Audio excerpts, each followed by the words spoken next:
Okay, so realistic goal setting.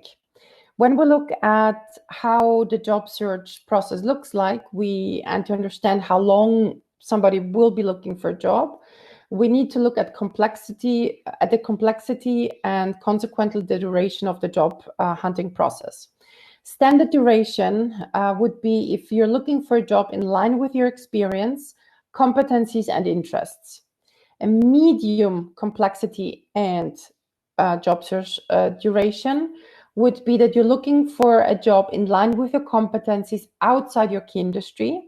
And difficult, you're looking for a job that is outside your core experience and industry. It's possible, but requires planning. Now, my recommendation, take quick notes on that, because I will be showing you real cases of candidates embarking on a job search process.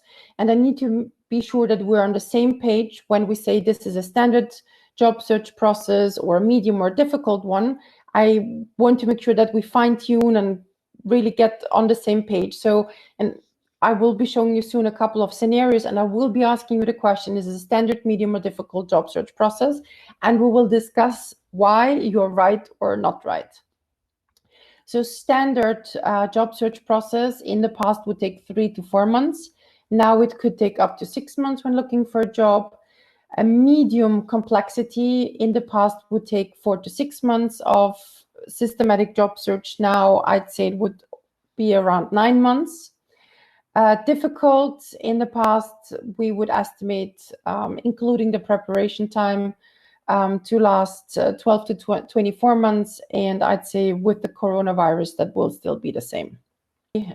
Person who has a master in architecture at the moment was studying executive MBA, had 5 years of experience as an architect, currently is an architect, and they want to be a startup consultant. What would you say? Is that a standard, medium, or difficult job search complexity? I can see some of you are already typing. Okay, so we're between difficult and medium. It's between, all of you, right? It's between medium and difficult. Why? We don't have enough information about that person yet, but somewhere between medium and difficult, definitely. That candidate had a master in economy, business studies, had 20 years of experience, out of which 15 years in a corporation, 10 years at a C-level, 5 years, and then 5 years self-employed. That person has been self-employed since 2015.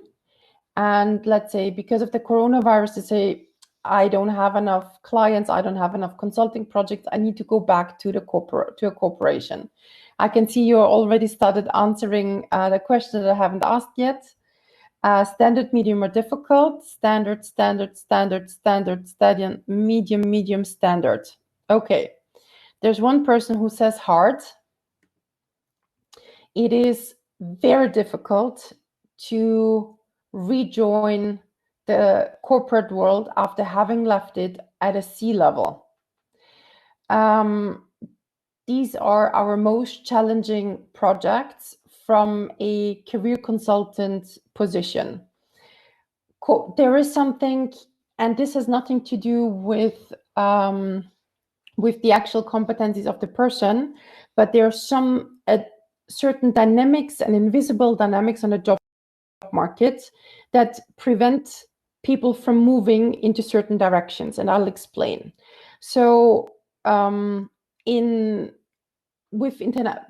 example, in the legal field, if a lawyer has worked in an international law firm, they can continue or move to let's say step down to a local law firm, and from a local law firm they can go to an in-house position of a local company, and if they worked in an international law firm, they can go in-house to an international corporation. Now, if a local lawyer after 10 years wants to say, okay, I've worked in a local law firm, leading local law firm, I want to jump into the international law firm. That's not going to happen. So there's certain, you can always go, let's say, down, but not up. It's very hermetic. Same happens with people who left the corporate world, especially at a C level. So somebody who they climbed the corporate ladder for 5 years. After 5 years, they joined the board, 10 years board level, then self-employed, tried different things, had their own company, did consulting projects. The corporate world, even though they might have those competencies, they are very, very reluctant to even interview candidates who have not been active in a corporation for that long of a time. So that will be very difficult. So there's a perception aspect. But what if we rephrase that and say the current role is, since 2015, they have successful project-based advisory to management boards. And the goal is to find a job in a corporation as an advisor or external consultant. Question, would that be standard, medium, or difficult? And now this becomes standard to medium, closer to medium, because it's still getting into a corporation. It will again still be tough. Good. Here we have a question. I'm 29. I was an entrepreneur for 5 years. I worked on a big risky project that nobody would touch related to events and branding. Can I go to a corporation or an advertising agency? I did bigger projects than the agency and had more responsibility, but I feel people fear me. They say I'm amazing, but not their fit. How can I fix it? Let's look at that, Miliana, during Q&A, and you might find the answer in the course of the webinar. Let me just make a note so not to forget. Miliana, entrepreneur. So Miliana's question is, I'm an apple, but I want them to think I'm an orange so that they hire me. Okay. Entrepreneur agency. Okay. Here a comment, corporates have reflection since candidate worked 5 years non-corporate as self-employee. Sociologically, corporate people think that it might be difficult. Okay, yeah, exactly. So let's continue. Would that be standard, medium, or difficult? Somebody with a degree in psychology, 7 years with an HR department, currently HR business partner, goal HR business partner, HR manager. Standard, medium, or difficult? Some more say standard, standard, standard, standard. Okay. Standard. What about marketing? MA in marketing, 11 years with marketing department, current role marketing manager, goal marketing manager, standard, medium, or difficult? And I can tell you it's a trick question. It is a trick question because with marketing, it is tricky. I would say it is medium or difficult. And we need to be more concrete when formulating the goal or the potential added value.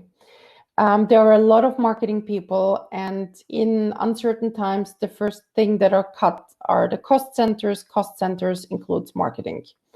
So if I say I'm a normal marketing manager with no special skills, and I want to find a standard marketing manager role, it will be between medium and difficult because of the sheer amount of candidates on the job market. But if I say I'm a marketing manager and I'm looking for a job because I have those competencies, I know e-commerce, I know how to digitalize certain tools, I've done social media and all of these things with success, then we'll look at the standard to medium job search process.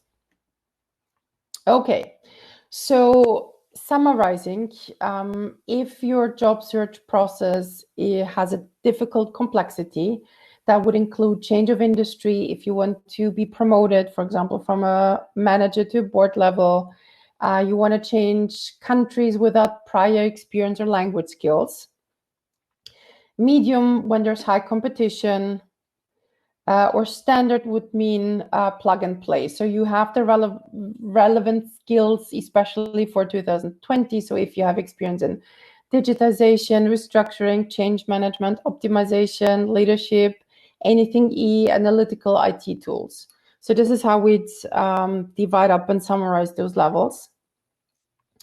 And as you already saw, sometimes by rephrasing the goal or rephrasing our own profiles, we went from difficult to medium or from medium to standard. In other words, how you position yourself and what you're able to prove is key. And here are a couple of recommendations, especially for those of you who are between medium and difficult, but it also applies to standard. And it already said in the slide, what you are able to prove. In other words, evidence is credibility. Just the fact that you think you can do something or you actually can do something doesn't mean that the other side, the person that assesses the documents, that assesses you as a candidate, will see that as well. So evidence is credibility, and what's important, part of the interview already happens on the screen. With hundreds of candidates applying to one job, under time pressure, the recruiter doesn't have time to start calling 200, 300, 400 candidates. So part of the interview actually does happen on the screen. So if of 400 candidates, I have 20 candidates that deliver on a silver platter all the information that I need with successes, with described projects, etc., they will go first with the obvious, easy candidates that are easy in a sense, obvious, easy, that at first sight have the skills that I'm looking for. So if you have the competencies, create the evidence. If you can't do it already based on your past experience, how do you do that? You can complete courses and get certificates, Udemy, LinkedIn Learning, massive online open courses, Coursera, etc.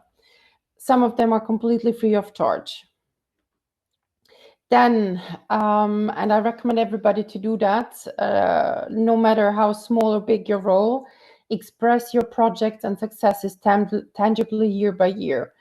I would recommend you to go really make a list of from 2020 back to 2014, 13, and ask yourself, what projects did I deliver? What were the business consequences? What were my successes, my team successes? What successes did I contribute to? When setting your goal, and even if it wasn't your decision to change jobs, if somebody decided that for you, it is a good moment to reflect upon what you've done so far in your career and what to do next. And for that, there is career management theory and career management science. And I'd like to share with you how and why people manage their careers the way they do. About 40 years ago, a company called Decision Dynamics asked themselves exactly that. They said, well, how come that some people stay in their field forever and they from the very beginning, they want to be experts in the field. Then there are people who hop in and hop out from company to company. And then there are some that, while finishing their university, their degree, they already know that within 10 years or 15 years, they want to be CEOs. Where does it come from?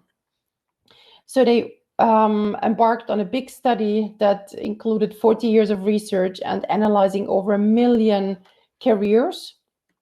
And this is the results. When we look at managing careers, and the company Decision Dynamics realized that there are 4 patterns when managing one's career and 2 perspectives, so-called career concepts and career motives. And I'll explain. Career concept is the view of a successful career according to one's mind. It's the direction of movement and duration of stay in one field. In other words, this is what we actually do. So the expert pattern, there is little movements when it comes to changes. And ideally, they want to stay in their professional field for life. So when meeting people, let's say at a party or a networking event, those are the ones who introduce themselves. Hi, I'm a lawyer, I'm an accountant. So their also identity is defined by who they are professionally. Then linear, the linear career pattern has upward movement. So something needs to improve. Better company, better title, better car, better salary. I want to go upward. And how long they stay in the professional field is indeterminate. Once there is an opportunity to move upward, they will do that. Spiral is a career pattern where change happens every 5 to 10 years to laterally related fields. Here I always mention my colleague Anna as an example. She studied psychology, then worked for 7 years at a recruitment company where I met her. Then she changed and she spent 7 years from HR senior specialist to HR director. And then she changed to career consulting. So you can see it's one field, recruiting, internal HR, career consultancy, and we're still broadly in the same area. And then we have transitory, changes happen every 2 to 4 years. And those changes go to something laterally unrelated. So this is a pattern without a pattern. And several years ago, somebody would have said, you shouldn't even call that a career. It is a mess. And when we look at the career motives, that's the underlying career motive according to one's heart, indicates the kind of career pattern that would bring the most personal satisfaction. So this is what we actually would love to be doing. Experts are driven by expertise and security. They're the ones who enjoy improving quality and working on professionalism.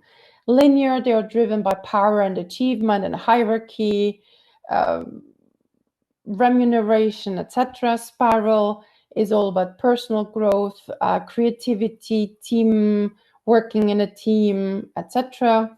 Transitory enjoys variety and independence. They're mobile and they love networking, learn quickly, etc. Now, Vladislav asked the question, what about hop in, hop out? Hop in, hop out. Now, in our new vocabulary would be a transitory person. Now, what we also need to remember, and I'm sure when you heard now about this theory, some of you thought, oh, this is me. And when you heard, for example, hop on, hop off transitory, you all could have thought, oh my God, this is not serious. Or somebody who could have thought when hearing about expert and staying in a field for life, like, oh my God, this is so boring. So this hop on, hop off, or staying with a company for 10, 15, or 20 years, it is what you need to remember when you send somebody CV, when you are in an interviewing situation. It is possible that the person is, for example, expert, has an expert pattern, and interviews, well, an expert pattern wouldn't probably interview a transitory pattern, but it definitely would judge a transitory CV to say, oh my God, I don't even want to talk to this person. The moment I hire them, they will start looking for a job after 3 months. That's a waste of resources. So I think you get the idea here. Now I can see already some people typing. Gigi, I think it's Gigi, say, can you share the slides? Well, please do make notes. I did mention that at the beginning. Now, there is a test you can take. You can obviously do the thinking exercise and say, okay, where am I not? But if you take a test, you can see the results. And the results, and I'd like to discuss how the results look like, so it will be also easier for you to identify yourselves where you are at. So when we look at results, we see blue bars and red bars. The blue bars tell us the career concepts. What does my mind say? What have I been, what's the word? What have I been, let's say, trained or, see, I'm missing a word. What has society, my upbringing, etc. Yeah, exactly. What's expected of me. So what is the external factors? So blue bars are career concept. So when I look at the blue bars here, this person's ideal career is a combination of primary and secondary. So this person thinks, okay, advancing is important, and while advancing to develop my competencies. So this combination would hint at probably general management. The career motives, the red bars, is what the heart says. And here in this example, we have a perfect match. Now, and this is obviously ideally what we want to achieve. Now, question to all of you. How many % do you think have aligned mind and heart in their careers, career concepts and career motives? How many % do you think are aligned? 30%, 1%. Okay, it's not that bad. It's not 1%. 10%, 15%. Okay. The data says 36% are aligned, 64% are not aligned. 64% not aligned doesn't mean that 64% of all employees or people on the market, professionally active, are completely unhappy. It means that 64% of professionally active people could be happier. Now, and as Salvatore says and comments, there's still a lot of missed engagement. Absolutely, yes. I mean, imagine that you are in a company where 64% of engagement and performance is not fully used. It's such a waste. Waste of talent, potential, lost opportunities, etc. And I want to show you two examples of mismatch that are one very typical mismatch and one very common profile. So here the blue bars tell us this person wants to advance, they want to climb in the corporate ladder while extending their competencies. The red bars, the heart says, I want to be an expert. The heart says, when you look at the linear bar, I don't want to be promoted. I don't want to manage a team. And spiral and transitory is in sync. Now, question to you, and I'll be sure to be precise in my question. Imagine that this is the profile of, it could be a lawyer, it could be a programmer, it could be a technical person. And let's go with programmer. Let's assume that this is a programmer's profile. Their boss comes to the programmer and says, listen, you're a programmer, you are our best programmer, we want to promote you to team leader. Question to you guys. Will this person accept the job offer? And do they want to accept the job offer? So you see there are two different. Will they accept it? Do they want to accept it? Heart versus brain. Andre, Okay, I see your question, Miliana. They will accept the job offer, but they will be unhappy, would accept it, but doesn't want to. Exactly, you get it. You absolutely get it. So this is exactly when our brain tells us this is the right thing to do, but it's not in line with the heart because that person doesn't want to manage people. They actually much rather be sitting in front of their PC, programming beautiful code, writing beautiful code. It doesn't mean, because some of you jumped here to a quick conclusion, it doesn't mean that all of them will perform badly. You can learn to be a manager. There are certain rules and mechanisms and practices and habits, etc. It can even be that this person will be a good manager, but it's not something that will fulfill them deeply. And there was a question if you can take such a test online. Yes, you can, and I'll tell you a little bit about that later.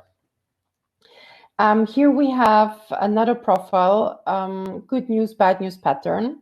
So here, the cure concept, the brain, the mind says, developing is important, and I want to develop my competencies broadly. And if after time I advance in my career, this is good. What does the heart say? The heart says, I want expertise and security. I want hierarchy. I want advancement. I want money. I want creativity, teamwork, personal development. I want to develop others. And I want transitory. I want independence and variety and networking and being mobile and learning quickly. Now, question to you, and I think this is working well with this group. How do you think does a person feel who wants everything? Milena says they are a student. You'd be surprised. We tested a lot of students. They don't have that. Not all of them have it. Agnes says they could be confused, unhappy.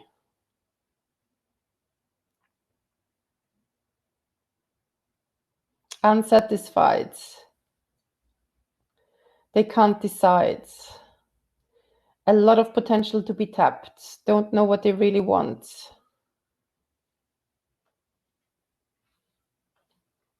Uncertain, they're enthusiastic. For a reason, this profile is called good news, bad news pattern. People with that pattern usually also have the competencies behind it. So they're those Renaissance people who are good at a little bit of everything. But bad news is, good news, they will be really good and find many different roles very interesting and will be enthusiastic about it. But bad news, sooner or later, they'll get bored because at least one or two of the elements will be missing. A standard corporate role usually is able to fulfill 2, maybe 3 of my needs, my heart needs, very rarely all 4. So question to all of you. Imagine this is a friend of yours who is not a student. Let's say they have worked 10, 15 years. And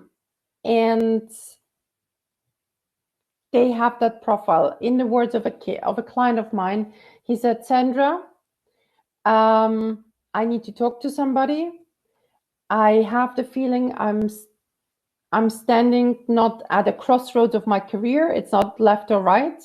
I have the feeling I'm standing in front of a roundabout with 10 exits and I don't know which one to take. Question to you, what career advice would you give to such a person? What should they do if they are torn in so many different directions and they're actually good in so many different directions? What ideas do you have? And here I have, okay.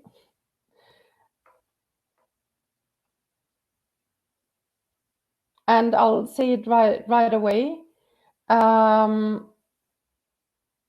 are no right or wrong answers. There are a couple of different approaches towards that. Okay, Maxime says freelance. or own business. Now, if somebody's a freelancer, and let's do this thinking exercise together. If you are a freelancer, let's call it a traditional freelancer, what do you think? What's the combination of patterns for freelancers? What do you think? So freelancers they want independence, so it has to be transitory, and they're usually good at one thing. So a traditional freelance would be expert and transitory, exactly. If I say have your own business, that could be linear and transitory, but then I'm missing expert and spiral. So freelance and own business usually combines two, not all four. There's one comment, take one randomly. Milan says, this is me, I don't have ideas, propose a new role. Consultant probably would be good. Consultant, if at a senior level with a good salary, then yes. So you see, this isn't so easy when we talk about career management and taking the next steps, especially if we want to do it strategically. And to make things even more complicated, we said we have the mind level, then the heart level, then we have the CV level, what somebody can actually see on the CV, and then we have the market, what the market wants. So once we put all those four layers together, it gets really complex. One, I think, person said it, but I'm not sure if that's what you meant. Propose a new role. When you see, because if you do have a job, change is not always the solution. When somebody tells us, okay, I want to change jobs, our first question is why? And sometimes it's really something is missing.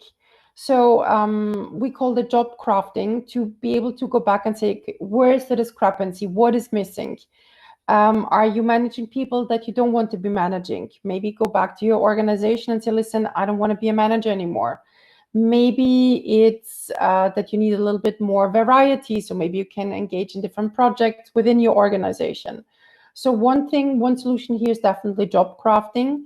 The other one, a very common one, is to say, is a combination of job crafting, what can I get out of my job, versus what can I make up for in my free time.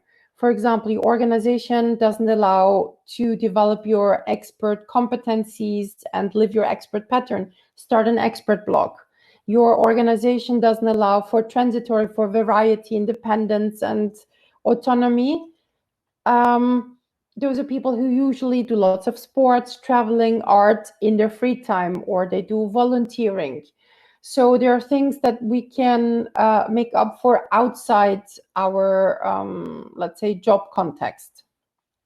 But it definitely makes sense to think about where you are at, where are potential areas of development, areas of frustration.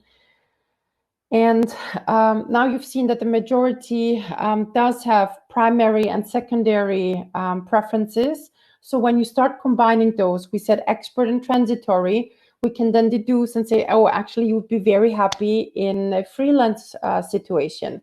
Expert and spiral would be consultant, etc. So when we combine those, and I'll leave the slide up a little bit. When we combine those, we can then also deduce ideal career paths. So expert linear, functional manager, expert spiral, general consultant, expert transitory, freelancer, linear spiral, general management, linear transitory, independent business owner, spiral transitory, entrepreneur or intrapreneur. I'd like to share now with you an exercise that helps people who have a good news, bad news background. And if you are suspicious that you might be, definitely pay attention. But it is also for those who have trouble deciding which way to go or how to define the criteria of the next job. When defining the goal, what we have observed in the last years is that must-have criteria are sometimes ignored for distracting nice-to-have criteria. So instead of focusing on what's truly really important in a job offer, candidates sometimes get distracted by the nice-to-haves as free apples at the reception, cards that you will never use, etc.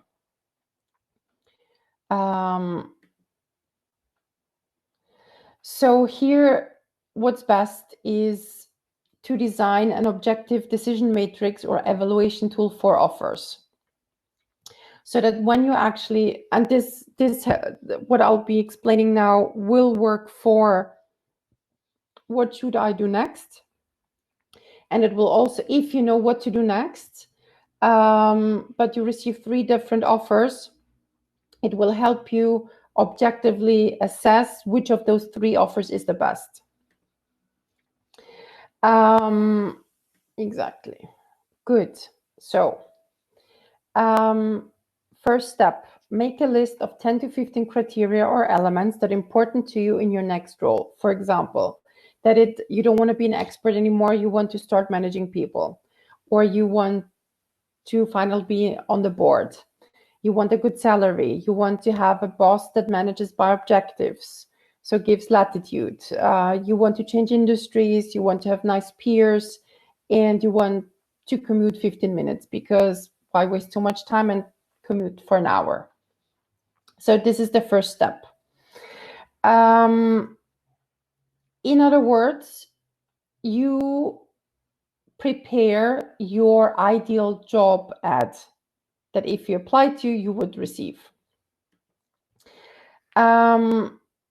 Second step, define those criteria in more detail and add opposites to those points. So we then go back and say, managerial role, what does that mean? Okay, minimum 3 people. The opposite would be stay in an expert role. Good salary versus what is the minimum or below what salary wouldn't you even consider working? Boss who manages by objective versus, for example, the opposite, micromanagement. Different industry versus staying in the same industry. Nice peers, opposite, not engaging average peers. 15 minutes commute versus the maximum that you say, okay, I could commute for 45 minutes. And my recommendation, really make sure you have a list of 10 to 15 criteria. Really say, I can define my ideal job. What else? For some, it's location. Defining your goal could include the size of a company, the type of a company, how big it is, the turnover, the types of problems they have, etc., etc. Now, in the third step, you then prepare a table for scoring. So you add them onto a table, and then you go one by one. So you ask yourself, and my recommendation is also not to do it on your own, but with somebody.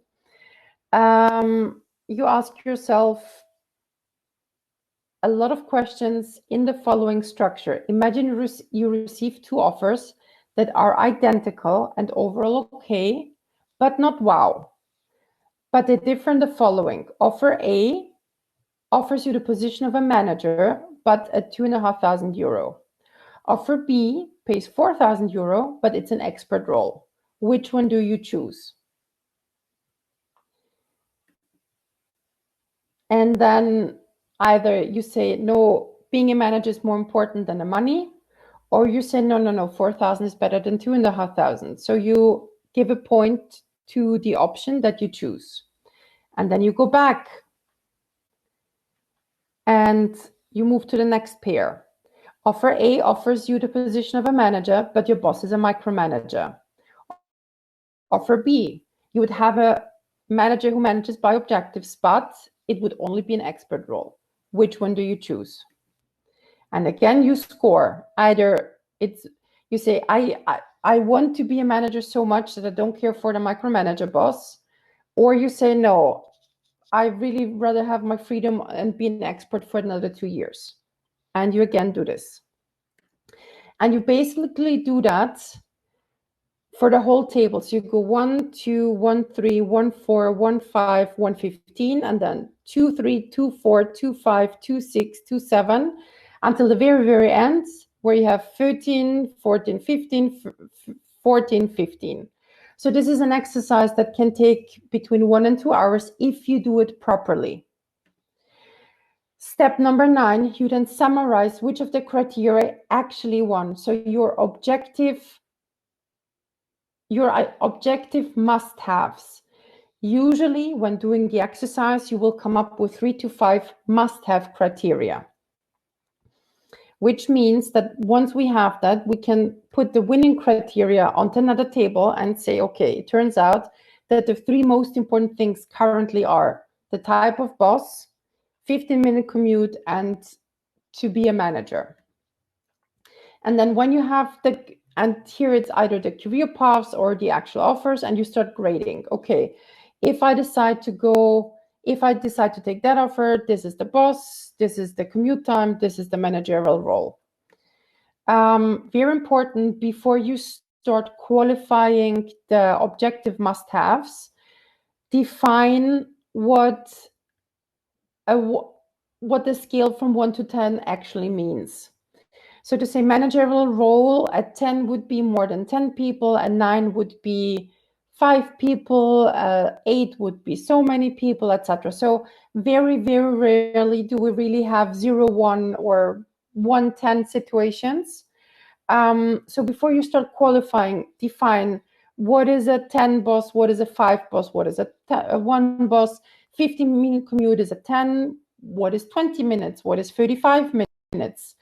And then start assessing. And you can do the same thing with the career path. So you can work backwards and say, okay, now that I know the 3 to 5 must-have criteria, which roles, positions, companies would give me what I currently need the most. So you can work backwards as well and deduce the next career path based on that as well. Step number 12, you then calculate and say so out of 30, here it would be 30 points. Option number 1 would receive 24 points. Option number 2, 19. And our recommendation again is to consider offers starting at 75%. Having said that, it also indicates once you actually are in a offer received starting negotiation situation, it also shows you what's worth negotiating for. Did you say, well, you can go back and say, listen, I actually don't need those nice to haves, which have a certain value. Why don't we move those nice to haves, and why don't we can't I work from home 2 days per week, or could I increase the number in my team by another 2 people by the end of the year? So it also indicates what's worth negotiating for from your professional satisfaction. I hope that makes sense. So here again, just to summarize, nice to have distract often unnecessarily. You can focus on what's really actually important. It points out actual weaknesses of the offer. You know what to focus on when negotiating. You can direct your job search from the very beginning more precisely if you're clear on your must-haves. We do see that often candidates looking for a job that they think they want, but actually there are things that are much more important to them. How to develop your unique selling proposition, how to make sure that the reader knows what you're good at and what potential added value you have to bring, how to brand yourself, how to position yourself as a candidate on the job market. When talking about a unique selling proposition, what's important is to remember that there is a difference between so-called long list arguments and short list arguments. Very often when we have our career consultations, we ask candidates / clients First we ask them, okay, where do you want to work? And let's say they say, oh, I want to be a finance director for Coca-Cola. And then I say, okay, so why should Coca-Cola hire you? Well, I have experience in finance, I'm a good manager, and I'm loyal. And what's super important to understand for every single candidate, and this might be the most important thing that I will say during this entire webinar today. So there is a difference between long list arguments and short list arguments. The sample answer I just gave you is not the reason for why Coca-Cola should hire that specific candidate. It is a reason why they should be part of the recruitment process, but it's not a reason for why they should get hired. From a recruiter's perspective, there are different stages in delivering candidates. First, we have the briefing stage when they understand what is Coca-Cola looking for. Then we prepare a so-called target list, which is the number of companies where we will actively source candidates from, which then translates into the long list. The long list is a list of 30 to 50 candidates that fulfill basic requirements. In other words, we define the apple and we look for apples. And now the shortlist argument is, why should I be hired? So why should they hire you? And here we need to be much more precise and understand, why am I different than the other 30 to 50 candidates on the long list? So from your own perspective, the thinking process should be here, okay, what long lists should I be on? What recruitment processes should I get invited to? And though that can be one homogeneous box, it could also be 2 or 3 different boxes. And then the second level thinking is, okay, now that I'm on the long list, why should I win? Why am I different, better, more unique than the others on the long list? Here an example. So interview asked the candidate, why should our company hire you? And the candidate says, because I'm reliable, a good manager, and loyal. I've kind of already given you the answer to that. This is a very common answer, even for experienced managers and executives. But it is the worst possible answer because the candidate uses descriptive adjectives. It's okay to use descriptive adjectives when you're a student with no experience or let's say 2 internships, but at a certain professional level, when being asked the question, when being asked, okay, so why are you different, unique, etc., don't give descriptive adjectives as an answer. So answer number 2 is the one I gave before, because I have more than 10 years of experience in finance, I'm a good manager, and I have experience working in international corporations. Now here, this is a standard answer given by most candidates. So probably 80% of candidates would answer that way. And as I said, this is why they qualify for the recruitment process, but not why they should get hired. Another way how you can imagine it, if you are a hiring manager, recruiter, anybody who asks those questions, now imagine you have 5 candidates and you ask 5 candidates, why should I hire you? And 4 of them give exactly that answer. And one says, well, and let's say answer number 3 is because I have co-authored and delivered 2 restructuring projects in the last 3 years. In every role in the last 7 years, I have been able to identify savings of up to €500,000. And I've been able to reduce unwanted rotation in the finance department from 23 to 0% within 6 months of taking over. Now, if I have 5 candidates where 4 give the standard answer and candidate number 5 gives a very concrete answer, which one do I go for?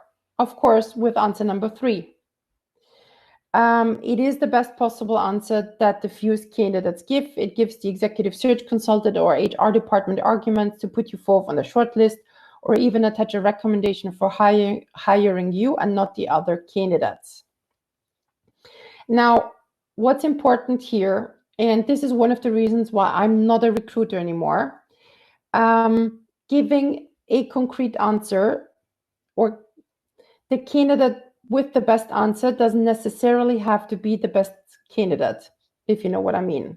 So this is really about learning how to brand yourself, how to position yourself, how to stand out and make sure that you are in the selection process and you get a chance to get the job that you might be actually the best fit for. Okay. Here another example. Marketing professional, interview to candidate, why should our company hire you? And the market asserts, because I have 7 years of experience in marketing, I have managed a small team of 2 people, I know digital marketing. Question to all of you here, how do we like that? What's missing? How would you like that answer of a candidate? And if somebody's on Facebook watching, feel free to participate as well. Not concrete enough, achievement is missing, results are missing evidence, examples, no real benefits. Okay. Agreed. I completely agree with you because I'm enthusiastic, creative, and I can work under stress. We already know that's not going to work. What about this one? Because I've worked on the digital marketing strategy, which has increased the sales volume by 30%. I have been part of the team that developed our social media presence on Facebook and LinkedIn, and I have personally managed our Insta account and have obtained our first 30,000 followers. Of course, we like that. And you can believe me or not, but we see those transformations from answer 1 or answer 2 to answer 3 within about 2 weeks of working with somebody. And those are exactly the same candidates, exactly the same competencies. We've just changed the communication, we've changed the packaging. So how you position yourself is so immensely important. So how do you arrive at the unique selling proposition? How do you come up with those answers? A couple of ideas. One I already mentioned, make a list of project successes, types of client, tools, language skills, countries, scope, number of team members, geographies, qualifications, volunteering experience, etc. So make a list of everything that can be expressed tangibly.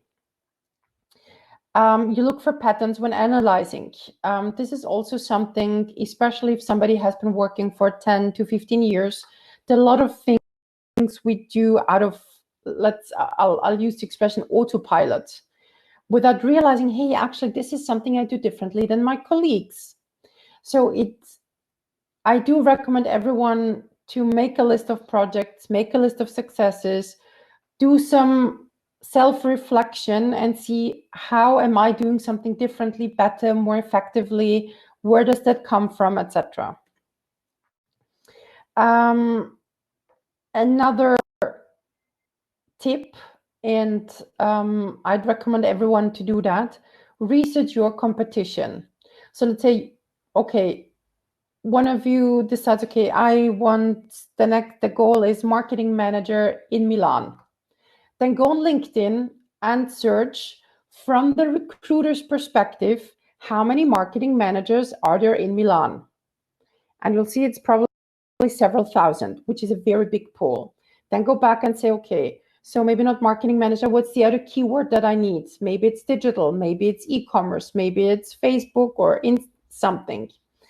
When researching the combination of keywords that you want to be found with, click through the first 20, 30, 40 LinkedIn profiles and see who you are potentially competing against. So what kind of professional qualifications do they have, education, publication, and see, well, get inspired. Talk to somebody who knows you professionally. Current or former colleagues, mentors, direct bosses, get feedback and say, listen, I'm currently working on my CV. I'm trying to come up with my unique selling proposition. What would you say? How am I better, different? And get external input. You can ask a friendly recruiter, ideally not only one, but a couple. And either friendly recruiter means a recruiter that you already have a relationship with. If you don't, next time you have an interview with HR or a recruiter and they ask you at the very end of the interview, well, do you have any questions? You say, yes, I do. What's your impression of my profile? And ask for feedback. Well, do you see something that is different from my profile than a profile of people that you are usually interviewing? So make sure to make the most of conversations with HR and headhunters. Now, where do you use the unique selling proposition? It comes up at the beginning of the CV. So it's a profile summary on your CV, which we will talk about at length during the second module. And it is at the beginning of LinkedIn, the About session. You use the unique selling proposition when contacting headhunters, decision makers, and your network. Now, what might be good here also to mention, for some of you, you might not have one goal. When looking for a job, you might come up with two different goals. To say, I'll try two things at the same time, which means you need two different unique selling propositions, two different CVs. Now with LinkedIn, it gets tricky because you still need one LinkedIn profile that compromises and doesn't cannibalize both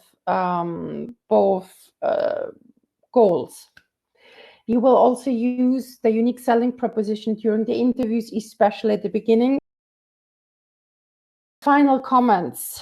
If you have the feeling that you should be upskilling or reskilling, start immediately. For some, it means, in parentheses, to learn the computer, which is especially important for online interviews. From a former recruiter's perspective, but also seeing candidates interact with technology every single day, age is not when you were born. Age is seeing how challenging technology can be for somebody. I have clients who at over 50 are super fluent in digital and any IT tools we throw at them. And we have clients that are over 30 and they're like, oh no, I don't know how to install something. So it's an attitude. So if you see that there's something to be done, definitely get familiar with the tools. And don't wait to say, well, I will learn it once I get hired. That doesn't work anymore. It might have worked a year ago, especially if you had a profile that was potentially attractive to employers, that they say, okay, we'll onboard you and you have half a year or 3 months to learn it. Right now, with more candidates available than actual recruitment processes, that thinking process will not work to say, I'll learn it once you hire me. So do the upskilling, reskilling immediately. As mentioned, familiarize yourself with the different IT tools, especially for the interviewing situations. Don't wait, don't delay. Remember, evidence is credibility. What is the goal of a CV? Usually when I ask the question, I actually hear the answer, the goal of the CV is to get a job, which none of you said. Maybe some thoughts. The goal of the CV is to get an interview, not a job. And it's like in a video game where you unlock certain levels.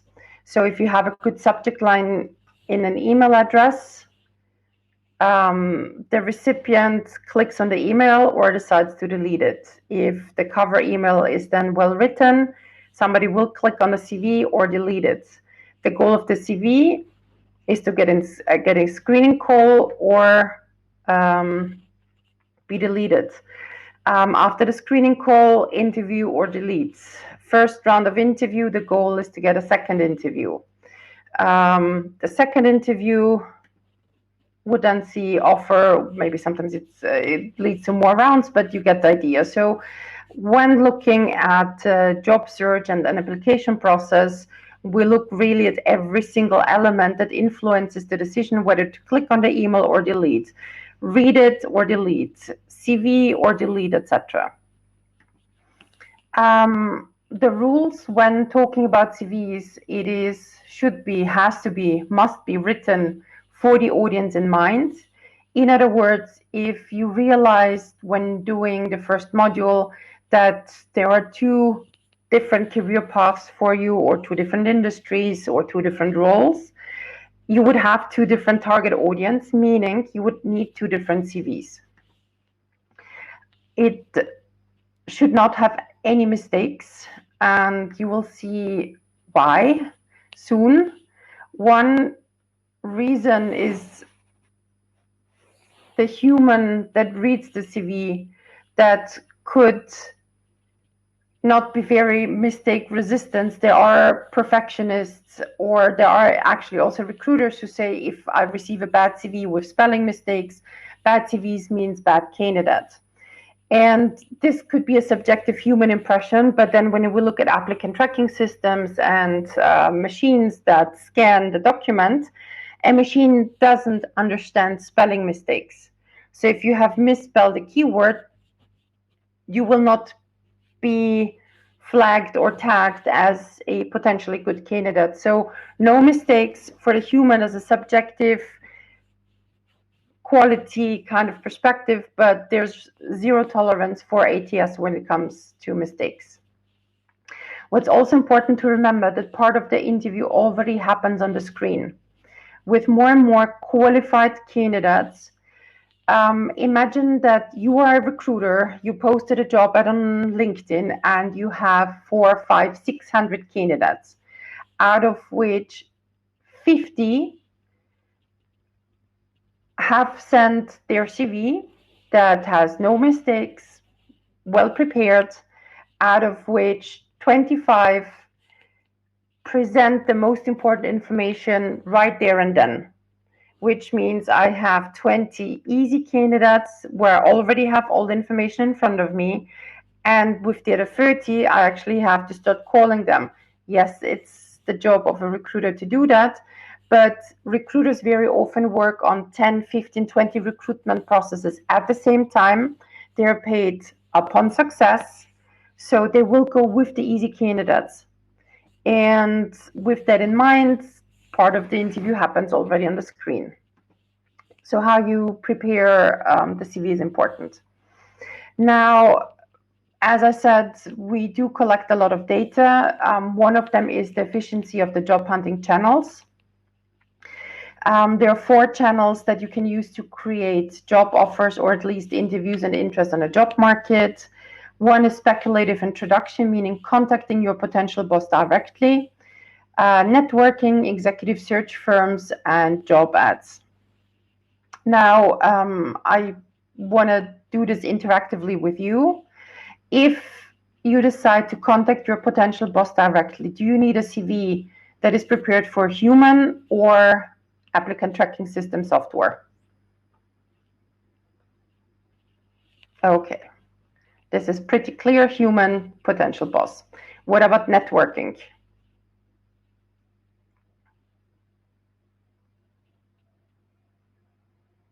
That's also pretty clear.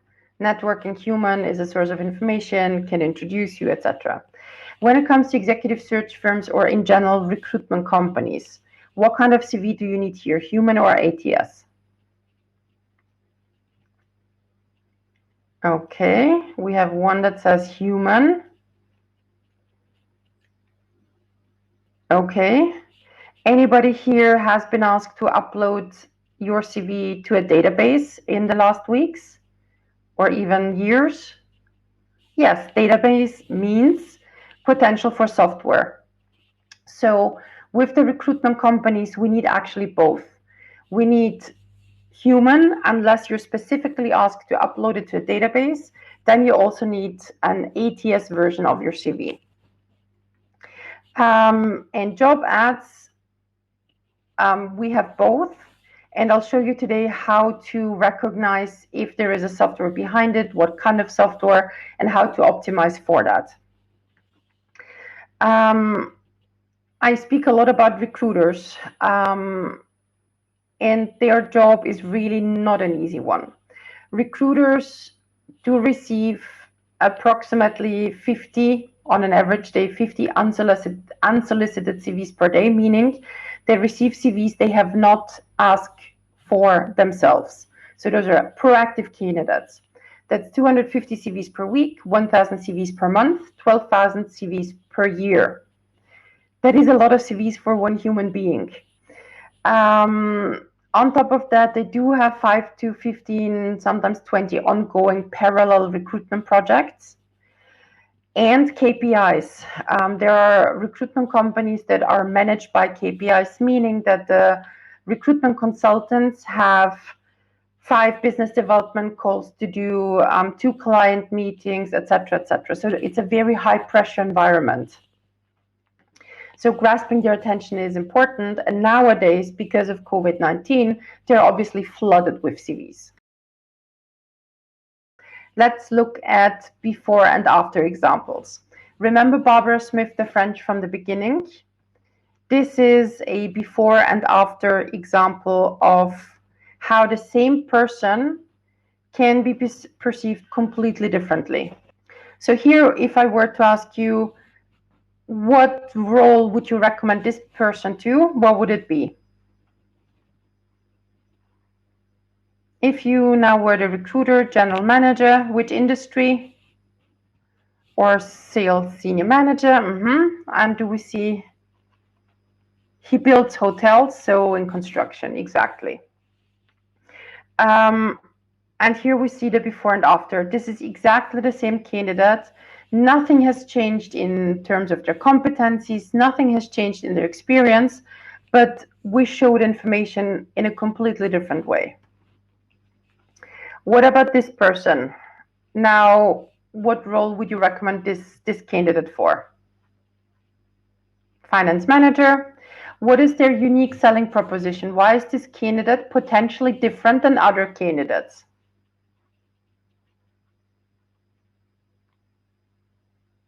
Efficiency, cost reduction, worked in many countries, international experience. And if somebody wants to find it, we also have the keywords innovation. Exactly. And this was the before and after. Same person, same finance manager. Here we have a question. Isn't it too much presentation before showing his experience? Now, you only get about 7 to 15 seconds of attention from a recruiter that is flooded by CVs. And it is about the first impression. It is about piquing interest. So if a recruiter looks for, because this person would only contact a recruiter who recruits finance managers. There is a specialization for finance professionals. So if they open the CV and see finance manager, okay, this is already a qualified candidate for me. I see the countries, I scan the CV, I see audits, countries, so this is international. Tariffs, increased investments, increased efficiency, innovation. Okay, I have a client where he could fit. This has to be very, very quick. So bolding keywords is a must in the profile summary. Otherwise, the human eye will skip that text and jump right to the professional experience.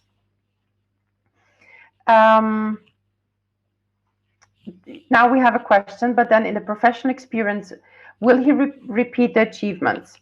The way to think about the profile summary is it's like a trailer to the movie. A trailer consists of the scenes of the entire movie. So yes, some of this information will be repeated, but the level of detail is much longer below. And there are many more achievements. So when we work on CVs, we make sure that we have at least 3 to 5 achievements per position, project, etc. And we only include the most important bits in the profile summary. Plus, it is a very easy way of adapting the CV to the reader, because here what we have is the full list of let's say bullet points and type of information that we want to show. Let's say John Smith applies to a company that is known for not being that innovative and they're not interested in innovation, then he can take out all those 3 bullet points about innovation, and then I have a shorter summary. So this is the way to think about it, is also building blocks and bullet points that you can delete, shuffle up and down, depending on who you send your CV to. Okay, good. Next. Here we have Anna Williams. What role would you see Anna Williams in? At first sight, what is she good at? What's the first things that you see? You're welcome. Business development, international sales. Exactly. BD and sales. And what's her potential unique selling proposition?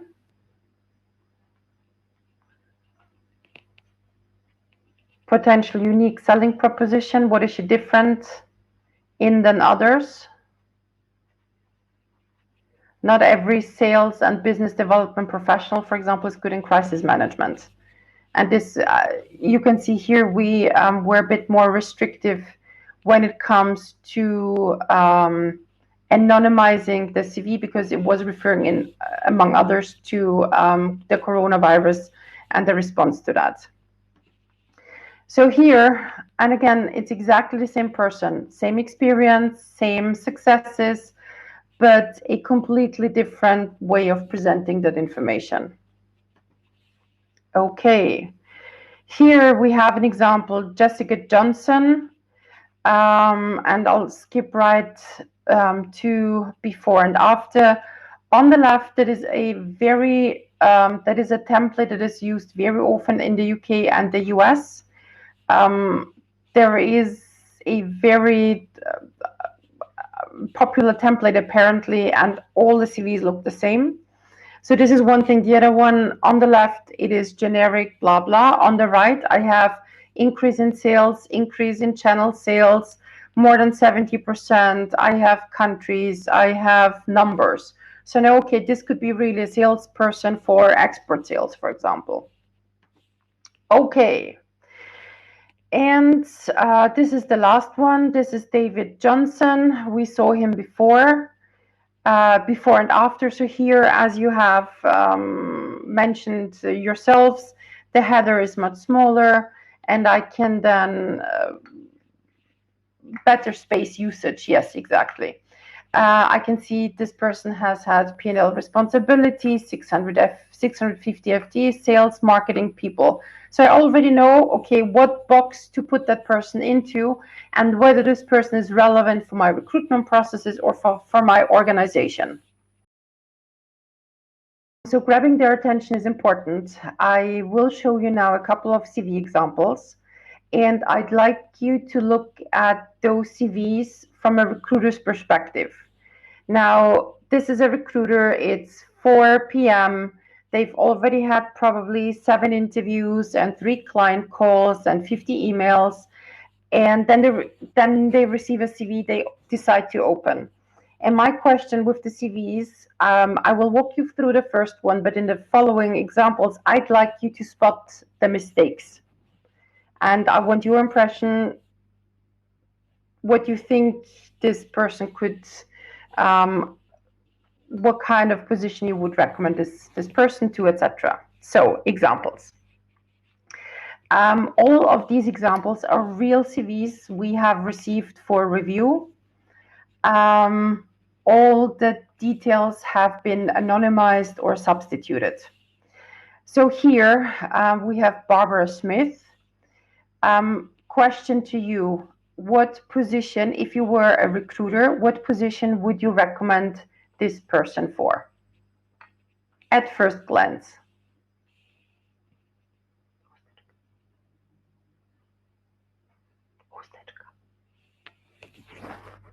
Junior.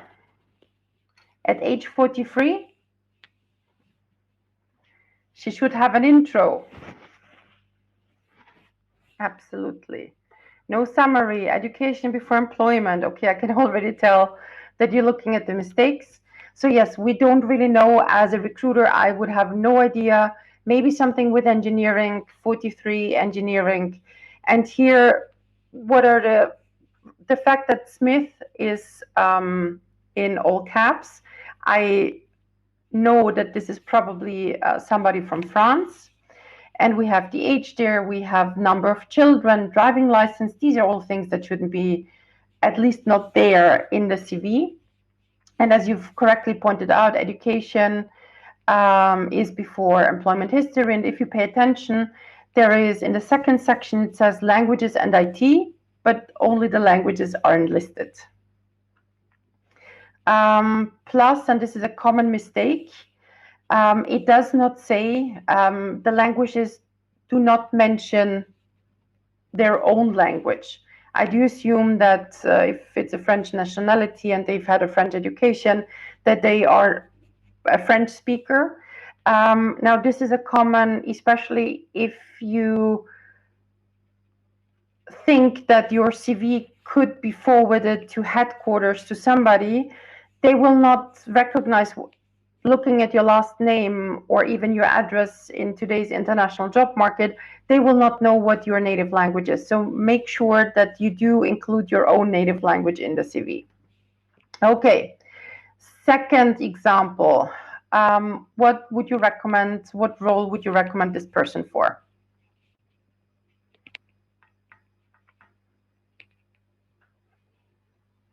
Manager. Okay, it does say experienced manager. Manager, finance manager. Okay, what mistakes do you see on this CV? Let's look for mistakes together. It's a wall of text, which per se is not a mistake. Text is good, but because it's a wall, what I need is to have the keywords bolded. There is inconsistent inconsistent formatting. The introduction might be too long. Nothing stands out exactly. So when somebody because the eye on the screen doesn't read, it scans information. So here, what I see is John Smith, ACCA MBA, so that tells me finance, probably manager. And then I'd jump right to position, which I don't see here yet. Okay, next. Example number 3. And again, all these examples are real. What would you recommend this? What role could this person have?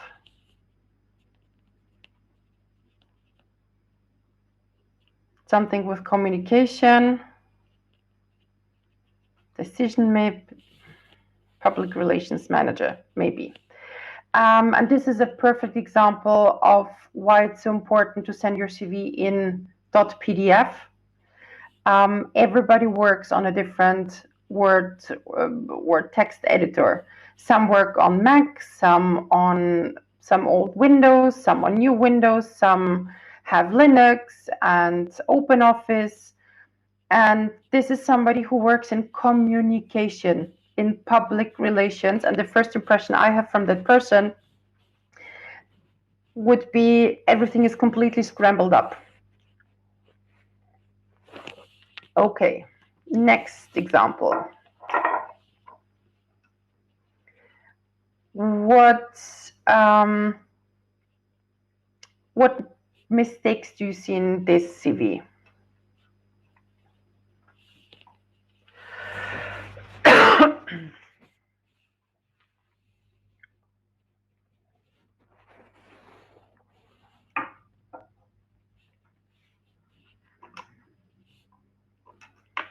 No name. Career goal is not needed. He's already applying to a job. That's correct. Now, this is, for example, when it comes to the career goal, this is something where you will find recruiters and HR professionals who will tell you, include the career goal in your CV. And this is approximately 5% of HR professionals and recruiters who say that. The career goal should definitely be in the cover email, and it's inferred by the position you're applying to. And if this is saved in a database and somebody opens it up in after 2-3 years, it's completely irrelevant. There's somebody didn't want to name the company they actually worked for. It does say it says career goal and then my key strength, etc. But again, nothing is bolded. It starts by Austrian nationality, age 43, married, etc., etc. Too many pieces of info. That's irrelevant, unless it is relevant to have a work permit, and then it's okay to mention. But there are details that can be mentioned at the very end of the CV. Okay. This is again a very good example of how not to prepare a CV. The light blue box, that's where the photo was. Yeah. Some of you are already typing, lots of empty space, exactly. First look without info, skip. I would then start scrolling, trying to interpret. So there's a lot of missed opportunity here. And please do not start with the personal data. It definitely, the tendency in the European Union and internationally is to not include any type of details that could be base for discrimination. Gdpr is getting more and more companies start to finally understand how Gdpr should be used and applied. And it does say very clearly that you should only collect information from candidates that influence the hiring decision. April 12, 1969, the birth date is not a basis of no. Okay, good. Next. Again, one of my favorites. This is somebody who says they do customer experience, that they are experienced in customer experience. I am a customer. I read your document. And it's completely illegible. Why? Because it was sent in a .doc format. There's no profile summary. You can see that's a big no. What about this CV? Question to you. Okay, at first sight, we can see it's HR. What makes this person unique? What would you say? Okay, somebody says too big font. What is this? What is the uniqueness of this HR and finance director?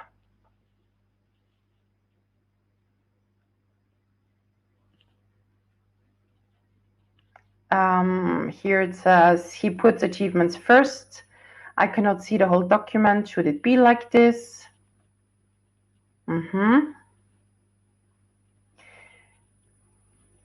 I don't know if you have that as well, but whenever I receive a 2-column CV and there's been research done on that, my eyes don't really know whether to read on the left or on the right. So what you definitely want to avoid is 2-column CVs. It is a trend, especially with portals that offer templates, CV templates. It might look nice, but it's entirely impractical. Plus, applicant tracking systems have a really hard time reading those. So a big no to 2-column CVs. Okay, so Carolina says, I cannot see the whole document. Should it be like this? Yes. When somebody opens your CV, you see the reader usually sees the first half page, and this is why you're seeing the first half page. Here a question, what if only the contact details are in the left column of the template? You would probably waste a lot of space, because if you have an entire column only for contact details, you're missing, 4 centimeters of space. So contact details are usually best put up in the header, and we'll look at that. I'll show you good examples as well, not only the bad ones. Okay, John Kowalski. Perfect example again of how not to send open formats but PDFs. It starts with date of birth, bad composition, it is chaotic, it has an attempt of a profile summary which is 3 lines, it starts with qualification and not with the profile summary, etc., etc. So again, that's a no. Here, CV number 9. What could be better done in the CV? What are areas of improvement here?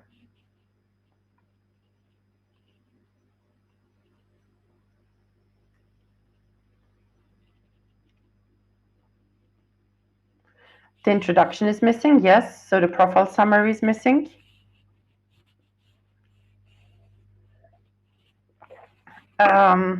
Here's one comment that the name of the company is missing. Well, it is the chamber of commerce. This might be too long. Carolina says, without columns, the CV might be too long. Actually, the research shows that 2-column CVs take up more space than 1-column CVs. Okay, good. So one other thing that can be done here, at first sight, from a recruiter's perspective, I see this person has had 3 jobs in 5 years, changes too often, next. I want somebody who wants to commit for at least 3 to 4 years. Only when I start reading the CV, I see, oh, actually, Chamber of Commerce, oh, that might be the same company. So I will show you later on how batching of positions within a company could be a good solution in this case. And no unique numbers and descriptions of each job, correct. So the successes were missing. What about this CV? That's the last one in terms of bad examples. What do you think about this CV? Overall impressions? Yes, no, why?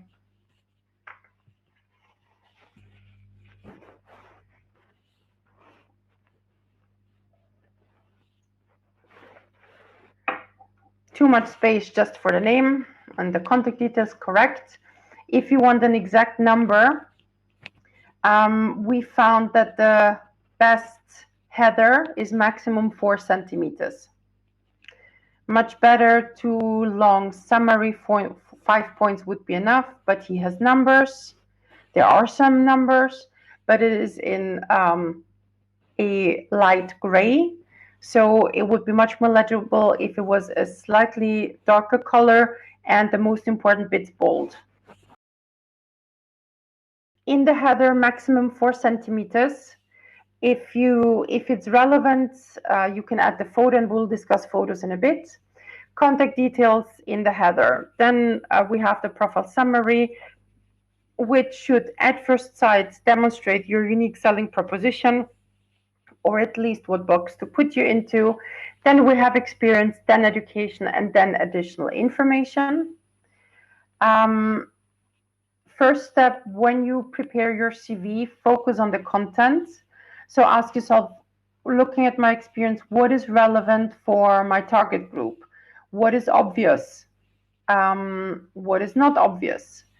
Especially for those who have spent a lot of time in a company or in their own industry. Candidates very often make certain assumptions to, oh, but it's obvious what an internal something does. And then it's obvious to you, but it might not be obvious to those who rarely recruit positions like that. So challenge the content you already have by asking yourselves, what is obvious? What is not obvious? What is not concrete enough? Is there maybe too much detail? There are still things that need to be mentioned during the interview. I did mention batching of entries.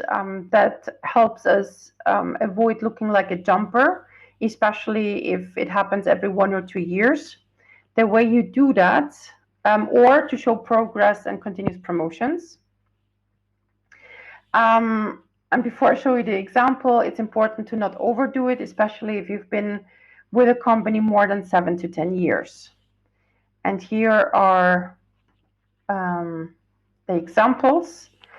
So example number 1, we have somebody who's been with a company since August 2013, and you can see it on the progression.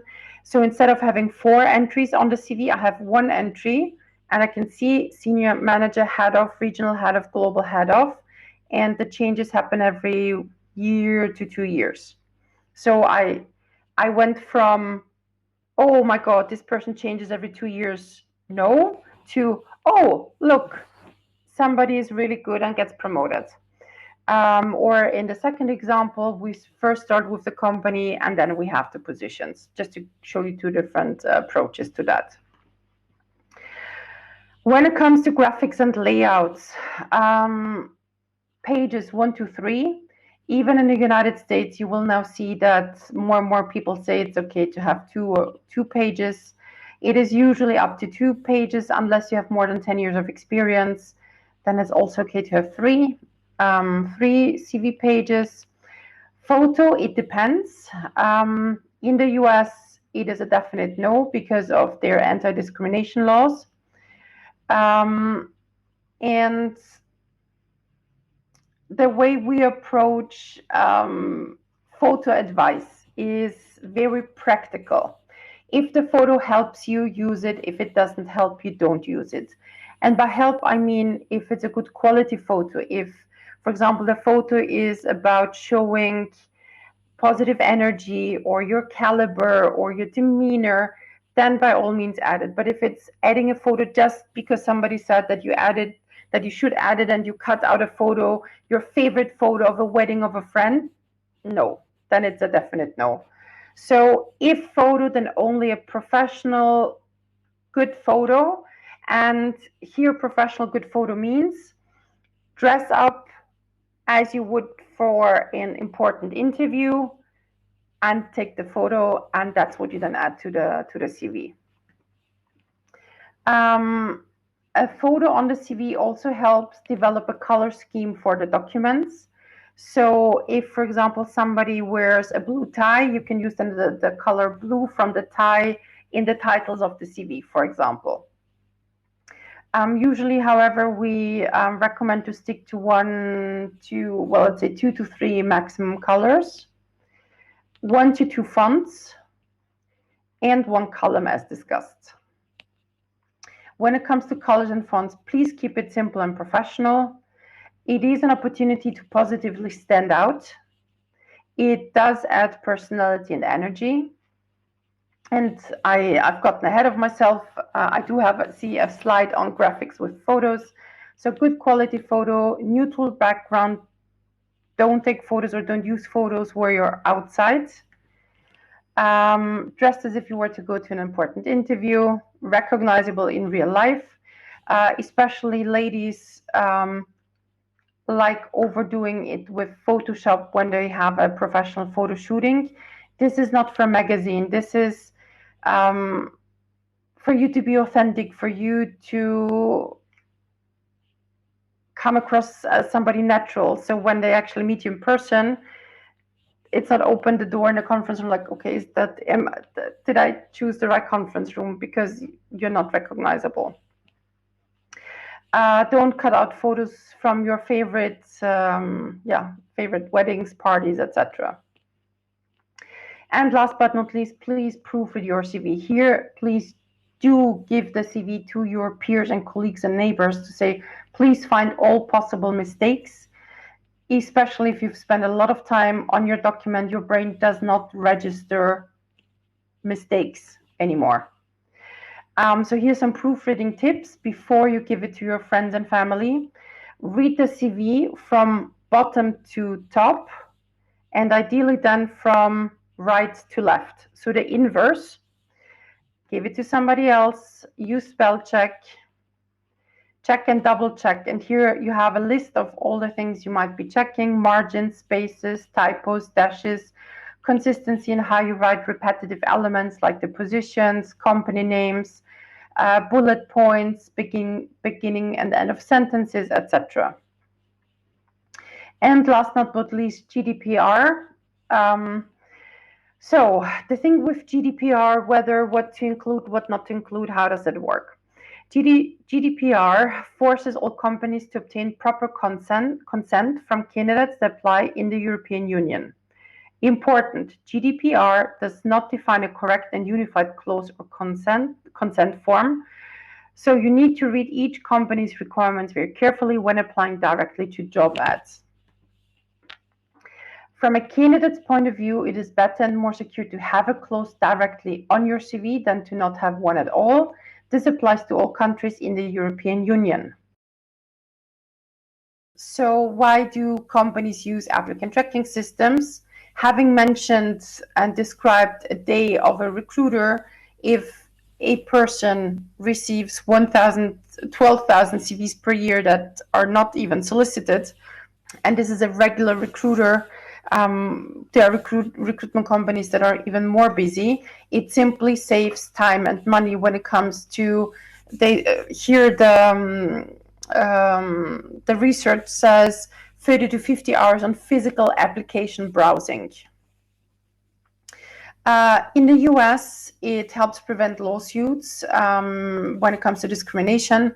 Some AI tools have reported a 20 to 100% increase in gender, ethnic, and socioeconomic diversity of hires. So that's an important point.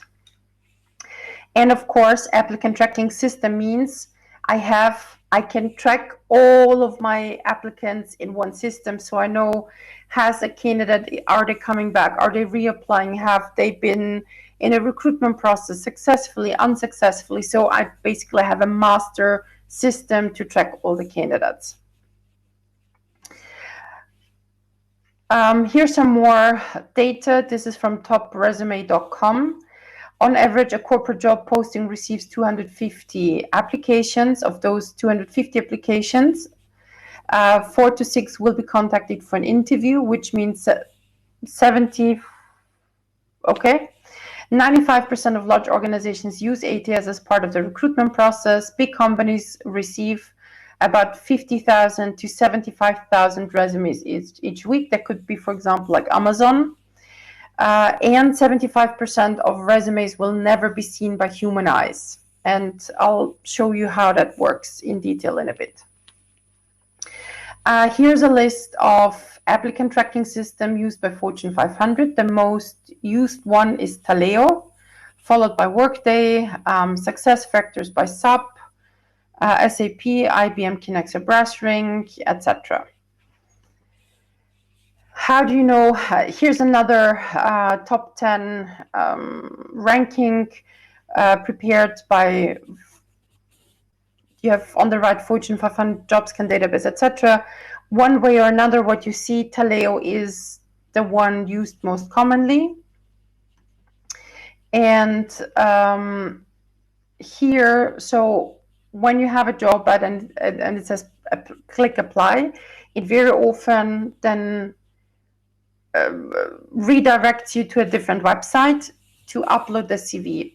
And when you look at the link, so you have company, what ATS, and then sample job listing URL, you can see 3M uses Workday, Allstate uses IMS, Clorox, ADP, Coca-Cola, Workday, Microsoft, they have their own thing, surprise. Nike uses Taleo, etc. So the link will then tell you what kind of applicant, if there is an applicant tracking system and what kind is used. And if you want to be super diligent, you can then Google that ATS and find ATS specific tips for your CV. Okay, now how did we come up with how ATS CVs should look like? So first I'll walk you through that table. So we have 4 types of CVs. We have the old CV, we have the for human CV, optimized, and JobScan. Old CV means this was a CV that was submitted by a client to us, And on a scale from 1 to 10, it would have received a 2 for humans in terms of quality.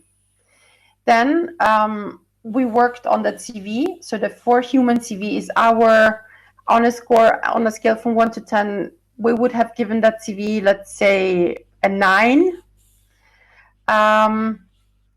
Optimized means we had implemented all applicant system tips and tricks that were recommended. And Jobscan is the website that simulates the Taleo algorithm. And then we put all 4 CVs through so-called CV scanners. The CV scanners are the websites you see on the very left. It's the first column. So you see VMOC, ResCore, Resume Worded, Skill Roads, and Live Career. So what's worth noticing here?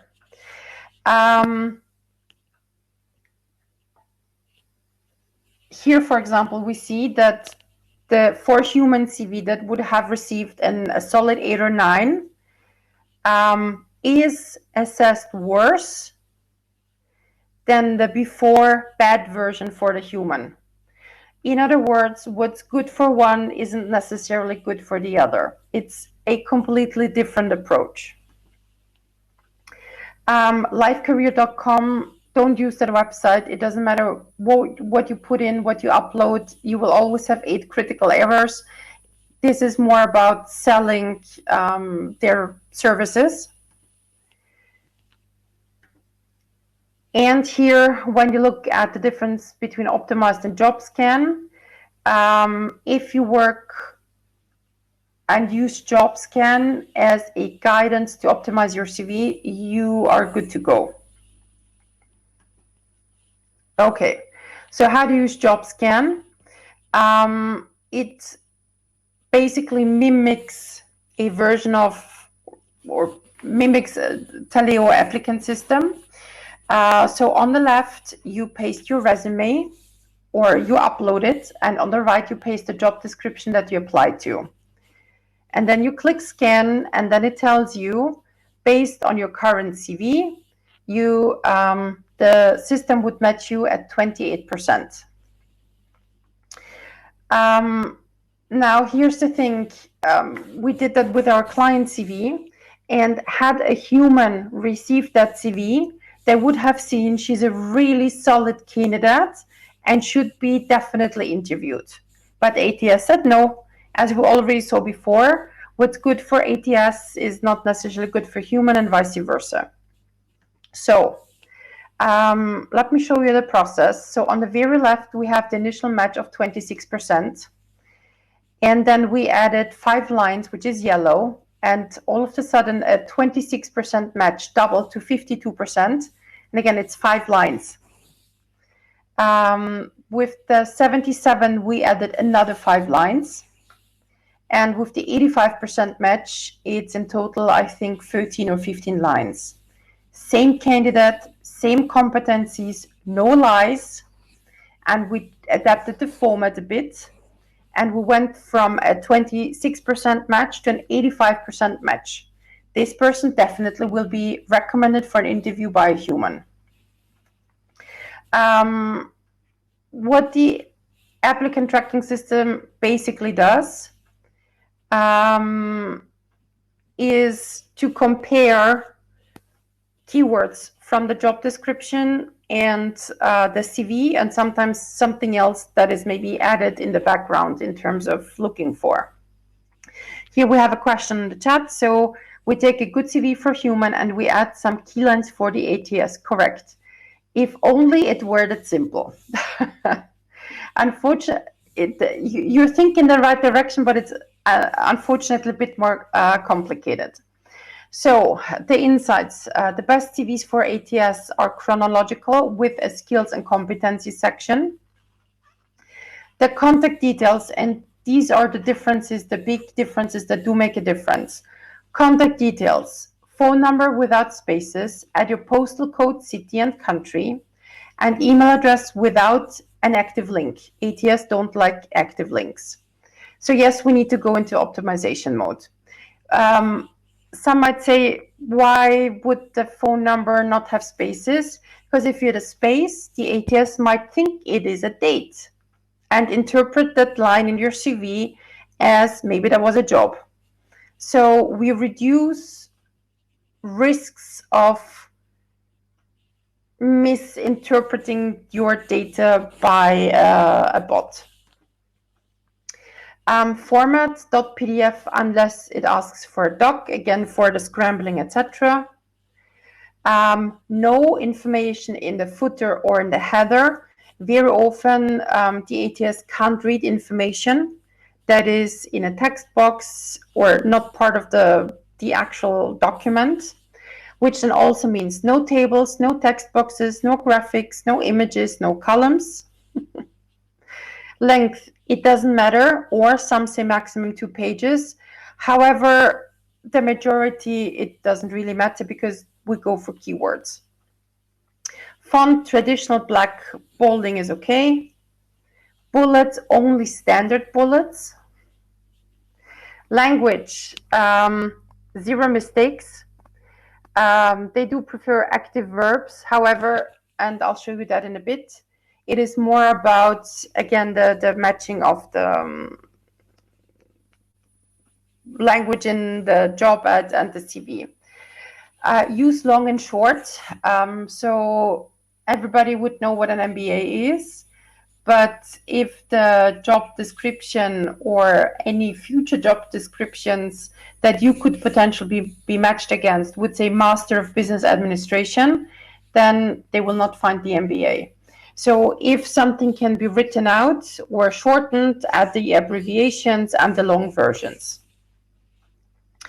And this is what I mentioned just before, exact words from job ad. So if the job ad says responsible for recruiting, selecting, orienting, training, don't write recruitment, selection, creation, etc. So it really looks for the exact matches.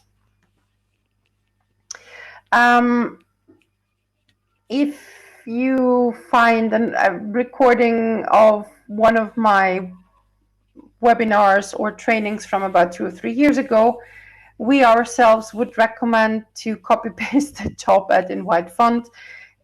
In the meantime, the applicant tracking systems have become smarter.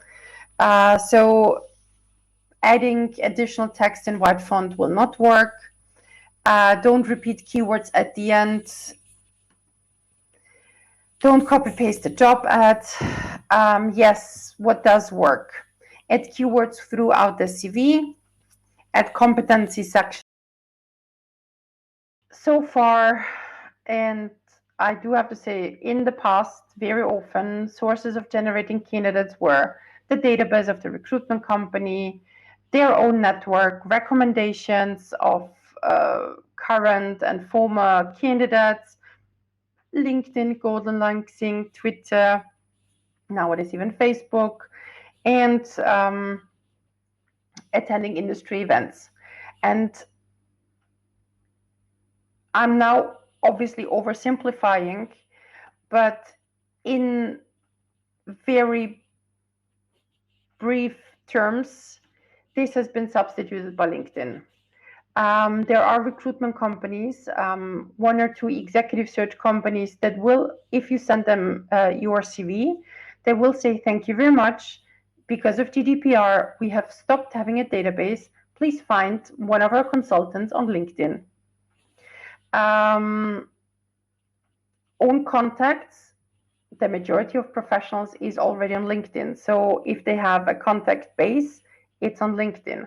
Recommendations, you can ask for recommendations on LinkedIn by messaging your candidate and saying, hey, do you know somebody who could fit that profile, etc. And again, I got ahead of myself.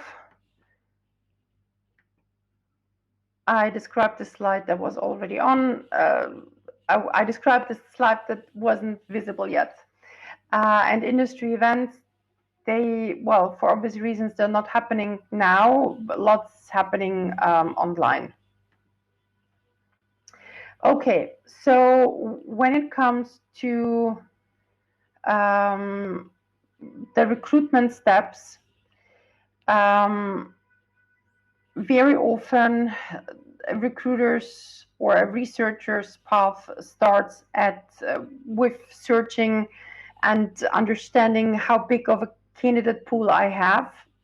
So for example, here, if somebody were to look for a finance director in Berlin, Germany, they'd have to click through over 6,000 profiles. And if I add to that CFO, more than 2,000. So they would have over 8,000 candidates and LinkedIn profiles to click through. So then they go down and say, okay, I don't want to look through 8,000 candidates. Then they can go through, for example, current companies, past companies. In executive search, very often there is a list called target lists where prior to the start of the recruitment process, the very concrete companies are selected where the client wants the headhunter to approach candidates from, because they know people who have worked at Vodafone have a good something. So then they can go through current or past. So has somebody worked at those companies from the target list? I can then filter candidates through industries, etc. What I'm trying to say here, put yourselves into the shoes of the recruiter. In other words, what do they need to be clicking on? What filters do you want them to click on to be able to find you? We also have other filters, profile languages, the schools, interests, type of services, etc. Okay, so filters are there to narrow down the candidate pool. Obviously, one way of filtering down candidate pool is to add a keyword next to finance director. For example, finance director M&A. So why should I click on 1,000 profiles and contact them if I already have good and competent candidates in the first 50? What does that mean? You want to make sure that you are in the first pages of the search results and not towards the end. So preparing that thinking process is important. What is visible next to the results is your photo and your tagline. So photo here is important again, and what it says in your tagline, because it does decide whether somebody clicks or says next. If a profile doesn't have a lot of information, so if it's frugal, it raises a lot of question marks.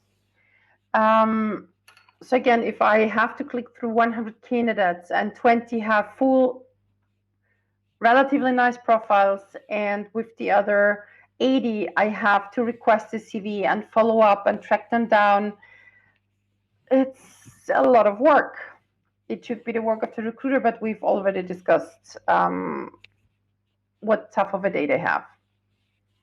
And if there is a researcher involved in the recruitment process, they sometimes have to request several hundred CVs every day.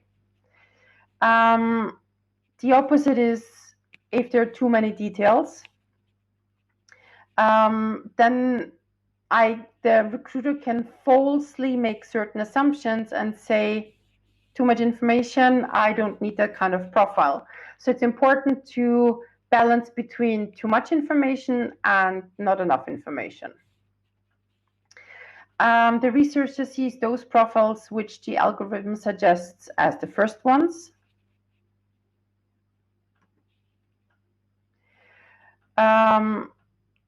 Which then means that we create our profile for two different target groups.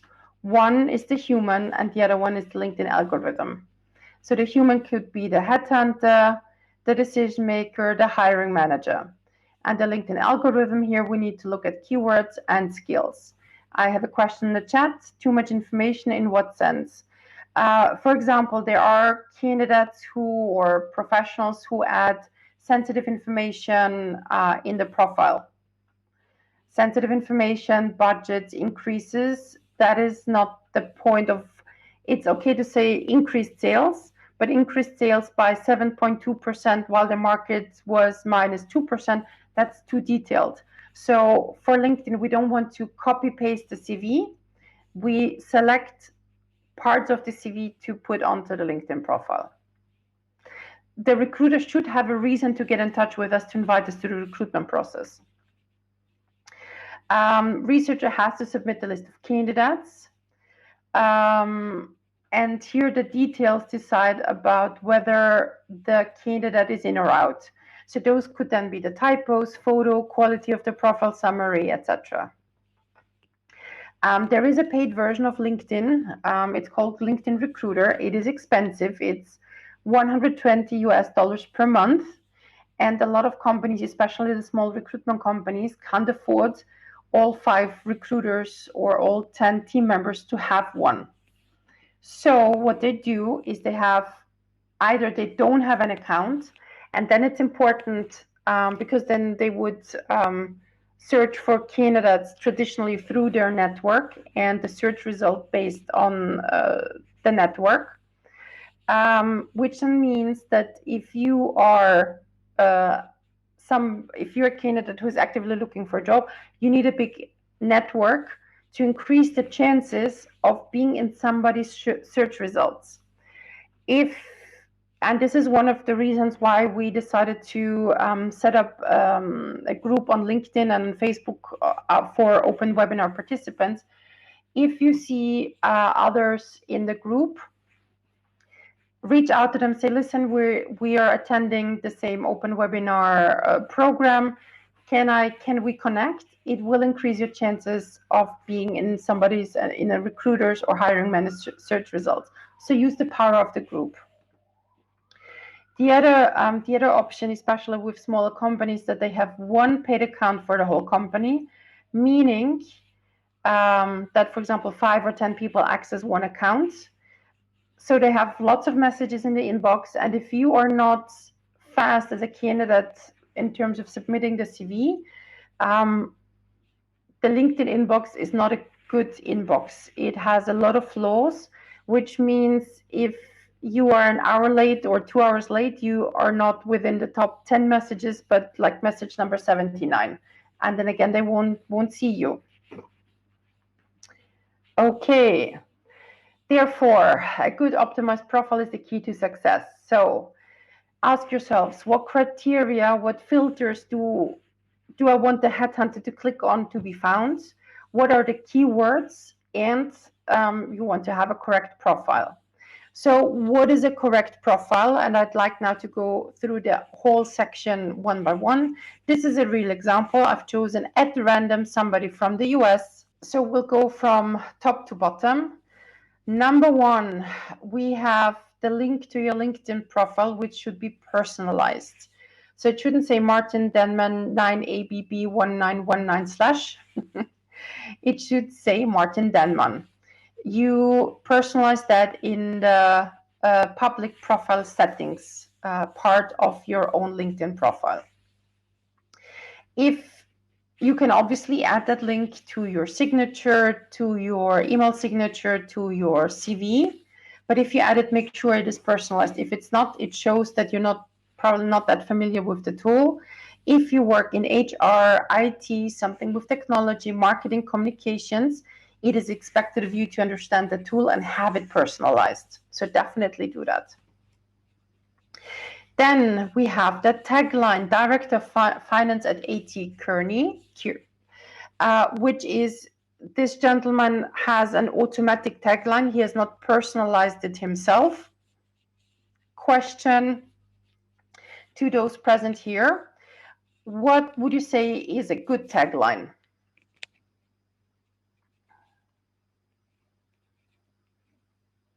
What do you think?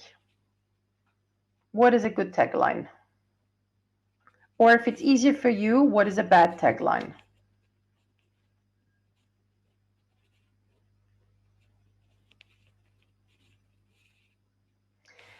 Here we have one comment. It shall include more details, maybe unique selling proposition.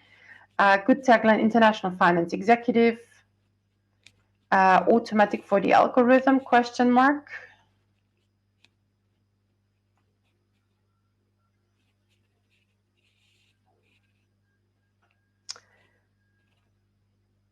Geoffroy. Good tagline would be explaining what your next step is. Somebody says it should not be your position. Maybe add your studies, so add a title. Bad one is the one created by LinkedIn, question mark.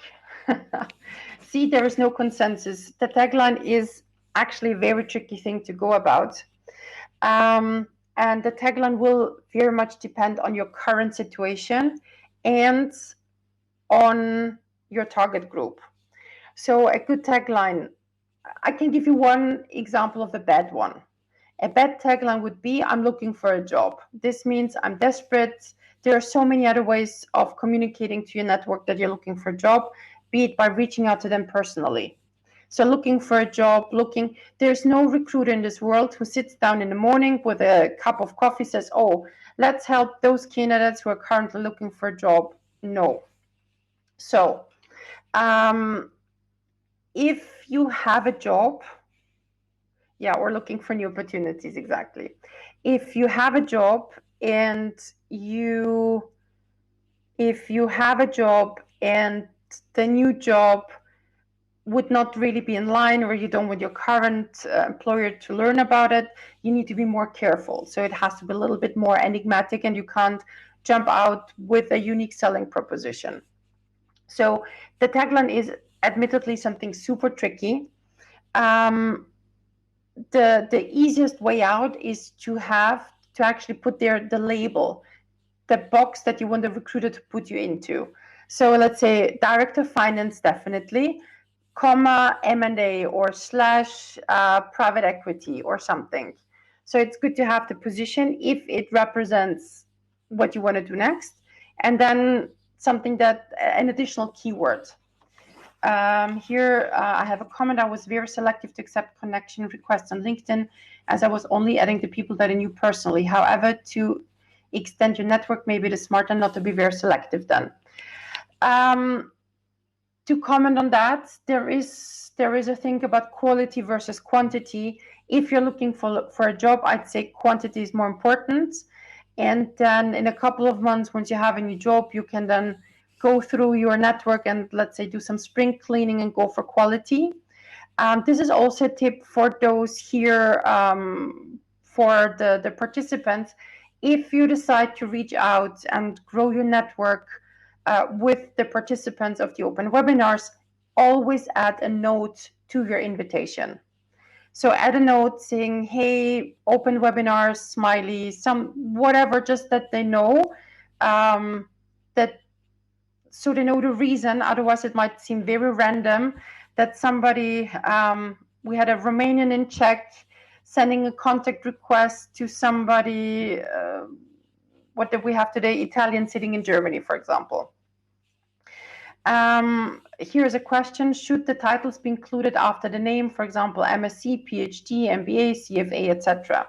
Here, my answer is it depends, and this depends on your target group. If you are, for example, in the pharma industry and you are a medical doctor that works in business, yes, why not? If you are in Austria, Germany, Switzerland, in the German-speaking markets, and the title is relevant, then why not? So again, the title, you need to remember the target group, how you want to position yourself and what's important to them. Okay, then we've partly started talking about that, where you're based, and then the number of connections. The number of connections on LinkedIn, the absolute minimum is 500 plus. So this gentleman has 230. 500 plus is a minimum. Beyond that, LinkedIn doesn't show you the details. You'd have to go onto the profile to actually see how many connections somebody actually has or how many followers they have. Although 500 plus is the minimum, if you're an active job seeker with 15 to 20 years of experience, I'd probably go for 500 to 1,000. Okay, then we have the background photo. Here we have it neutral, meaning Martin has decided not to upload a background photo. which is absolutely fine. A bad background photo would be anything that has nothing to do with you as a professional. For some reason, there is a group of LinkedIn users that love leaves, forests, leaves, poems, bats, or low quality Einstein photos, for example. So anything completely random, please don't edit. Some companies have opted for a consistent employer branding strategy, where, for example, AT Kearney would have join AT something, so everybody has the same background photo. How do you add it? You go into your profile, into the editing mode of your profile, and the same way as you would click on your photo to exchange it, that's the same way how you click on your background. Can you please show an example of a good one? I actually don't have an example of a good one in the presentation, but if it's important to you, I can add it to the materials that is sent out later. Let me just make a note. Example of good one. Good background photos. Here I have a comment. Mine must be perfect. Mine is actually neutral on purpose. Then we have the about section, so the profile summary. The only difference, I mean, there are two differences between the profile summary on LinkedIn and on your CV. Difference number one is that there are less details in the profile summary on LinkedIn because of sensitive confidential data.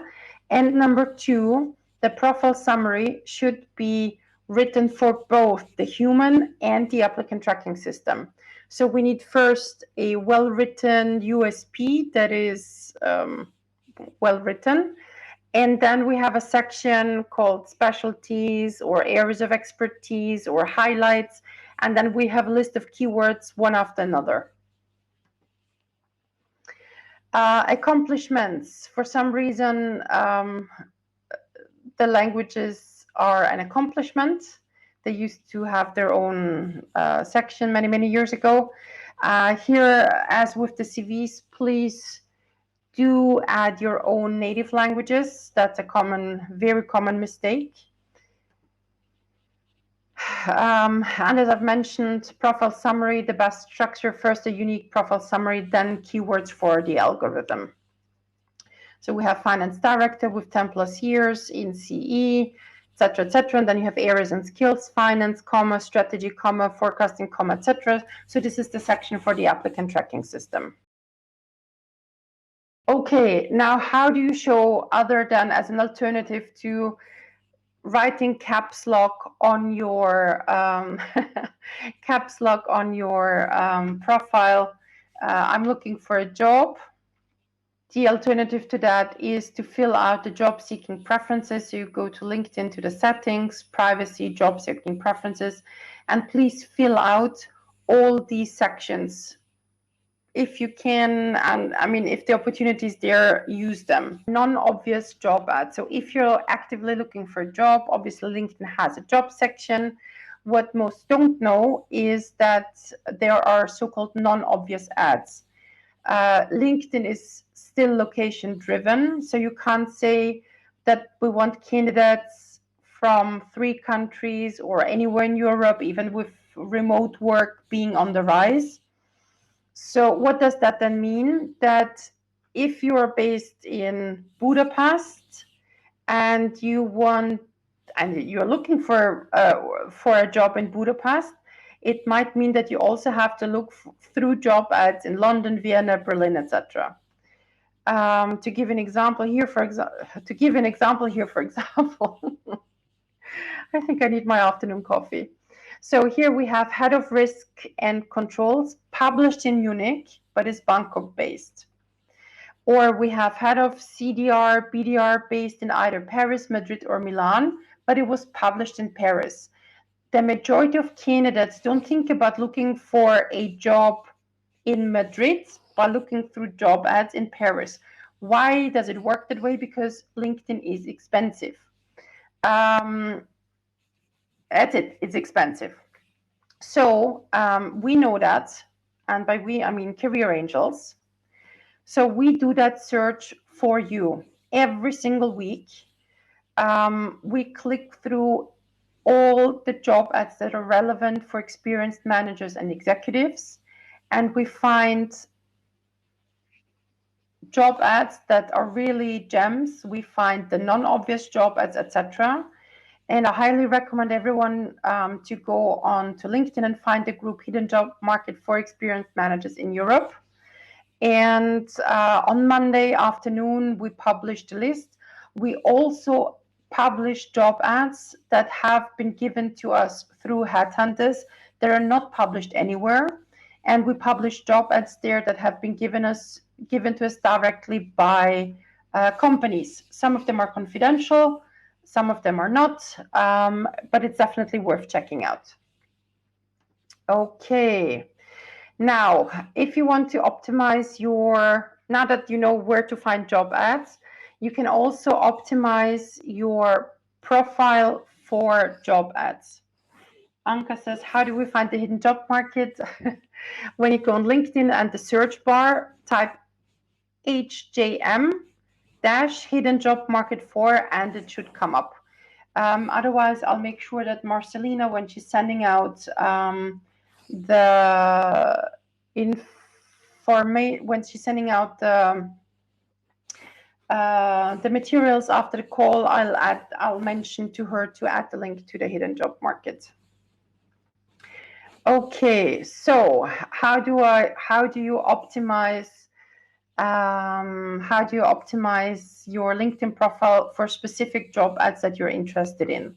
So there are let's say four types of job ads, and the four types that you can encounter is actually a combination of, has the job poster included skills in the job ad? Yes or no? And here you need a premium account and more than 10 applicants. If you have a premium account and there are more than 10 applicants, you have access to the 10 most important skills in that pool of candidates. So that gives us four different combinations. Number one, no skills by the job poster and less than 10 candidates. Option number two, no skills by job poster, more than 10 candidates, and yes and no, and yes and yes. You get you know what I mean. So here an example.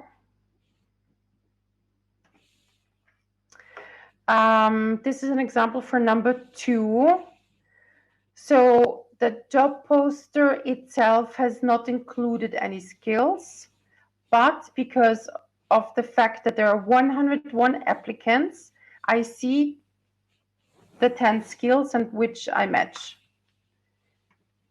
And this is an example of number four, where I have both. On the left-hand side, should be, hold on, my mistake. On the left-hand side, you see 4 out of 10 skills match, which means this was posted by the job poster, and then how you mentioned see risk management, etc. That was the job poster, and I have 176 applicants, more than 10. So I see the list of the skills. So what you do, you research, you find job ads that are fairly similar, ideally approximately 10, and you copy paste the skills that you find onto an Excel spreadsheet. You then sort it and find the skills that are most often sought after. And then you do the next step. You add them to your profile before you apply. One thing you can do, and this is also one of the ways you can use this group, you can exchange skills endorsements. You can listen, out of those 50 skills, those are the top 10 skills that are most important to me. Could you please endorse these 10 skills, and I'll return the favor. Okay, so summarizing most important bits. Profile summary. First, a human, Then the keywords for the bot. You sprinkle the keywords across the profile, research the job ads, add the skills, and ideally get them endorsed. So what are the 4 job hunting channels? And this is the first very counterintuitive thing data shows us. Speculative introduction, meaning contacting your direct boss directly, your potential future boss directly, is followed by networking, followed by executive search firms, and followed by job ads. And I say followed by because I'm already thinking one slide ahead, which is the average of success rate looking at the last 3 years. Normally, when I ask somebody, well, what do you think? What is the most effective job hunting channel when looking for a job? The majority would say networking, executive search firms, but very rarely do people say it's actually contacting your potential boss directly. So the speculative introduction. So this is already one very counterintuitive aspect, especially when talking about experienced managers or executives. In other words, if you're a CEO looking for a CEO level job, you would get in touch with the CEO that you would report to, either at a regional headquarters or a global headquarter. Okay, so let's start with the most effective job search channel, which is direct approach, or also called speculative introduction. It has an efficiency of 45.67% looking at the last 3 years, and it means to contact decision makers, so your potential boss, at minimum 75 to 90 well-selected companies directly by email. If you've been following our literature, you might find 60, 30, or 60 companies. Given that we are in uncertain times with a lot of candidates on the job market, our recommendation is to extend that list to 75 to 90 companies right away and not wait to see whether 30 would be enough or not. Okay, if you don't have time, in other words, if you don't have a financial cushion, then right away extend the list to even 90 to 120 right away. Or if you know that you can't stay at home much longer for another 2 or 3 months, then just prepare a longer list of companies. IT support just let me know that for some reason the live transmission on Facebook is not working. So what we'll do, we'll post on our Facebook company page an invitation to join Click Meeting directly. Sorry for the inconvenience. Okay, good. And well selected means that those companies are in line with the goal, which we discussed in and during module 1. Sourcing, meaning preparing a list of companies in line with the goal. A quick review means to choose the path of the least resistance, meaning choosing the most obvious fit from your today's position. In other words, which companies will see the biggest benefit in hiring you. So you can prepare a list of companies looking at criteria by industry, by the type of problems they are having. They are having, meaning that you could potentially solve, by the size of the company, by their origin, meaning what could be that their certain set of language skills is important, by rankings, by the level of maturity, by location geography, by the type of ownership. So by industry, here, one of the easiest ways to prepare a list of company is to actually go to Wikipedia. You can Google rankings, industry rankings. You can search for market reports. So this is actually the easiest way to prepare a list of companies or industry portals. Then we have the criteria or the approach selecting companies by the type of problems they're having.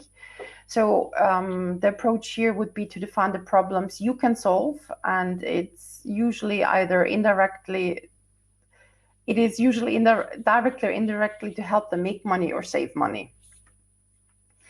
Examples: post-merger integration, bad opinions on job portals, cost optimization, bad customer reviews, increase in sales, etc.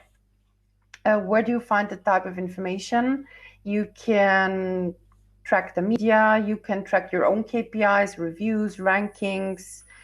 You can ask your network, well, if you have a company that is having problem with their IT system, with their service provider, with their training company, etc., etc., let me know. Good. Then the next one, by size. That's also not too difficult. Size, small and medium-sized enterprises or corporations can be expressed in the number of people they employ, how much they're making, so the turnover, where they are present, number of branches, number of cities, number of countries. And here again, some say, why would that be important? Because the size of a company can be an indication of the type of corporate culture, how stable a company potentially is, how fast they are when it comes to making decisions. So how many level of hierarchies there are. If you like speed, the big corporation is probably not the way to go. And you can look by origin. So that's particularly important for those who are foreigners in a country where the local language is important, because that can be an obstacle during the job search if you're not fluent in the local language. So what you can then do is find companies that are from your country or your language group, because they will be less demanding when it comes to local language skills. Example, you are from Argentina, working in Germany or studying in Germany, and you want to find a job in Germany. So you would look for Argentinian companies that are based in Germany, and then extend it to the language group and look for Latin American, Spanish-speaking Latin American companies that are from Spanish-speaking Latin American countries that have a presence, for example, in Germany. Where can you find them? On the internet. Chamber. You can look at the memberships of the chambers of commerce. The other way to go about it, find companies that are from your new country with a presence in your home country or language group that might need your language, culture, skills. So that's the same thing, but the other way around. So that would be German companies in Latin America, or particularly in Argentina, if I continue with the example from before. And again, here you look for chambers of commerce, etc. If you are a general manager or if you work in sales, here's a tip. You can make two separate lists. One, a list of companies that are already in the country, and a list of companies that are not yet in the country but in similar neighboring countries. So when approaching them as a CEO, as a sales director, you could say, listen, I see that your company already has a presence in France, in Austria, in Switzerland, and Poland, but there is nobody yet in Germany. Maybe you'd like to set up a structure in Germany, or have at least a sales rep there. Okay, so rankings and awards. Sometimes it's important for a certain reason that there is a certain corporate culture. So you can look at the rankings as the Great Place to Work ranking. You can look at best employers, best places to work by Glassdoor, Fortune 100 best companies to work by, Great Place to Work. Now,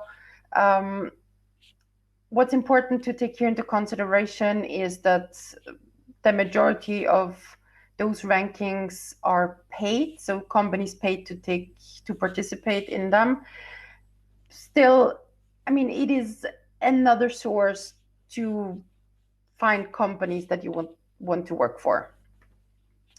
Then you can also look for friendliness, mother or mom friendly workplaces, etc. Then what's also relatively easy to find is rankings awards that are connected to creativity, innovation, fast growing. Deloitte has very good reports, the Fast 50, Central Europe, for example, and there's so many more. So I also encourage you to look for market reports from Big Four. Then level of maturity. It's not everybody's piece of cake to cup of tea, not piece of cake.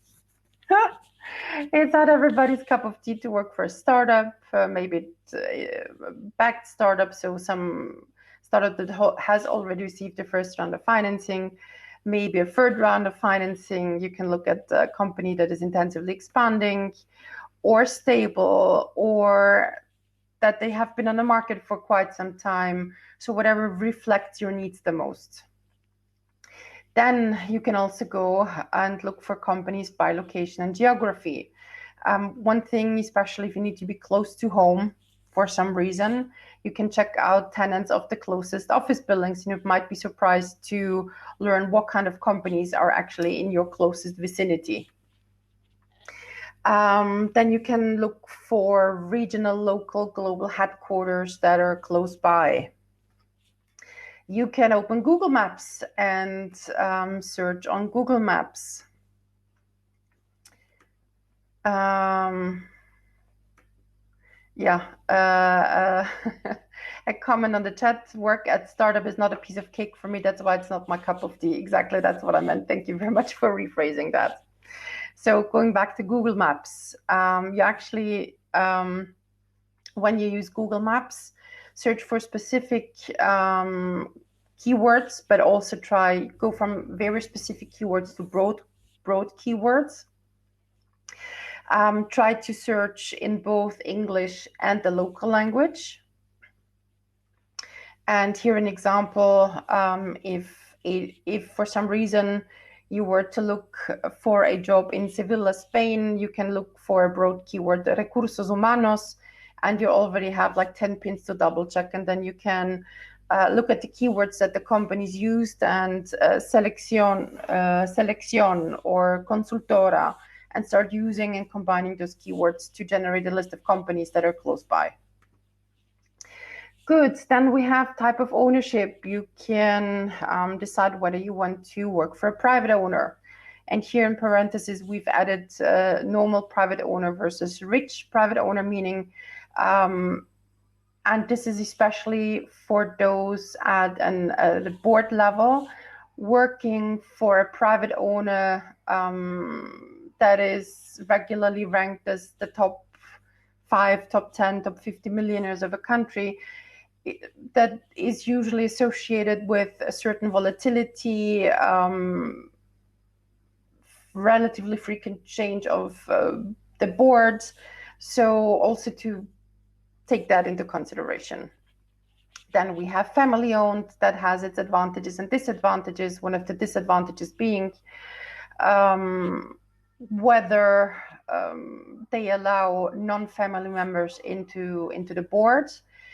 It is now currently a big topic, looking at COVID and what's happening. More and more family-owned businesses do ask themselves, maybe we should hire a professional external board member to get us through the next couple of years. Type of ownership could also be a partnership, a holding, a corporation, traded on the stock exchange, etc. Here we have a question on the chat: is there any clue for consulting firms? This is another type of companies, yes. And here you would do exactly the same kind of sourcing to understand what kind of consulting firms could be interested in your profile, and you do the sourcing, preparing the list in a very similar manner. You can look for consulting firms who are already offering the types of services that you could be delivering, and you could approach consulting firms that don't offer the services yet, and you could be the first one to do so. You can look at companies that are co-owned or fully owned by private equity or venture capital funds. So how do you go about that? Step number one, as we already discussed thoroughly, you make a list of companies, which we call sourcing.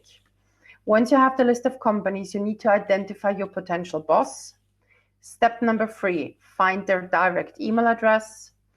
And how do you do that? To find your potential boss, you log on to platforms like LinkedIn, Xing, or sometimes there are local platforms, and you do the research. You can check the company website, Google or Yahoo, and definitely use both search engines because they use a different algorithm, which means you will see different search results. And simply ask your network, especially if your potential boss is not necessarily the general manager or the head of IT. If it's something more specific, not everybody is yet on LinkedIn, although more than 90% of professionals, I believe. So use your network as well. And some might not have realized what changed between the two slides. So this slide says find your potential boss, and the next slide says find their email address. And the email address is exactly the same sources of information: LinkedIn, company website, Google, and ask your network. Now, what's important when it comes to identifying their email address, you need two pieces of information. One is their name, and the other one is the structure of the email address in that organization. And once you have those two pieces of information, you can deduct the direct email address. How do you find email addresses? Here, a couple of tips. If they're traded on the stock exchange, you can look for investor relations, for the investor relations tab, and then click, and it's usually either IR at and then the domain, or actually a direct contact person, or you can download reports, and somewhere at either at the very beginning or at the very end is who prepared your report and the direct email addresses. You can also look for media contacts. Social media specialists are very often bit more generous when it comes to sharing their contact details. HR contact person. And here on the chat, there is a question. How do you find your potential boss in a really big company where it's difficult to get an idea about the company structure from open sources? Okay. Really, actually, with the really big companies, they're actually very often more transparent than the medium-sized companies. So I would look for, probably on the website, try to understand the overall company structure. And then on LinkedIn, if you, for example, choose a rather big country, I don't know, Coca-Cola in Germany, and then you have 1,200 employees, and then you narrow it down to a certain location, then you can see, okay, there, and you start looking at the different names of the positions. So you start deducting, okay, this could be here, this person probably reports there. So this is really playing or being a little bit of an internet detective. Plus, also have a look at your network and figure out maybe there are people in a network who used to work for those companies and who can help you with that as well. Then there are sites like hunter.io or email-format.com where they help you, or they suggest with a certain level of certainty or probability that this is, and they suggest then the format of the email address, most email format most likely used at that organization. I think I need a sip of water.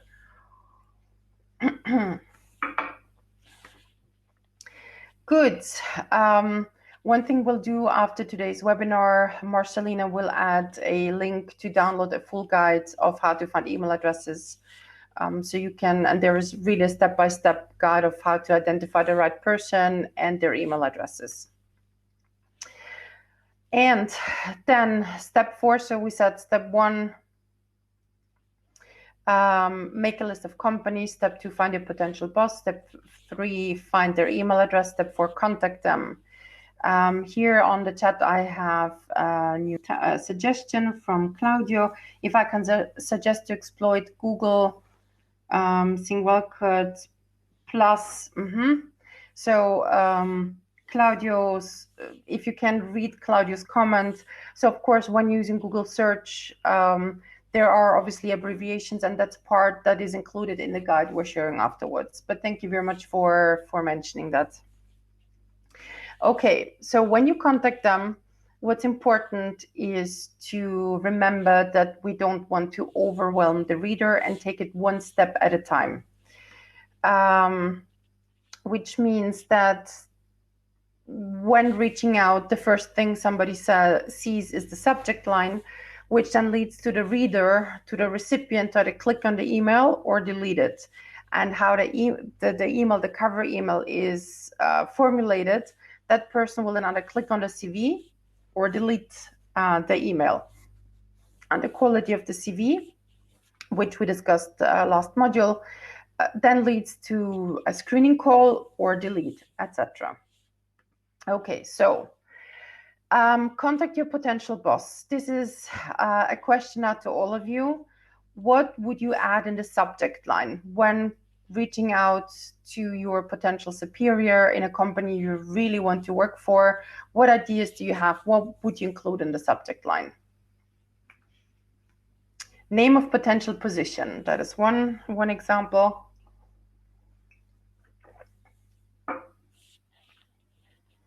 Let's see what the others are. Or name of type of project.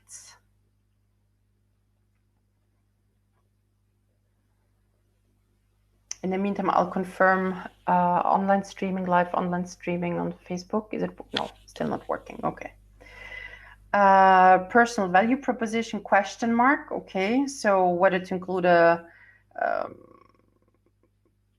the unique selling proposition. Okay, introduction, partnership, their pain and how we can address it if we know that.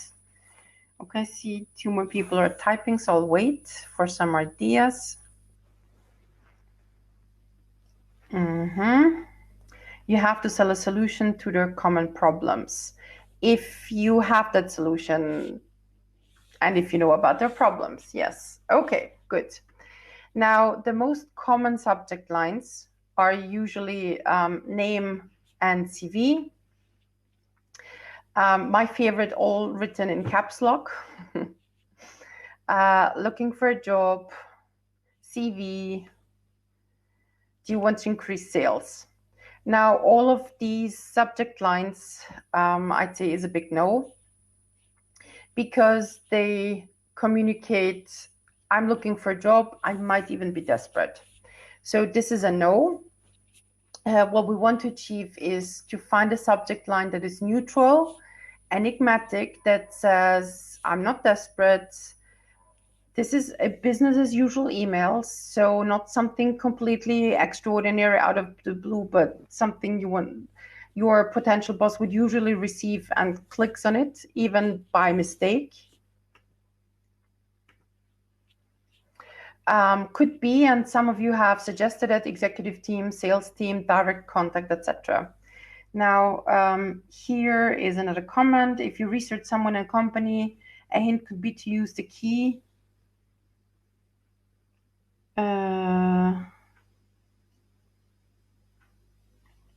Okay, what Claudio is suggesting is actually a continuation of how to use Google. Is that correct? I think so. Okay, back to the slides. Okay, yes. When you contact your potential boss, tips of how to write the cover email. So we know the subject line, not too desperate, business as usual kind of thing. And then the cover email itself should be written to the point. Here we add, what do you have to offer, not what do I want. These are 2 different motivation letters. It should definitely be personalized. So here an example. Dear Mr. Smith, I'm getting in touch with you to inquire whether Coca-Cola is considering strengthening its team of IT professionals or its executive team, its board, etc. So the first line is about why you are getting in touch with them. If you're considering it, please allow me to introduce myself or briefly about myself. And then we basically summarize the profile summary. In other words, here we use and communicate your unique selling proposition, which means you need a really good CV and a unique profile summary.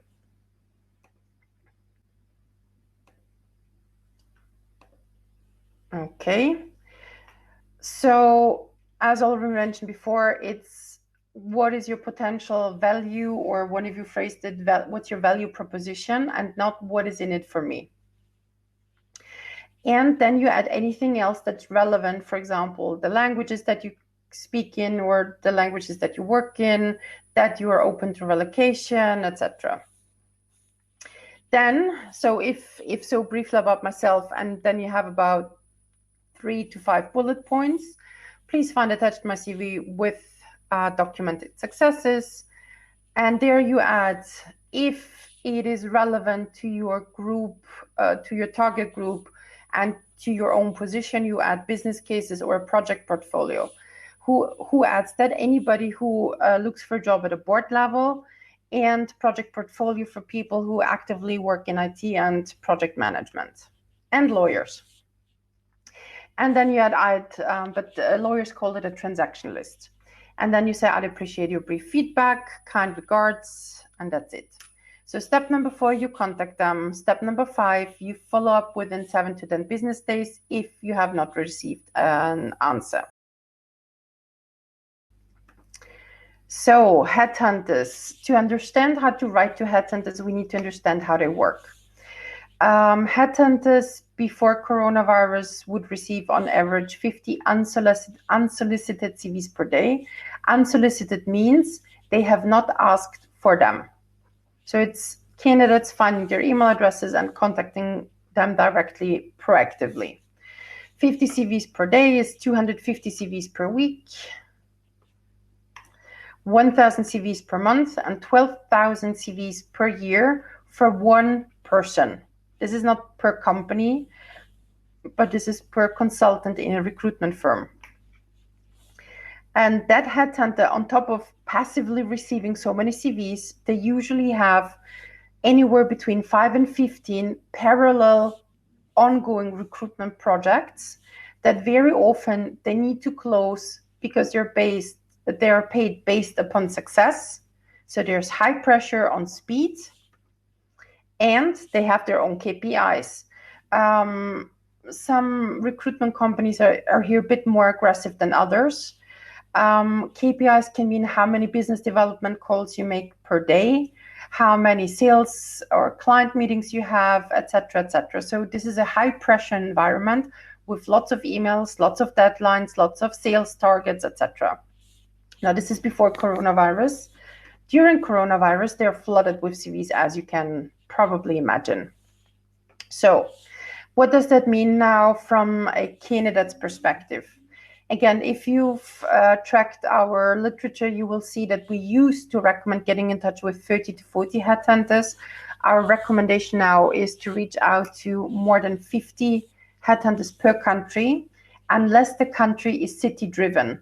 City-driven countries are Germany, the United States, so where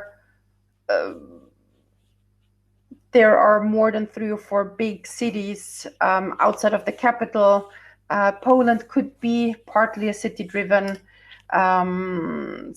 country, meaning that the ecosystem around Frankfurt is big enough to reach out to recruiters independently in Frankfurt and independently in Berlin and independently in Munich, etc.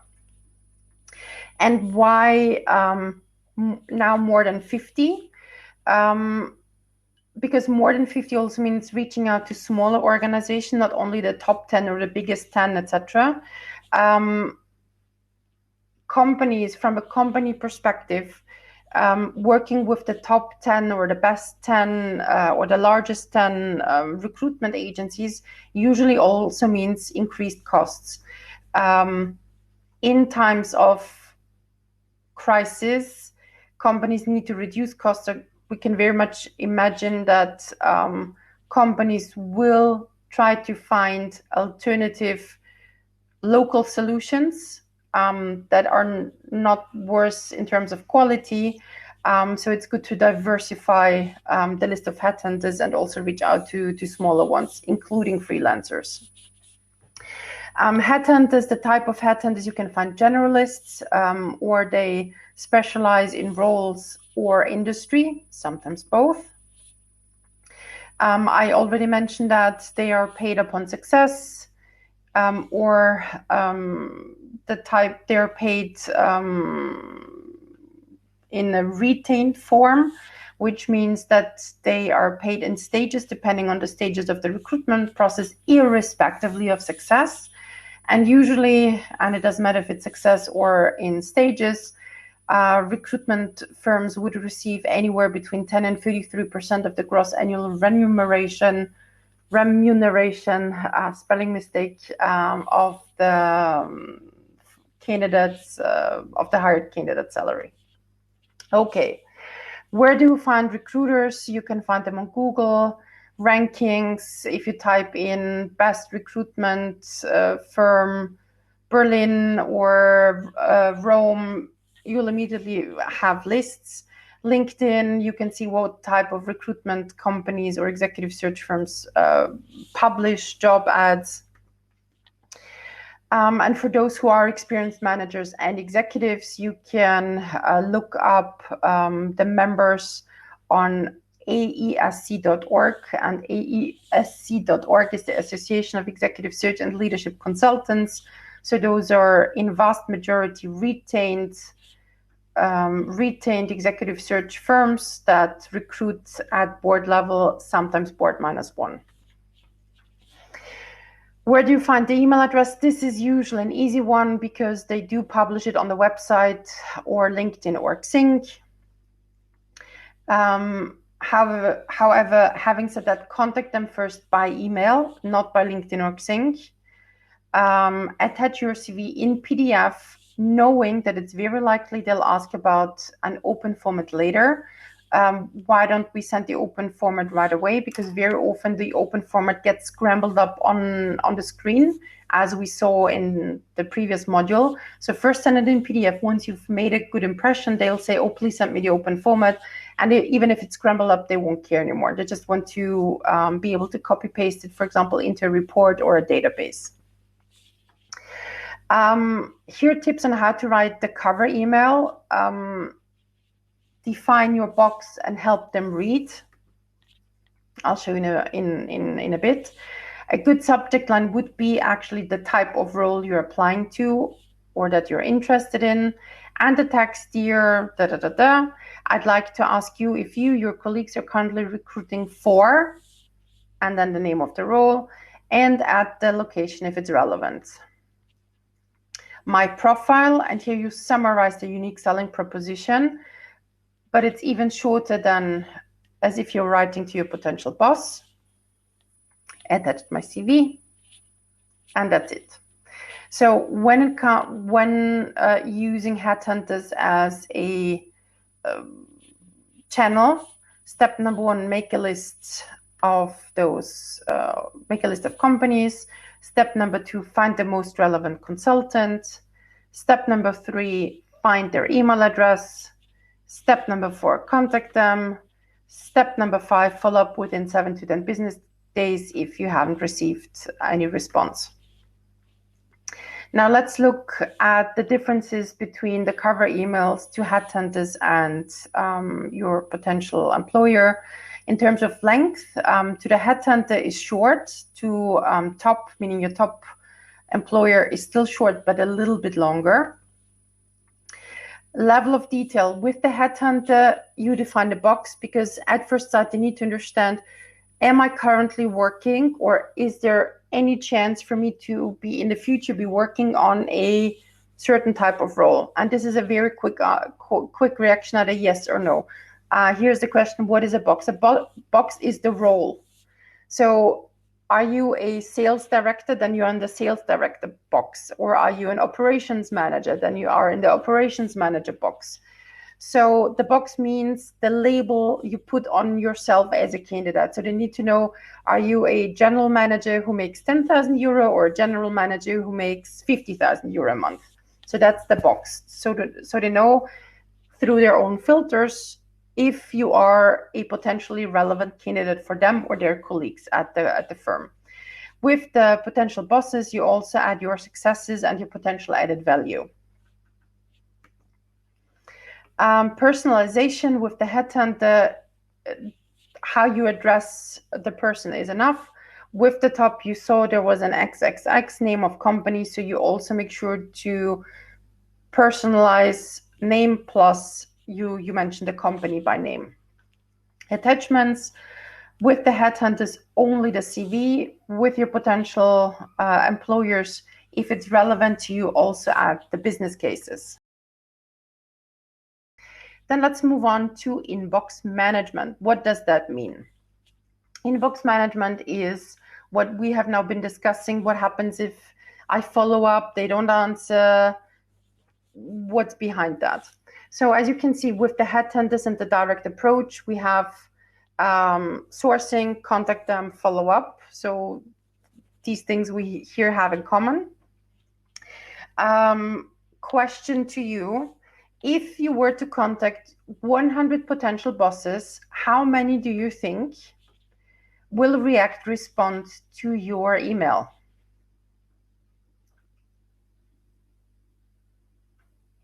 And if you know, don't say it. Okay, 5%, 3, 5%, 1 to 2. Then here's a comment: it depends on how well we target them and how we write the message. Well, this is obviously under the assumption that you've selected the right companies and identified the right potential bosses. Okay, so here I see you're rather conservative, anywhere between 1 and 10%. One person said maybe 30%. Okay, then I'm even afraid to ask you if you're so conservative or negative or pessimistic to say, okay, if only 1 or 2 respond, that means nobody will invite you to an interview. Well, what do you think? How many would then invite you to an interview? Okay, here I see 2 interview invitations. A couple of more people typing. Let's see your ideas. 1 to 2. So it's almost as many as actually would have responded or reacted to your emails. Okay, so here again, this is something counterintuitive where data wins against our intuition. Now, before I show you the results, I forgot my question about the headhunters. If you contact 100 headhunters, and now just from a feeling point of view, do you think the headhunters will respond more or less than the company when contacting the potential bosses, when contacting business? Okay, oh, that's very interesting. Have more, less, more, less, more, less. Okay, so here I can see you disagree to disagree. Fantastic. Okay, so let's see what the numbers say. The numbers say the following, and here I first will define that. Response rate is the reaction of effectively contacted people out of the whole pool. And effectively contacted people means I've sent the first email and I've sent a follow-up email. If you don't send a follow-up email, this KPI does not count. So a good response rate or an average response rate that we at Career Angels achieve. Okay, first an example. The slides are smarter today than me. So if 37 CEOs react of 95 effectively contacted, just to show you how it's calculated here, the response rate would be 38.9%. Okay, average good response rates are between 30 and 50% for both companies and headhunters. If your response rates are lower, something isn't right. And the interview rate is interviewed by effectively contacted out of the whole pool. So not interview rates by those who responded, but interview from the whole pool. And a good interview rate here would be 5 to 10%. If it's lower, it means something's not right. So in summary, a good response rate or an average response rate is 30 to 50%. An average interview rate is 5 to 10%. Anything below those numbers, something not quite right. And we'll soon see what could be improved here.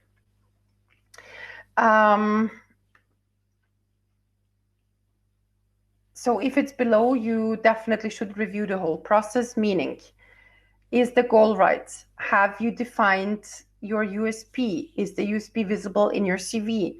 Do you have an ATS CV? Is your LinkedIn profile optimized?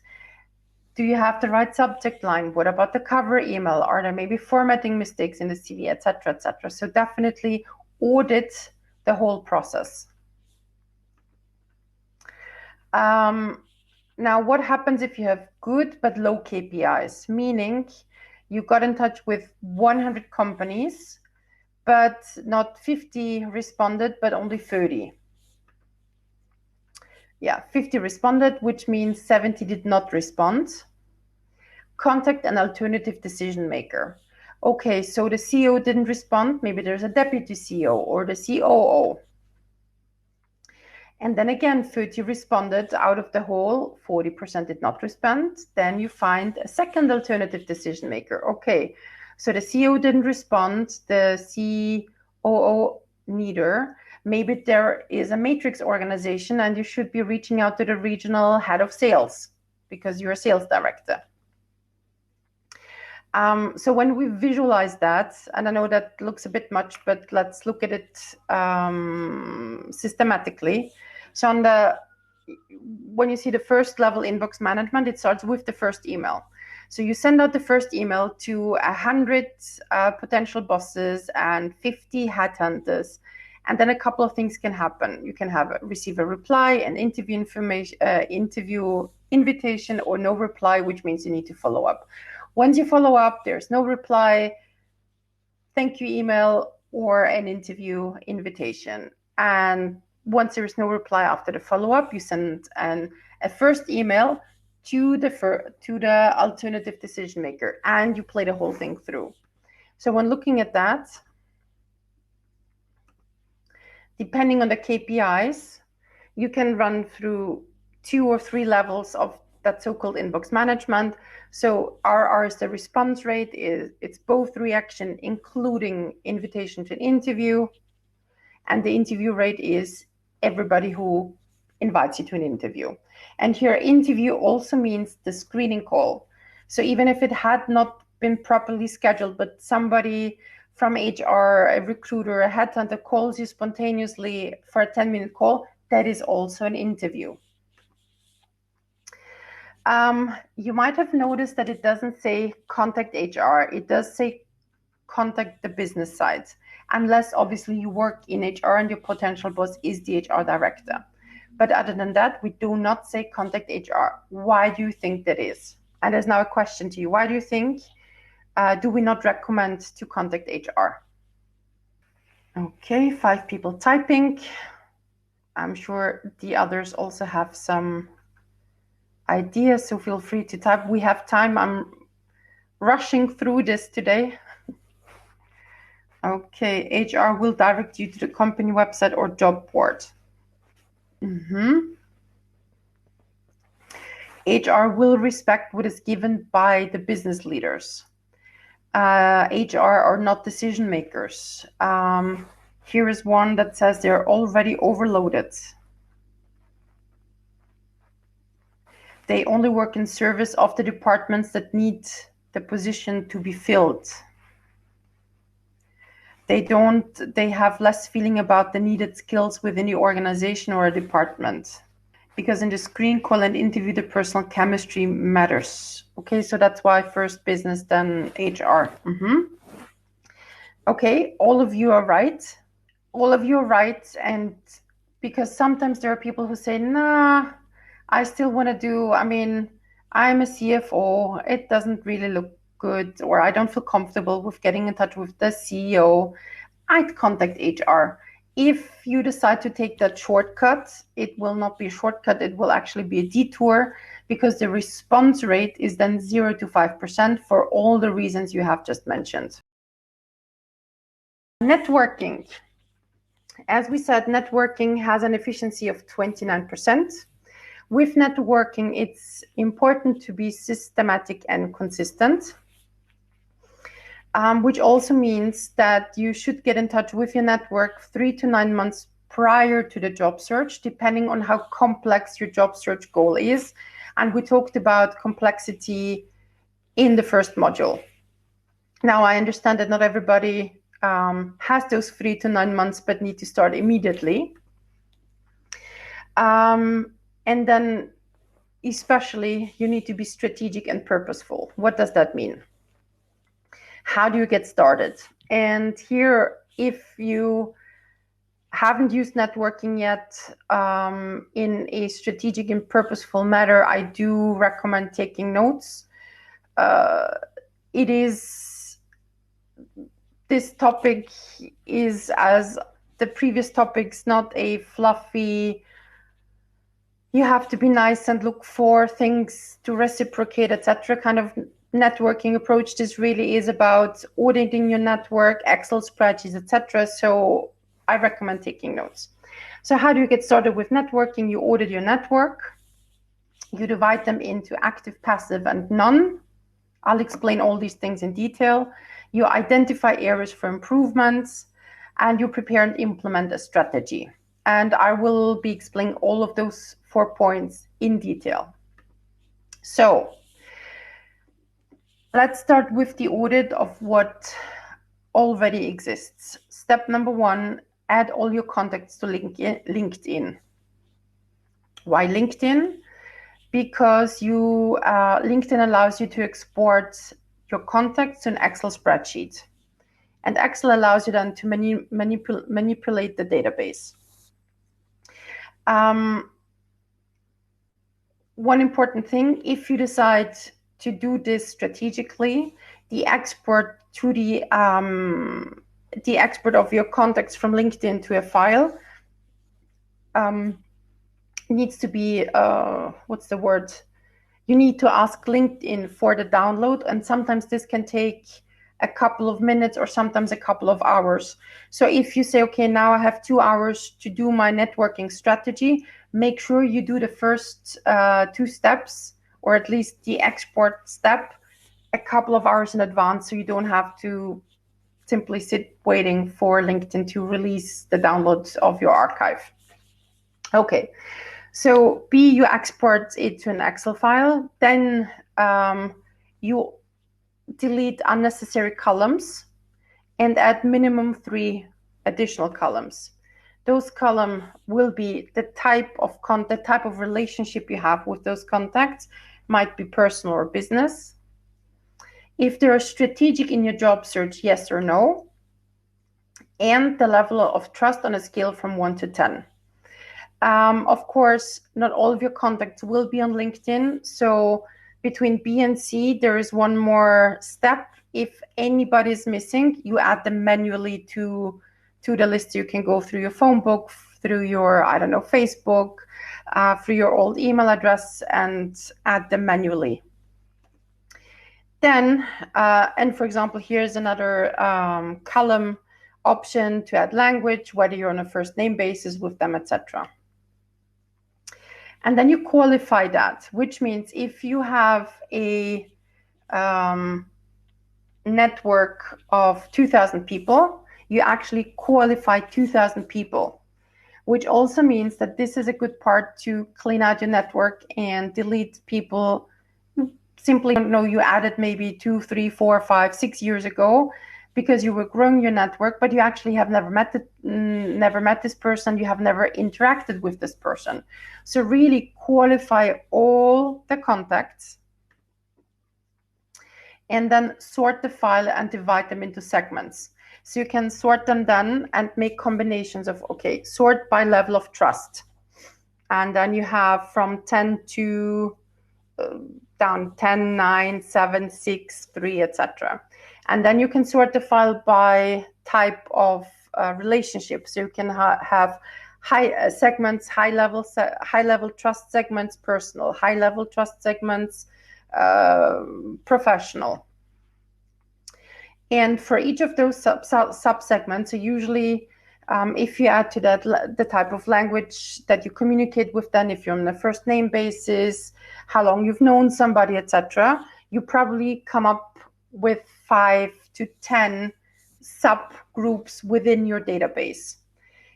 And then you prepare strategies for each of those subgroups to say, okay, if they're personal and there's a high level of trust, I'll give them a phone call.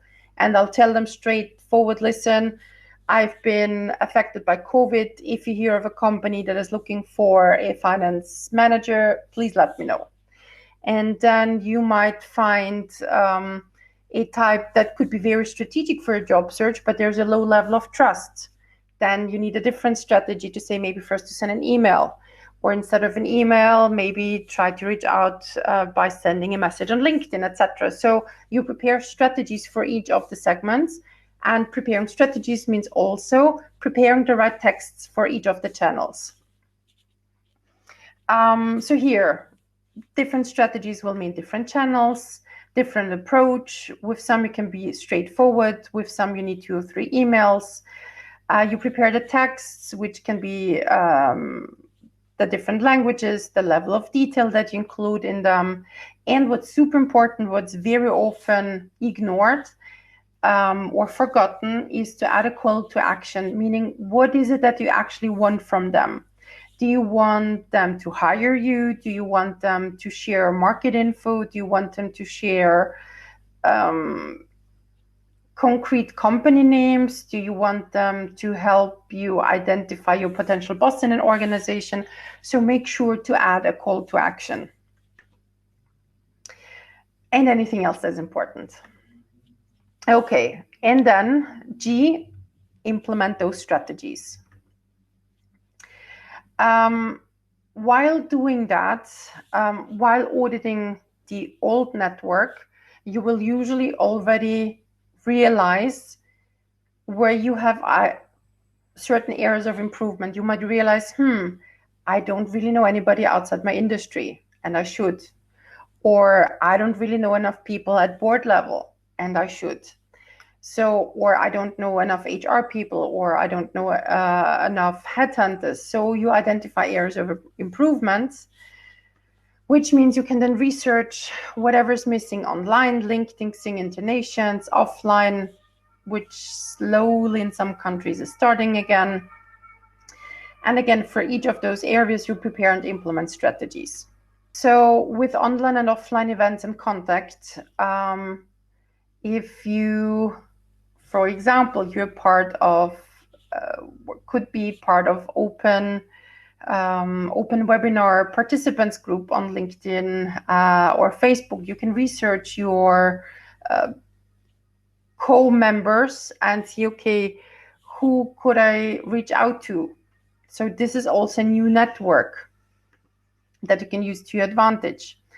If you get in touch, especially at some point over the phone, make sure you have an appropriate elevator pitch, which is your auto presentation, which is your unique selling proposition, which changes depending on your target group. And that's also something that you will be using at the beginning of an interview, which we will be discussing in the 4th module. After online, offline events, make sure to send a personalized note and the LinkedIn invite. Now, if you decide to use the open webinar group for participants on LinkedIn and you reach out to your fellow group members, please personalize the LinkedIn invite. If you decide to do it through the mobile phone, instead of clicking connect, click on more and then personalize invite. I'll make sure, let me make a note. Personalize. mobile invites. I'll make sure to repost that on our group so you know how to do that. Okay. What are the most common mistakes when it comes to networking? Usually it's done too late. People are either too pushy, or the other let's say extreme, they're not direct enough, which often is because of certain assumptions, especially with people we know well personally. We assume that our friends know what we do for work. So we send them our CV, sending, oh, if you hear something attached is my CV. What does that mean, hear something? So make sure that you have a very well-defined call to action and that your friend means hear something. What does that mean? So make sure you define that for them. Some have no strategy at all. They randomly network, and by randomly networking, and this is something where we cheat ourselves, because networking randomly means I don't start with the most strategic people. And this is something our clients often do when qualifying the database.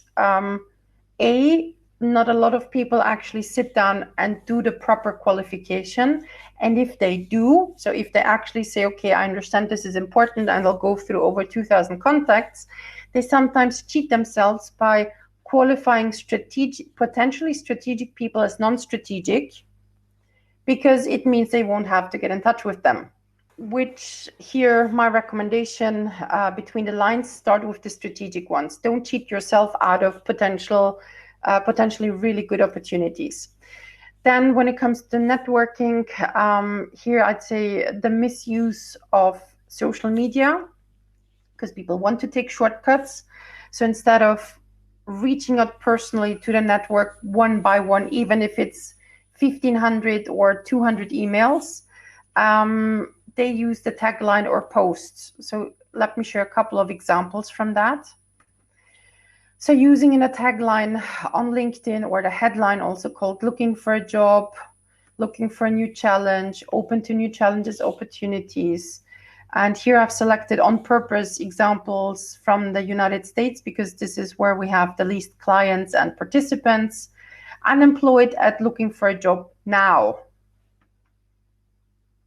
Looking for a job now. Looking for a job at actively looking for a job. And then you can see under currents, looking for a job at actively looking for a job. I'm currently unemployed and looking for my next opportunity. Actively looking for a job in Chicago, call +1, etc. And that's a recruiter. Still looking for a job at I don't have a job. Looking for a job at #pay the bills. You will see in all our literature, and that's one of the things that has not changed yet, we do not recommend posting or including in your tagline that you are looking for a job. There are other ways of letting your network know, even through LinkedIn, that you are open to new opportunities, and it's not by desperately in caps lock screaming, I'm looking for a job. Here an example, what happened from week 14 over to 15. There was an immediate increase of almost 6% of people who increased that, started using the tagline looking for a new job, open to new challenges, looking for new challenges. There's no recruiter in this world who sits down in the morning, aside from having 100 emails on their inbox, and says, let me click through the candidates who are currently looking for a job. This is not how the job market works. The job market is driven by what the companies pay for, and then it doesn't matter whether or not you're looking for a job. Oh, I'm happy you find this entertaining, but for some reason, some people think that it increases the chances of their candidacy, but actually decreases it immensely. Here a couple of more examples of how to misuse social media. And by social media, I obviously mean LinkedIn. Posting your CV. This is a gold mine for hackers, especially if you include right away your contact details, your address. I mean, everything is there, even how many kids you have, etc. No. Here, this person at least hid partially their contact details, if you can see it in the left column, aside from the fact that it is the 2-column CV.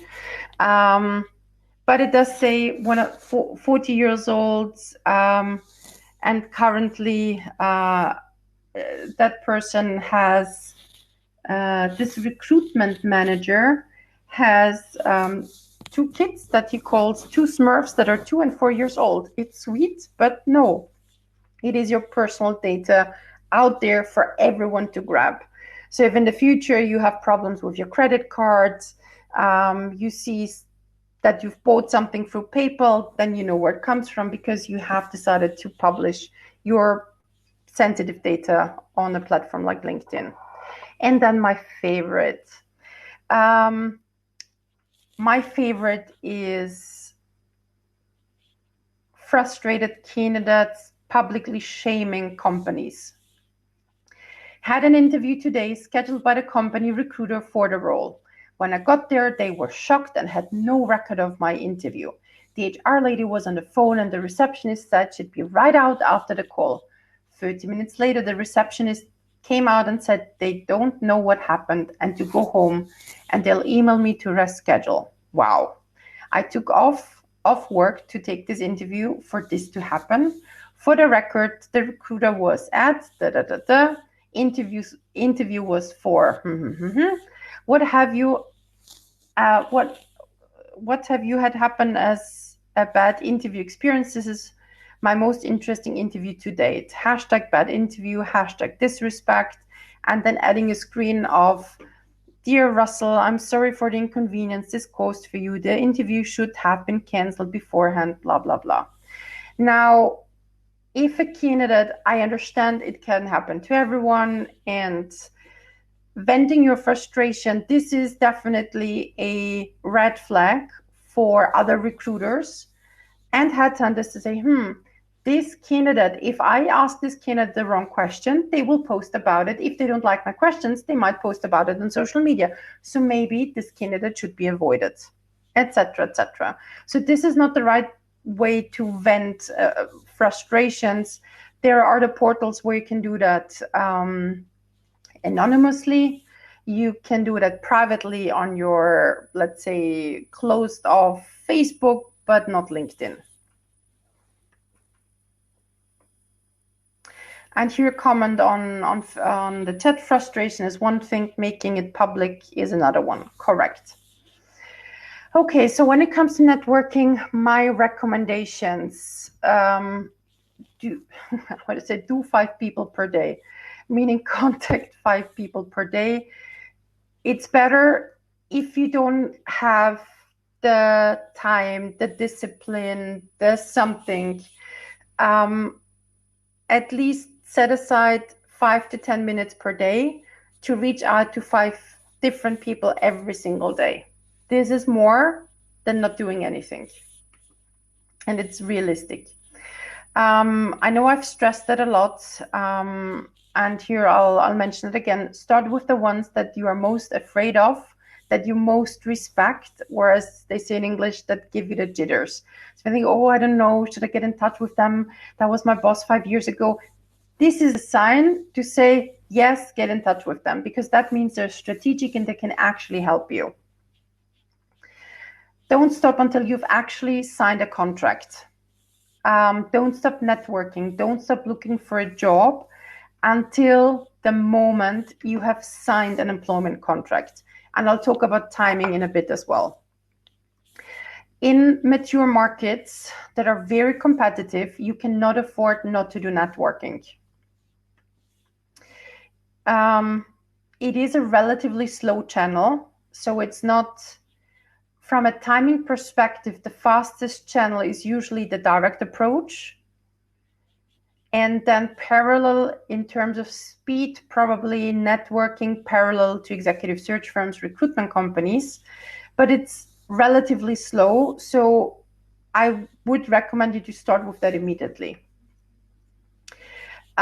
Recommendations, particularly for LinkedIn: personalize your invite, also on mobile. And I mentioned, I already made a note, I'll send you a screen on the group. So I encourage you to request access to the group, and I'll send you the screenshots on how to personalize your invites on mobile.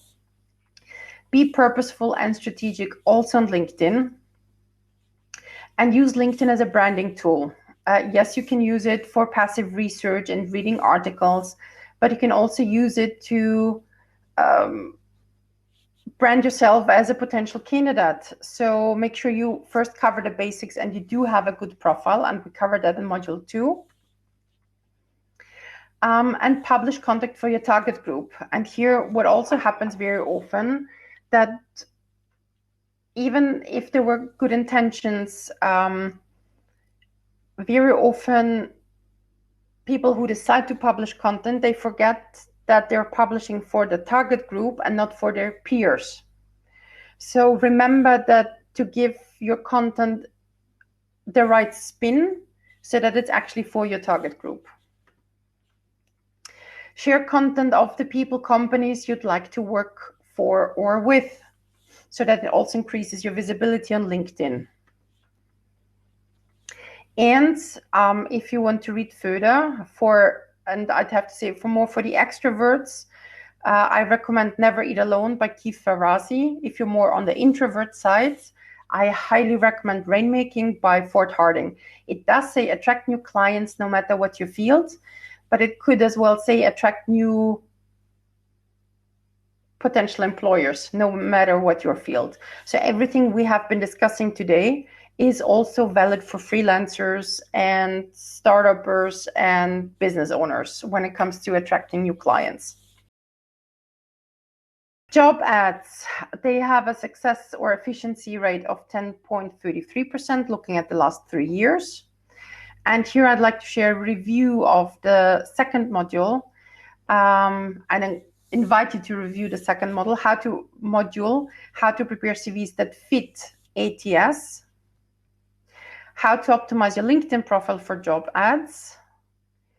And that's also one of the tips. Ask the group members here on the open webinar for participants groups, ask them to endorse your skills on your LinkedIn profiles. And it's really not magic to hack the job ads. And here I want to share something. It's an email I received on April 25th. And I've highlighted the most important bits. Dear Sandra, I visited your workshop, blah, blah, blah. I used your script and especially the Jobscan page to optimize my CV.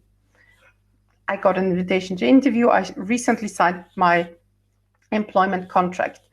And that person does say, I did it more as a test than thinking I'd actually have high chances to get that job.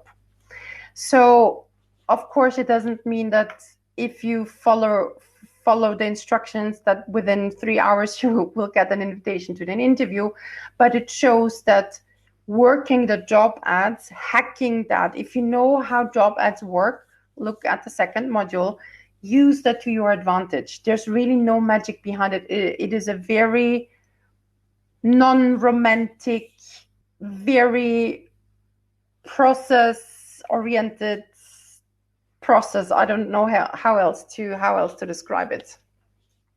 So use what you know about job ads. Okay, now timing. How long does it take to do inbox management, etc., etc.?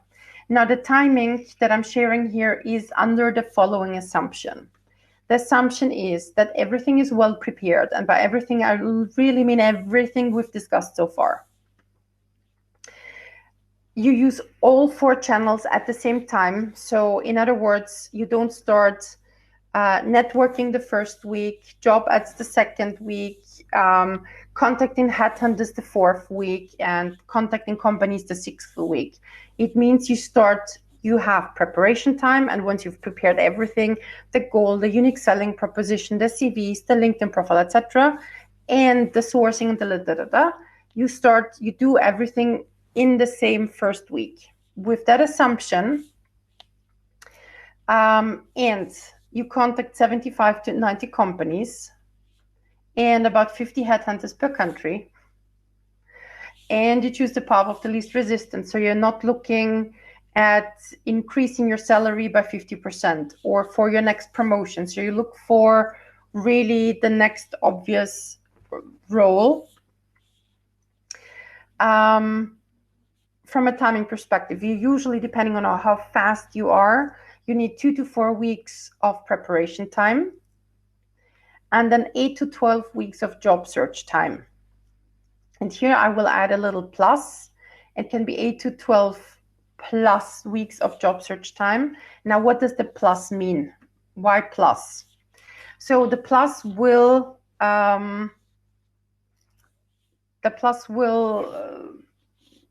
apply for people that are more senior. So the more senior you are, the more time you will be looking for a job. So board level and above, meaning regional roles. The plus also means that not all the companies have yet figured out if they want to hire especially senior people without face-to-face interviews. And this is a question mark, and that might then translate into longer job search time because not every company has yet decided how to handle the recruitment process in coronavirus times. The plus also means that, yes, we see overall in the markets a slight increase. Now, question here, it might seem an obvious question, but let's try and see. What would you say? What is the goal of an interview? Generate interest, to go to the following step, to assess the candidate, to get a job, distinct myself from competitors. One more, there are probably many steps, to check the match, clarify expectations. Well, actually here it would be very reasonable to ask, what is the goal of an interview for who? For the candidate or for the recruiter? But we obviously talk all the time from the candidate's perspective. I'll answer what the goal of the interview is a little bit later. In the meantime, let's look at the interview stages. We have a before interview stage, a during interview stage, and an after interview stage. So let's look at it step by step. When we look at the before stage, what we want to do is actually get invited. So it might surprise some of you. It's not that difficult to get invited to an interview. There are a lot of candidates who don't even respond to invitations for an interview. And my recommendation, especially if you're actively looking for a job, check your spam folder.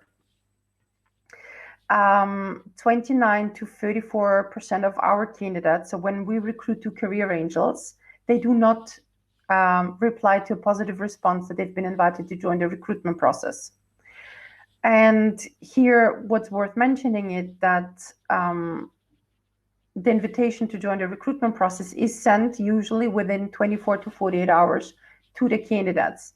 So it's not even that we invite them after 2 weeks when they've already found a job, but this is as close to immediately responding as we can get while verifying documents. So 1/3 doesn't even participate in the recruitment process, and 50% of the candidates who pass the tests do not show up for the interview that they themselves have chosen. So from a recruiter's perspective, and we've asked other recruiters, executive search consultants, HR, etc., they usually have a no-show rate of 30 to 50%. So if you're the candidate that actually shows up, this is already half the won battle. So first takeaway, respond to emails, check your spam, and actually simply participate. There are some candidates who are reluctant to do tests, saying, especially if they're experiencing, well, at my height of my career, I've been working for the last 15, 20 years, why would I do a stupid test? Do them. They're more objective than any human will ever be. And they do test for matches in terms of corporate culture, etc., etc. So really don't be afraid of taking tests. Worst case that can happen, you learn something new about yourself, or you learn a new test that you potentially can disagree with. If you're interested in the company, in the opportunity, please prepare. And here what I can actually say, prepare. You will soon see, I hope, why we insist so much on the prepare part. The majority of candidates do not prepare for interviews. I have a question in the chat. Does this really apply now that it is an employer's market? I find it hard to believe that people will not show up. To answer your question, we are currently recruiting, for example, at Career Angels, and approximately half of our candidates ghost us. They simply stop responding. And we are fast in inviting them to join the recruitment process. So it might have improved a little bit looking at the employers' markets, but there is still a lot of misbehavior from the candidate side. 90% of candidates are not really prepared. To give you a couple of examples, what preparation means, they didn't read the website. One of the candidates told me that they wanted to join Career Angels because they've always wanted to work for an advertising agency. Okay. They didn't read the job ads. Didn't read about the interviewer. They didn't read about the industry, especially if they want to switch industries. Didn't read the briefing, etc. Here are some comments now happening. Let me read them out. It is true, I will not show up for the next stage of interview for a job I interviewed for yesterday. The conditions are not very good. Then cancel the interview. It might be that with the same company, there will be better conditions or different conditions. And because of ghosting them or simply not showing up, you will end up on a candidate blacklist and barred from all future opportunities with that particular company. Then there's one more comment. Surely ghosting is even worse these days now that people are,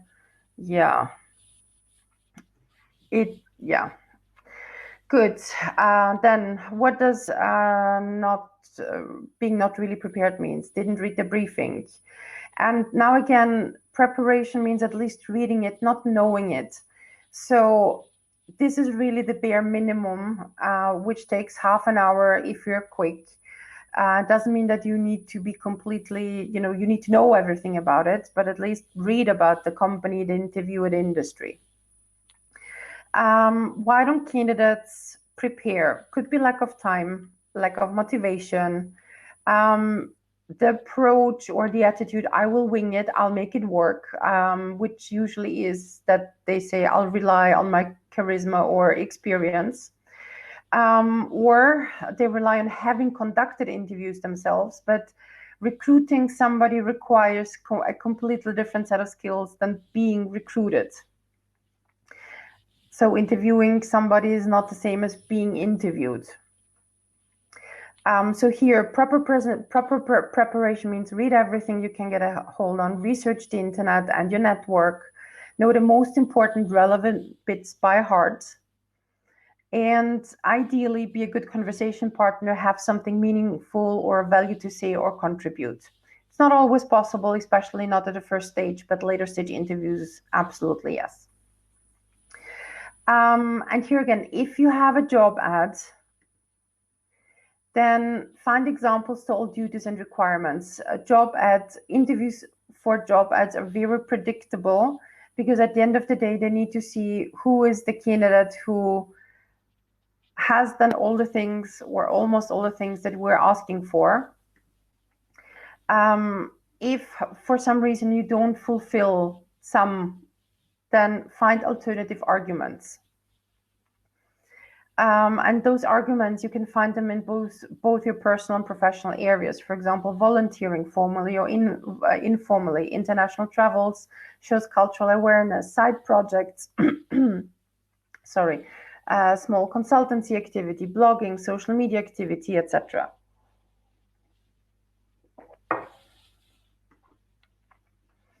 have answers for all standard questions. There are literally almost no surprises. Even Google has retracted from their initial strategy to ask creative, non-standard questions because they realized that the answers do not predict performance. So there is a set of standard interview questions, and they are known, they're not secret. And if you don't know how to respond to certain questions, Google it. There are hundreds of guides on how to answer a question about your strengths and weaknesses, and how to answer a question about something else. So really prepare. And if there is a requirement that you don't fulfill, you can then also challenge that, or try to figure out why do they expect candidates from an international consulting firm.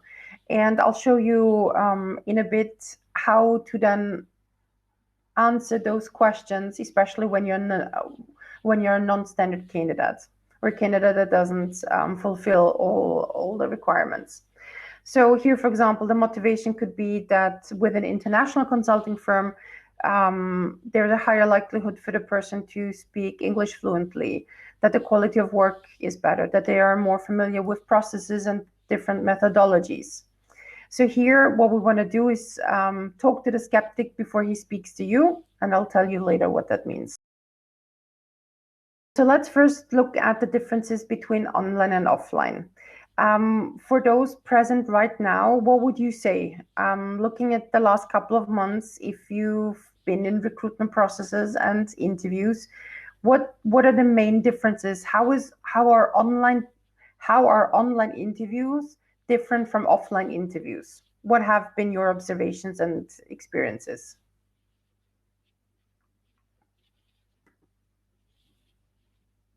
Okay, a couple of you are typing, so let's see. I'm interested. Limited body language, yes.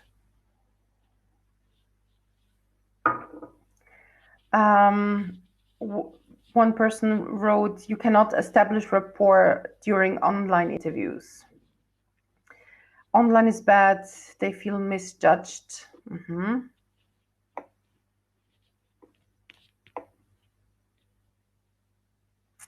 What the interviewer sees depends on your lighting conditions and camera at your laptop. That is one of the impressions, yes. Online is more difficult to establish a relationship, empathy with the interviewer. There is the risk to have a cold interview. Here's one comment from Facebook. Empathy is greater online. The fact of not watching your camera makes them believe literally that you are not watching them. A bit more aggressive from the interviewer, especially if they're experienced personally. So you can see you have experienced the differences, and I have to say online interviews are much more difficult than offline interviews. So let's look at the differences. You don't have to travel to online interviews. Clothes, yes, but as one of my colleagues phrases it, the 30% until the Skype line, that's where you need to dress properly. There's no handshake, so this is part of building the rapport. There's no senses, there's no smell. There is not really the initial, what would you like to drink? How did you find the office? That small talk doesn't really exist. But we do have a first question.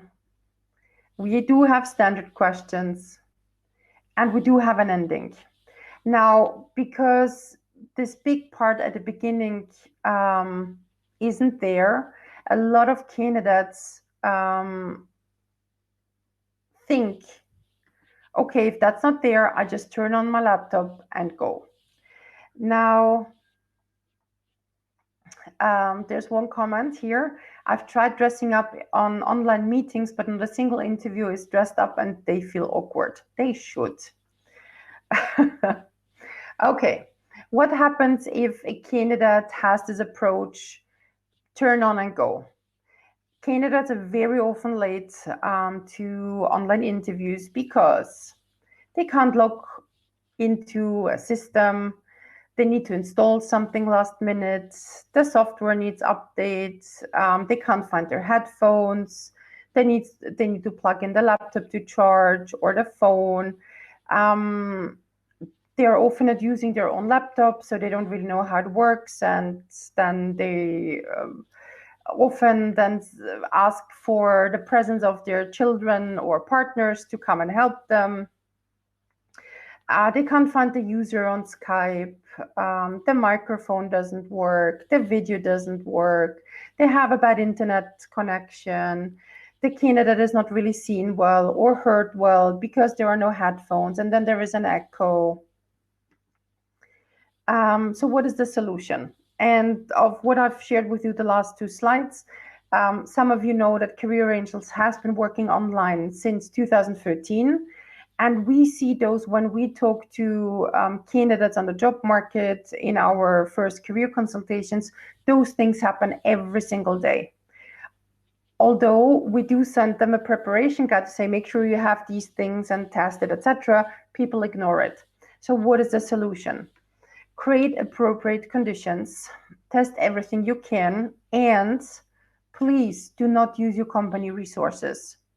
As a lot of employees have moved to home office with company laptops and company programs, they then use those resources to interview. And they then say, listen, I cannot install, I know that you want to speak with me on Skype, but I'm not allowed to install Skype on my company's resources. So I will send you from my company account an invitation so you can interview me. You see how this already sounds wrong, right? So preparing appropriate conditions. Question to all of you, which of these conditions are the best? What number? Thank you. Yes, it's 7. It is 7, but the majority of candidates look everything like but 7. And as you can see, when we took those photos a month ago, and you can see I have not yet been to the hairdresser in the meantime.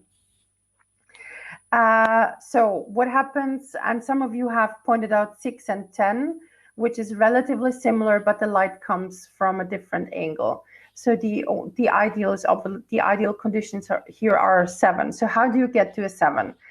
Let me show you how not to do it. Sitting in front of the window. Those are my favorites. Happens very often when I talk to candidates. Yeah, please don't do that. We don't see you. So then it's even harder to create rapport because as an interviewer, you don't want to spend the first 5 minutes to ask the person to move to a different place. It's sometimes awkward, etc., etc.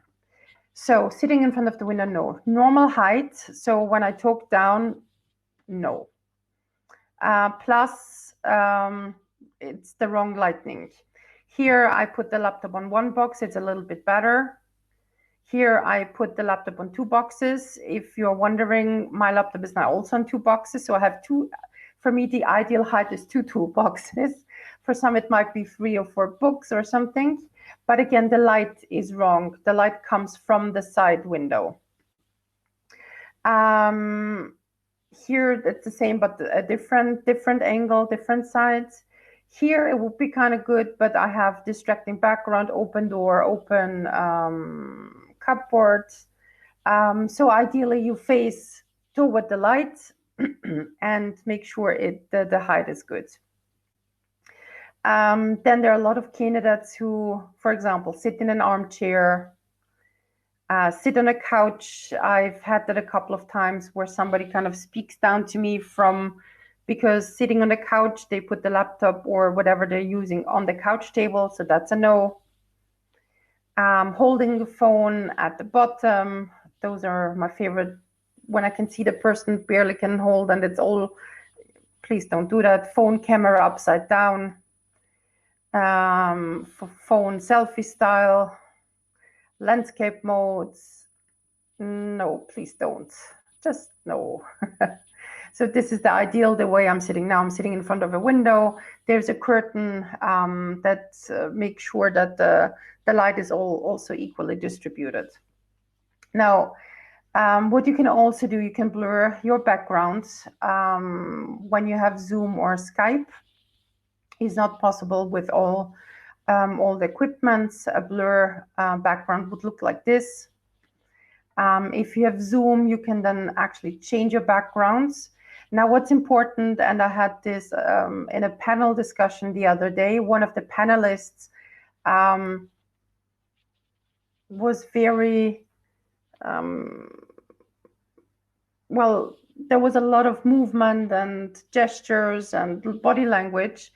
What the person forgot that when you do that, the background option, the blurred background option, or the background in the background can't react it very quickly. So half the time that panelist looked like half the body was missing, which looked funny. That's how I'll leave it. So here you can, change background option. There's a website, zoomvirtualbackgrounds.com/browse.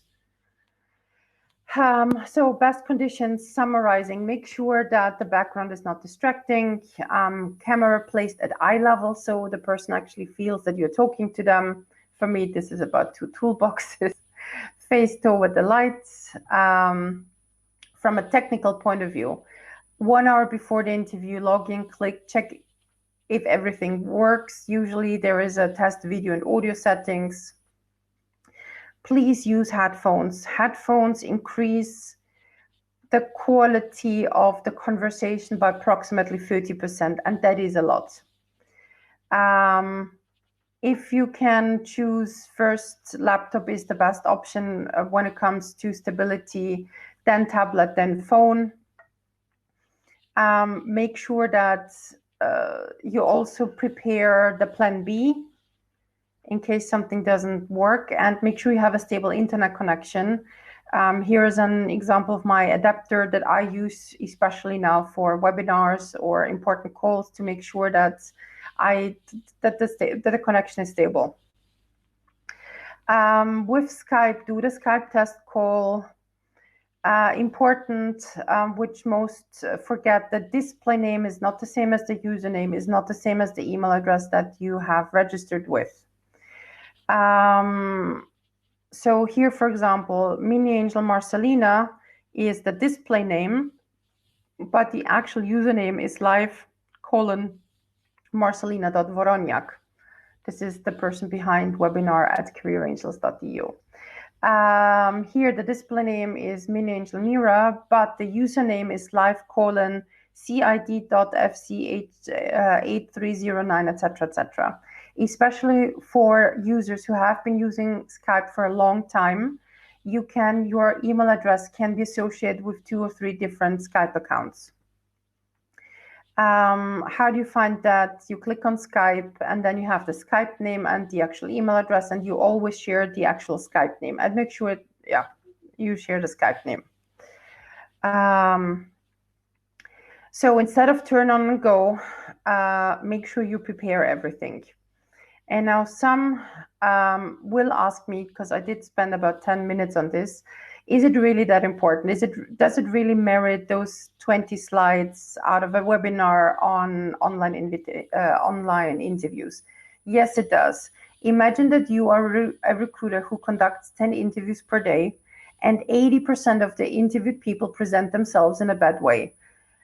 So who will you remember? You will not focus on the content. You will remember the good ones. I mean, you will remember, oh, that's the lady with the underwear in the background, or that's the gentleman with the dirty dishes in the kitchen. It's not about the kitchen. We all know that not everybody has an office for every working family member or studying family member. And it is absolutely okay to interview sitting in the kitchen, but it's the background what they will remember.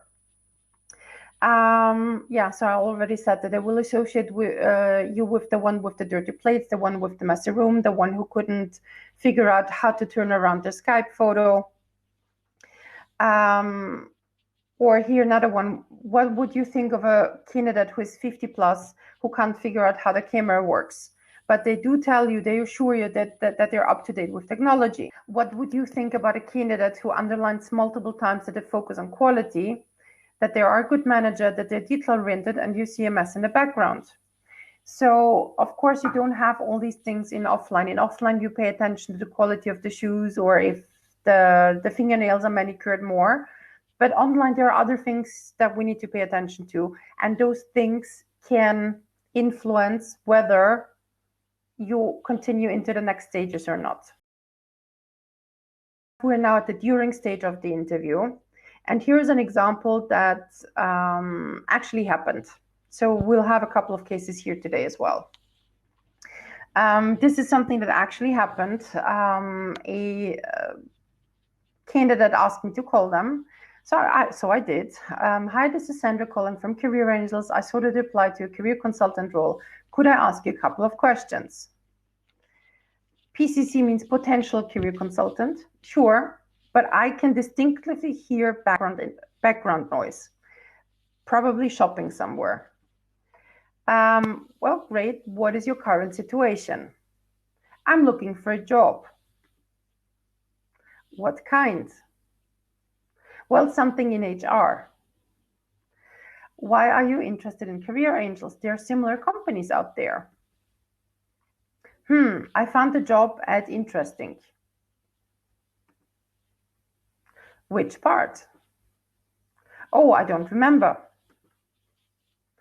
Okay, are you currently employed? What's your situation? I'm not with that company anymore, so I'm actively looking. But the CV that we received earlier said they were still employed. And this is a so-called screening call that actually happened and was about a year ago. This is somebody who was actively looking for a job and asked me to call them at this specific time. Now, how could this call have gone completely differently? And here are already hidden tips for all of you. This is Sandra calling from Career Angels. I saw that you applied to a career consultant role. Could I ask you a couple of questions? Hi, could you please be so kind to repeat who is calling, what company?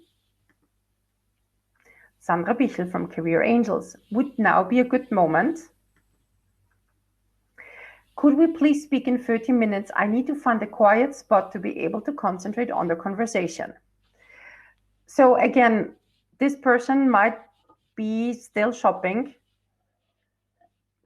but will find a spot to talk to me. Plus, they have asked my full name and the company details, so they can go back and review what have I been emailing with them. Is this a new contact, somebody I've emailed with, etc. Sure, let me call you back in half an hour. So half an hour later, this potential career consultant prepares in the meantime. And then I call again. This is Sandra calling from Career Angels. Could I now ask you a couple of questions? Sure. Great. What's your current situation? I've been in HR for 15 years, out of which 7 in recruitment. I have enjoyed being with a recruitment company and now on the client side, but what I enjoy the most is actually helping my candidates and sometimes friends and family in their career management and job search. And although I'm happy where I am, when I saw your job ad on LinkedIn, I knew I had to apply. Why are you interested in Career Angels? There are similar companies out there. To be honest, it was the first ad I saw and I haven't yet had the chance to prepare a good answer for that. Your phone call took me by surprise. Please ask me next time. I'll make sure to research accordingly. What about helping others in career management and job search do you enjoy? And then the conversation goes into a completely different direction. Here's a question from in the chat. Once I said to an HR to call me back the next day as I was in a meeting that day, and he never called me back. That happens rarely. It can happen, but it happens rarely. Now, if you had the number of the person who called you, if you had their company name, email address, you could have actually emailed them and not lost that contact. Researchers do approximately 10, 20, 30 screening calls per day. Yes, they can miss somebody when they ask for a call back, but if you see the quality of those two conversations, of course, a researcher or an executive search consultant, a headhunter, an HR person prefers to speak to somebody who actually can focus on the conversation and give high quality answers. So once in a while, yes, miss it, but in order not to miss out on a repeat call, ask definitely for the contact details, who called, what time, when will they call back, set the time, make sure they confirm by email, etc. So a couple of things to do to avoid a situation where you're not called back. So let's start with basic bad interviewing. Basic bad interviewing is thinking or behaving as if you were the police station and under interrogation. I also call that ping pong style interviews, where you are asked a question, you give the answer, question, answer, question, answer, question, answer. Well, you know. So this is basic bad interviewing. Basic good interviewing starts with the first question, and there is a predictable beginning. All the interviews start the same way, and it is either why have you applied, why have you contacted me, what is your current situation, or please introduce yourself. And this question is always answered the same way. The only thing that changes is the first sentence and the last sentence of your reply. So what do? You introduce yourself. Well, I have applied because, or I have contacted you because I have 15 years of experience as in HR, blah, blah, blah, and the slide we just saw before. Please introduce yourself. I have more than 15 years of experience, blah, blah, blah. What is your current situation? I have more than 15 years of experience, and you have your auto presentation. Where does that come from? From your CV. This is the unique selling proposition. This is your profile summary.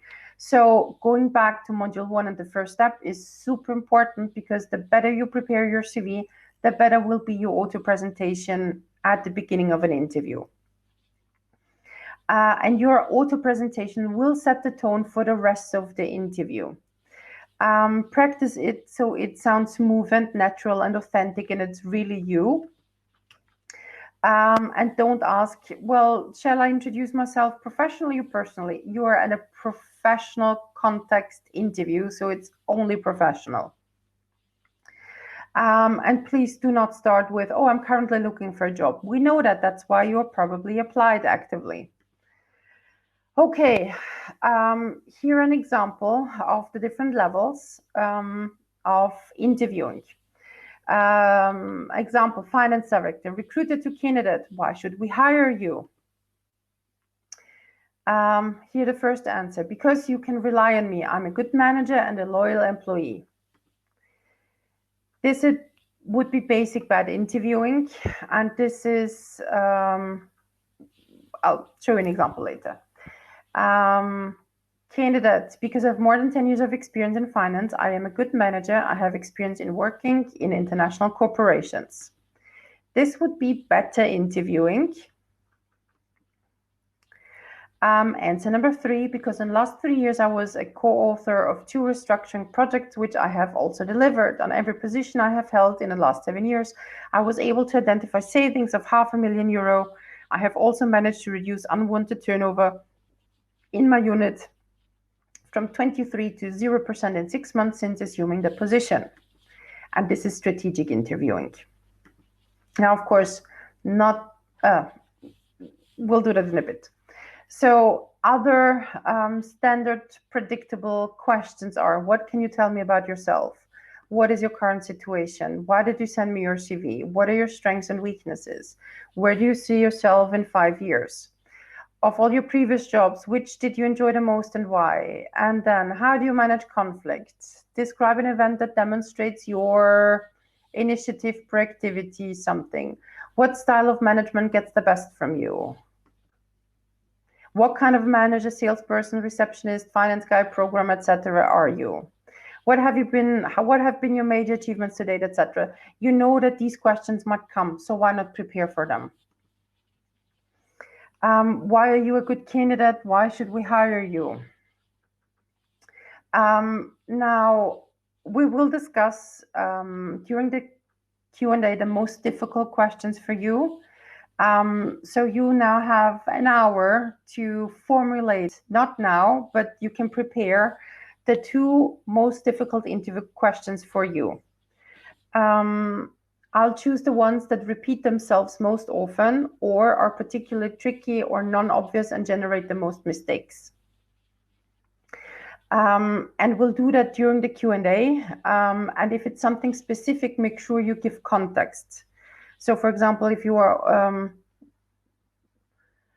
could you tell me why you didn't work for half a year 2 years ago? And if that was your question, for example, to discuss during Q&A, I need to know what happened in that half year, so I can actually comment on that properly. So during the Q&A session, think about in the next hour, what are the 2 most difficult interview questions that you want me to discuss during the Q&A time? Good. Then another very standard question is how much, meaning what are your salary expectations? How much are you currently making? We would need a whole other webinar to talk about salary negotiations and answering that question. I have prepared a very detailed blog post summarizing over 30 articles on salary negotiations, plus our own know-how and tips and tricks and everything. Marcelina will send a link to that blog post after today's webinar, so you can read it and apply it. Okay, so overall, when you are in an interview situation, assume that the person has not read your CV or they don't remember it. Very often the person, when deciding that they want to interview you, they glance at your CV, usually at the first page or first half page, and say, I want to talk to that person. And then the interview happens 1 or 2 weeks later, and in between they've seen another 100 CVs. So they might not remember, or before the interview, they might have only 5 minutes to actually read your CV, or they will read your CV while talking to you. So when answering interview questions, assume that the person is not familiar with your CV. Assume that there will be no additional follow-up or detailing questions. So anything that is important for the interviewer to know from your perspective, you need to say it. You need to be very explicit in that. Don't expect follow-up questions. Or if you don't tell them, they won't know. Give full answers in accordance with STAR. What does STAR stand for? Situation, come on, task, action, and results. To give you here is an obvious STAR example. Question from the interview: how did you manage to finish project XYZ on time and budget? Well, I made sure I had all the resources and communicated with the team accordingly. This is a standard answer, but now let's improve that. How did you manage to finish this project on time and budget? At the time, I had been a project manager for only 3 months, and I took over the project that was already 4 months delayed, and the client was not happy about it, to say the least. I was tasked to make sure the project was delivered, ideally making up for lost time. The budget wasn't even a priority. I then proceeded to swiftly interview everyone involved to understand the situation and then identify the problem, and so on. So they audited the resources at hand, communicate closely with the client. At the end, not only did we make up for lost time, I also found a cheap IT solution that helped us stay within budget. The client was so impressed by how I turned around the project that we got another assignment from them.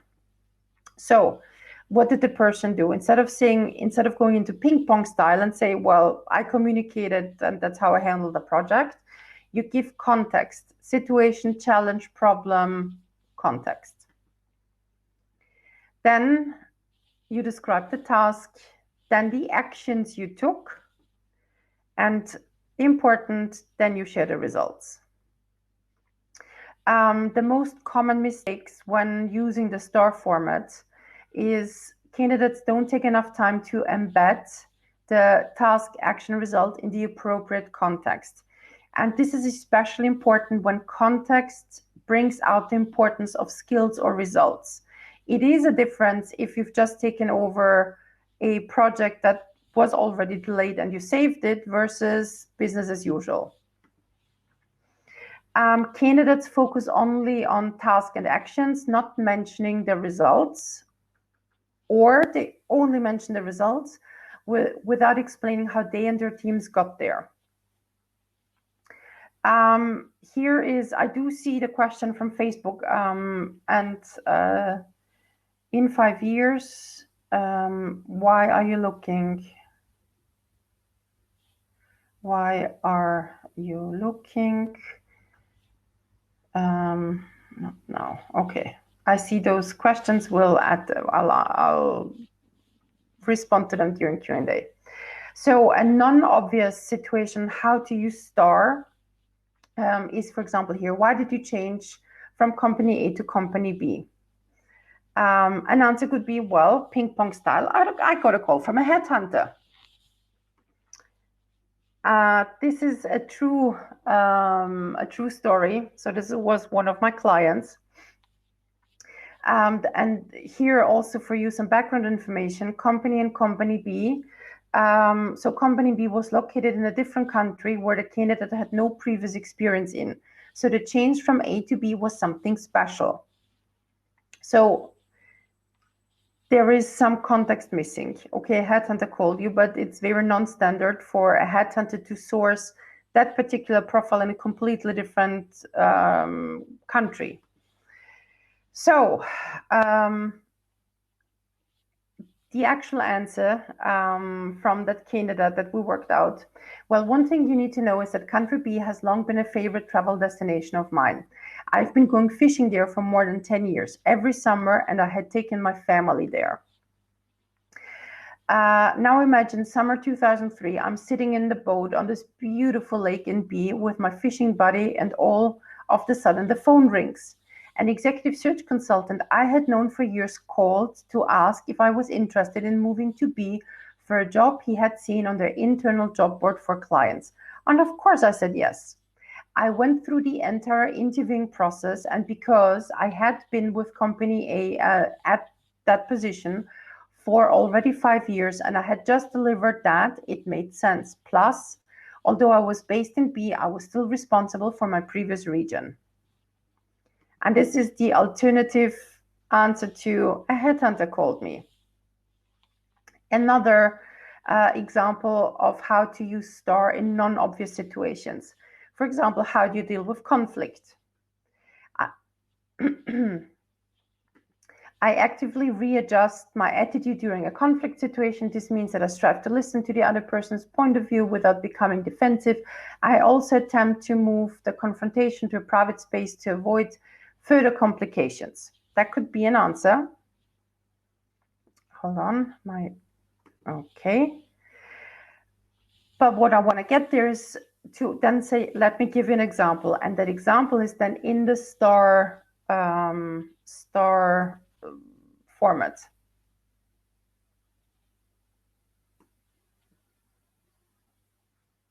I know that you are posting already your questions that are difficult for you. We will have a couple of interactions in the meantime, so please post those questions in the Q&A. I will answer all of them. Okay, good. Here's some tips, especially when using STAR in non-obvious situations. Don't blabber, especially online. blabbering is not storytelling. So some just start talking and talking, not realizing, not reading the room, not reading the interviewer. And one question was asked, and 20 minutes later, we still haven't heard the answer. Sneak in important aspects of your professional experience and competencies. As you saw in the previous example with a headhunter called me, that person did mention, and because I had been with the company for 5 years and I had just delivered this and that, that's why. So you can sneak in those bits into the conversation. Prepare concrete examples for all generic HR questions. And here, an extension of how offline is not really online. So what happens there? Why isn't it fully the same? When candidates sit in their own comfort zone, candidates often get too comfy. They don't control their own body language. I don't want to even tell you how often I've had candidates or potential clients sitting in front of the screen, moving around, fidgeting. The other day I talked to a CEO who actually put their foot on the desk and then embraced his knee.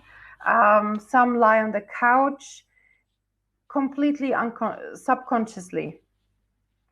They pay less attention to the interviewer's body language. And yes, you have already picked up on that. The body languages are much more subtle. It is, do they take notes? Are they interested? Because you just see this here. So it requires much more concentration. They listen less attentively. Hence, what recruiters have observed in the last 2-3 months, candidates talk more, but not necessarily to the point. Moving on to strategic interviewing. So, when we look at strategic interviewing, before you go into any interview situation, ask yourself, what is the goal of this interview? I did ask you that before. Presenting yourself broadly is the goal when you talk to a headhunter for the first time who says that they don't have currently any recruitment processes. The goal of the interview could be to get into the next round. So from headhunter to HR to the top, meaning to the business side, to the decision maker.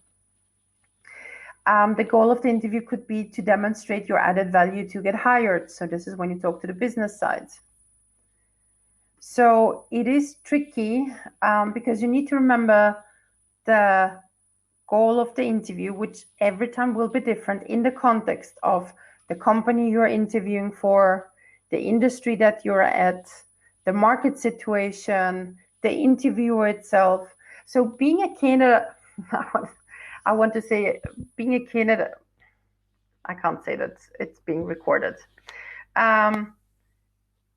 Being a candidate is something very challenging, if I using politically correct words. Because not only do you have to present yourself, you need to think about what is the goal of the interview in context of the company, the industry, the market situation, the interviewer.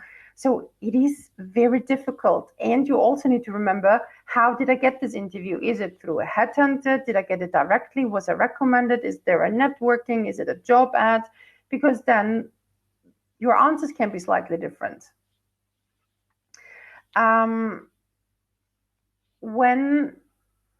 So before an interview, my recommendation is to ask yourself, what are the 5 most important things the interviewer should know about me within the first 20 minutes? Sometimes the interview will not last longer than 20 minutes, and you make a list.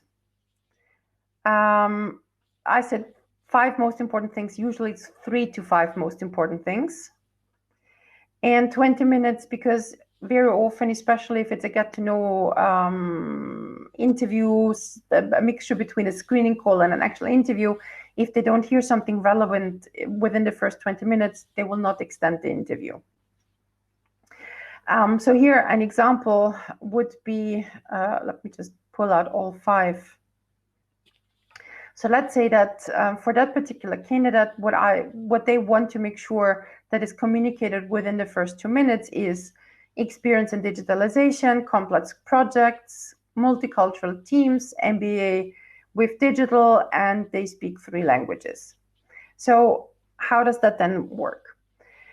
How do you use that in practice? Let's assume that we're now in the middle of the interview. It's a 5th question, and the interviewer asks you, so why did you move from company A to B?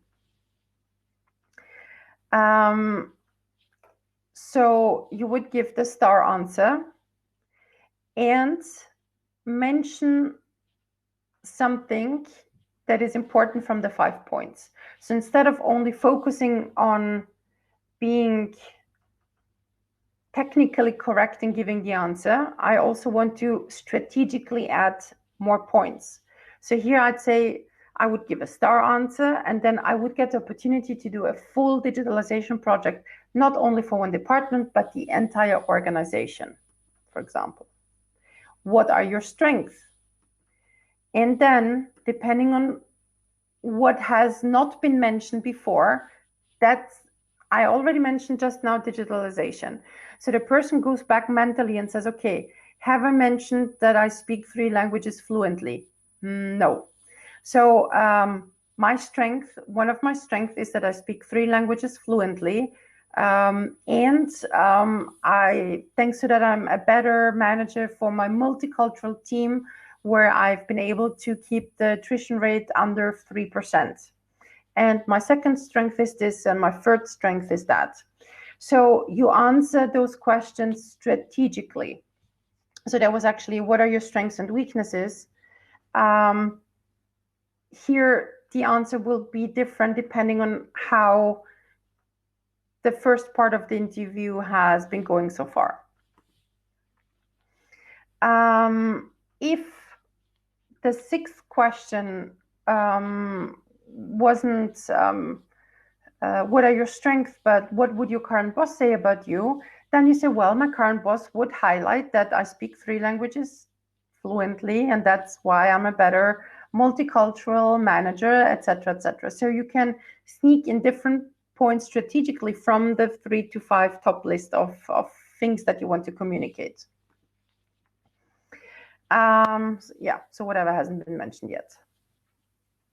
Now, I mentioned something at the beginning, the talk to the skeptic before he speaks to you. How does that work, and what is that? That means that you as a candidate proactively address obvious weaknesses or missing competencies up front. And here a couple of examples in a bit. It shows awareness and it shows maturity. So again, these are real examples. I had a client who was an ultra competent CFO who looked like 21. So what we figured out here, when introducing herself, she said, nice meeting you. And yes, I'm actually a CFO, although I look like a first-year student. I have been in my role for the last 7 years, and I managed $2 billion in equity. With a statement like this, with addressing something up front, the interviewer will not be sitting in a conference room or in front of the screen, double checking the photo or the CV and the candidate, trying to figure out, am I actually talking to the right person? So you want the attention of the interviewer on the things that matter and not the things that might be distracting. So what one of the other strategies with that particular client wasn't only the verbal introduction.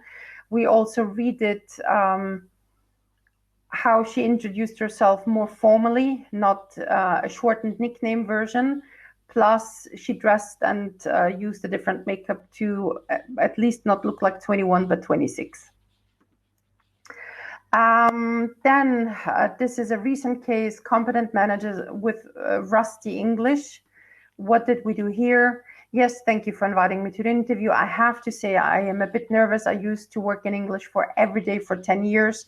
And now, even after this short break, preparing for this interview, I realized how rusty my English has become. Now, important, he mentions, I have I immediately signed up for conversation classes, meaning I'm already working on that week on what you might think could be a weakness, because otherwise, if I don't address that upfront, the interviewer will be sitting, and after 5 minutes will say, no, but this English is not good. I'll move on with candidates with a better English. But if I already know, the candidate used to work in English fluently, is now rusty, and is already working on it, it's a non-issue for me anymore. Another example, here, case requirement of having worked in an international law firm or international consulting firm or international agency. As I said, what I want to do here is understand why, if you don't have it, ask yourself, why could that be so important, especially that if you have all the other competencies. So if they have decided to invite you to an interview, I mean, that's already half the battle. But now it's important to understand why that particular aspect could be important for the potential employer. So as already mentioned, it could be use of language, corporate standards, knowing a reporting system, quality, processes, etc. So how do you then rephrase it, or how do you talk to the skeptic before they address it?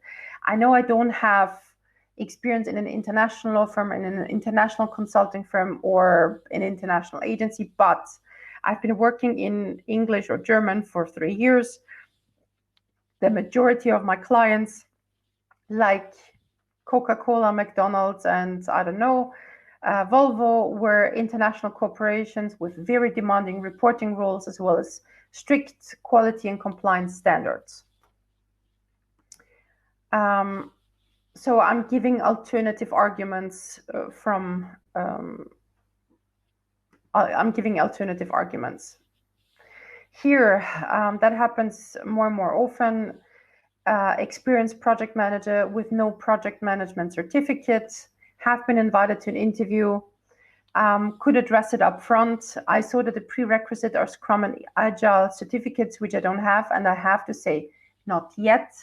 Although I have been using both methodologies and practices in my own teams for the last 3 years, I understand that the confirmation of my theoretical knowledge is important. I already have signed up for the necessary exams. And you take out this potential no-go from a recruiter's perspective. Okay, 4th level, see WARBA. So strategic interviewing with active relationship building element.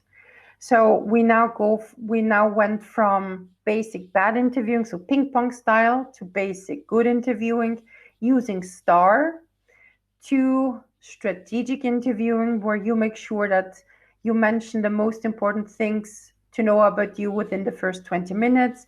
And here we said having a good CV, good profile summary prepared is crucial. And now the last step, which is the absolute most difficult one, especially online, is with active relationship building elements. I hear all of you, interviewing online and building rapport is difficult, but it is possible. So how do you do that? So it is the same as the strategic interviewing, plus what do we add here? You fully engage with the interviewer, you actively listen, you enrich the other sides, you share your energy, you build a connection, you build rapport. How to do that? Among others, tuning into the communication style. So let's look at the different communication styles. On the X, on the lower axis, we have low and high assertiveness, and on the Y, we have low responsiveness and high responsiveness. What does that mean? Low and high, let's start with responsiveness. Low and high responsiveness is more or less the amount of words I use and the amount of emotions I use when answering a question. To give you an example, Monday morning, or let's say after quarantine time, everybody or 50% is back in the office, and you ask somebody, so how was your home office? And they say, yeah, it was good. You ask somebody else, yeah, no, we figured it out. We came up with a system where my husband and I, my wife and I did something. and 2 sentences. And then you ask somebody else and they say, oh no, a home office in quarantine time. Oh, let me tell you. So I had to figure out how to get my 2 kids and and 10 minutes later, you still don't know how to figure out home office for themselves. So low to high responsiveness is how much response, how many words, how much emotion are in the answers, how long are the answers, how long are the reactions. So this is low and high responsiveness. And low and high assertiveness is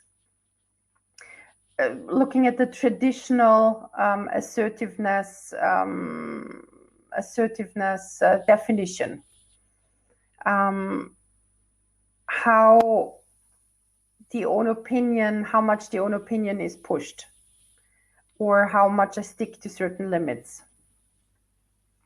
Okay, so now let's look at low assertiveness and low responsiveness. We call that communication style analytical. And low assertiveness and high responsiveness, we call that communication style amiable. I should say amiable. And high assertiveness and low responsiveness is driver, and high responsiveness and high assertiveness, the communication style is called expressive.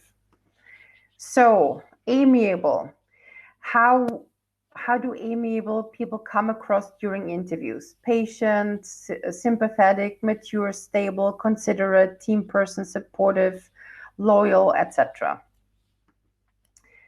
Expressive come across as verbal, enthusiastic, impulsive, motivating, convincing, influential, confident, optimistic, charming, sometimes even dramatic. Analytical communication style, they're precise, they talk slower, they're disciplined, deliberate, I can't do that, cautious, diplomatic, systematic, logical, conventional. And when it comes to the driver, action and result-oriented, decisive, they're problem solvers, direct, demanding, assertive, competitive, independent. Now, you can hear the communication style of your interviewer usually within the first 2, 3, 4, 5 minutes. Is how to formulate questions, how to formulate follow-up questions, are they high energy, low energy, etc. And you can engage with that. So you look at speed of speaking, way of behaving. Do they actually small talk? Do they wait for you to initiate? Do they ask a lot of questions? Do they create a friendly or challenging or accepting atmosphere? And here a tip, you can try to look at their LinkedIn profile and see, do they share information? How do they share it? How much activity is there? Expressive styles, there's more cheering and sharing. If it's more on the analytical side, you will see no activity or very data-driven, for example, communication. So tuning into the interviewer's style. So if somebody has an analytical interviewing style and you are on the expressive communication style, or driver and amiable, so those are the direct opposites that work like oil on fire, it doesn't work well together.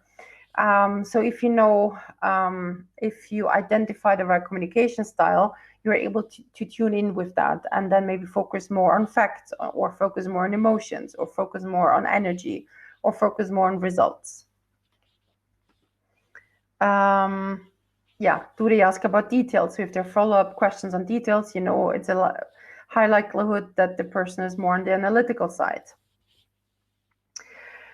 Okay, I see that a couple of you were typing. I think you have questions or want to comment. If you do, please, yes, there is something coming up.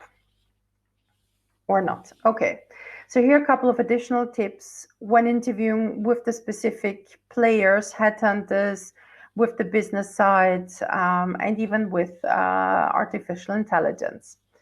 So when interviewing with headhunters, what's important to know is that no headhunter is bored.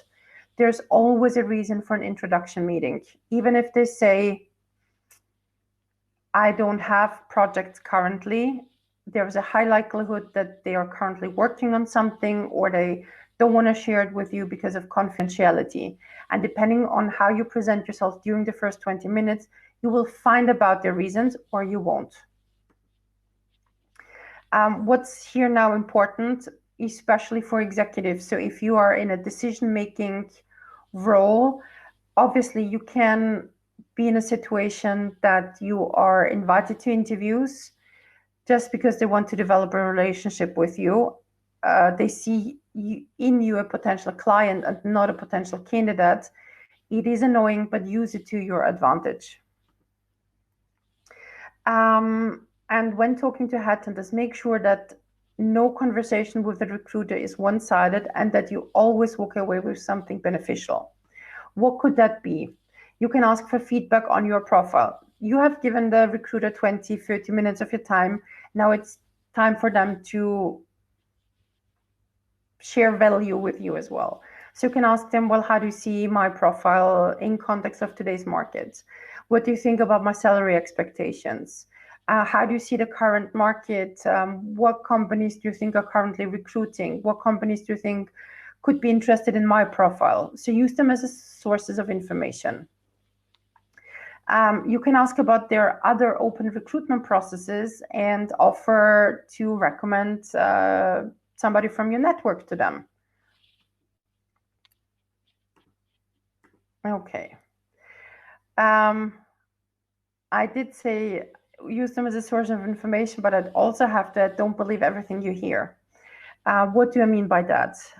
This is only one opinion. One opinion does not stand, or one experience does not stand for the rest of the market. One example, I had a client, CEO, who sent out her CV, and a headhunter called that CEO, reprimanding them on the document because it looked differently.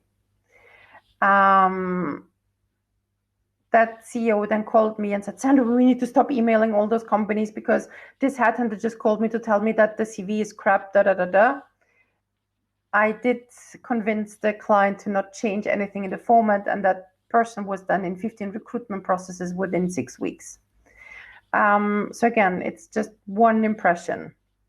Then we had a client in the finance industry. She had 10 interviews with executive search consultants in the same city, operating in the same finance markets. And she said 1/3 told her, listen, you have a good profile, it's a good time to move. 1/3 of the interviews, they actually told her, be happy to have a job. And the other third was completely neutral, random conversations. Now imagine that you do not play the numbers, you don't contact 50 headhunters, but only 10. And out of those 10, you interview with 2 who tell you that you should be happy that you have a job. You don't get to experience the whole market. So be careful with taking feedback too literal, too black and white. Just use it as one more data point in your statistics. And if really more than 1/3 says something and they keep repeating a certain piece of advice, then maybe it's time to listen, but don't just believe one person. Okay. And here's some tips when interviewing with HR. So with HR, you have standard okay, maybe that's a good point, because this was with headhunters. Do you have any questions when it comes to interviewing with headhunters? About not interview questions and headhunters, but generally headhunters.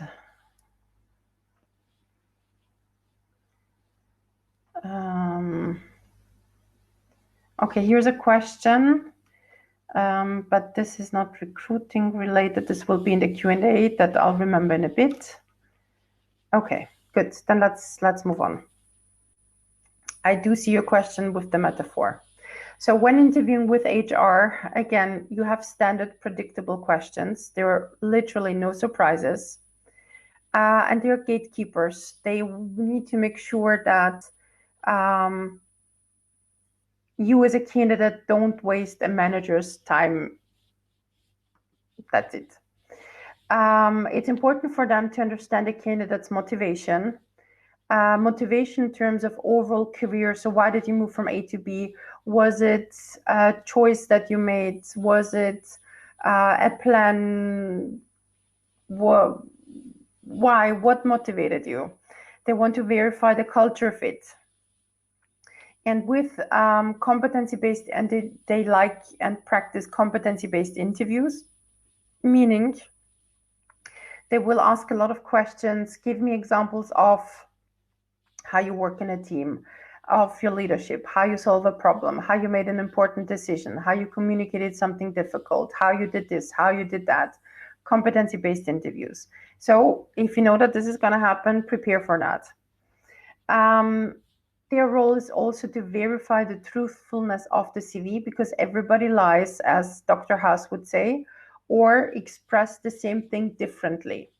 So for some candidates, when they see international experience, it could mean for some worked and lived in 9 countries, worked at an international company, or worked at a local company with international clients. And all these things could qualify as international experience.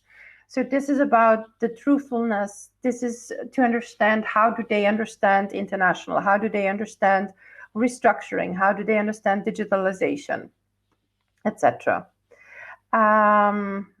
Okay.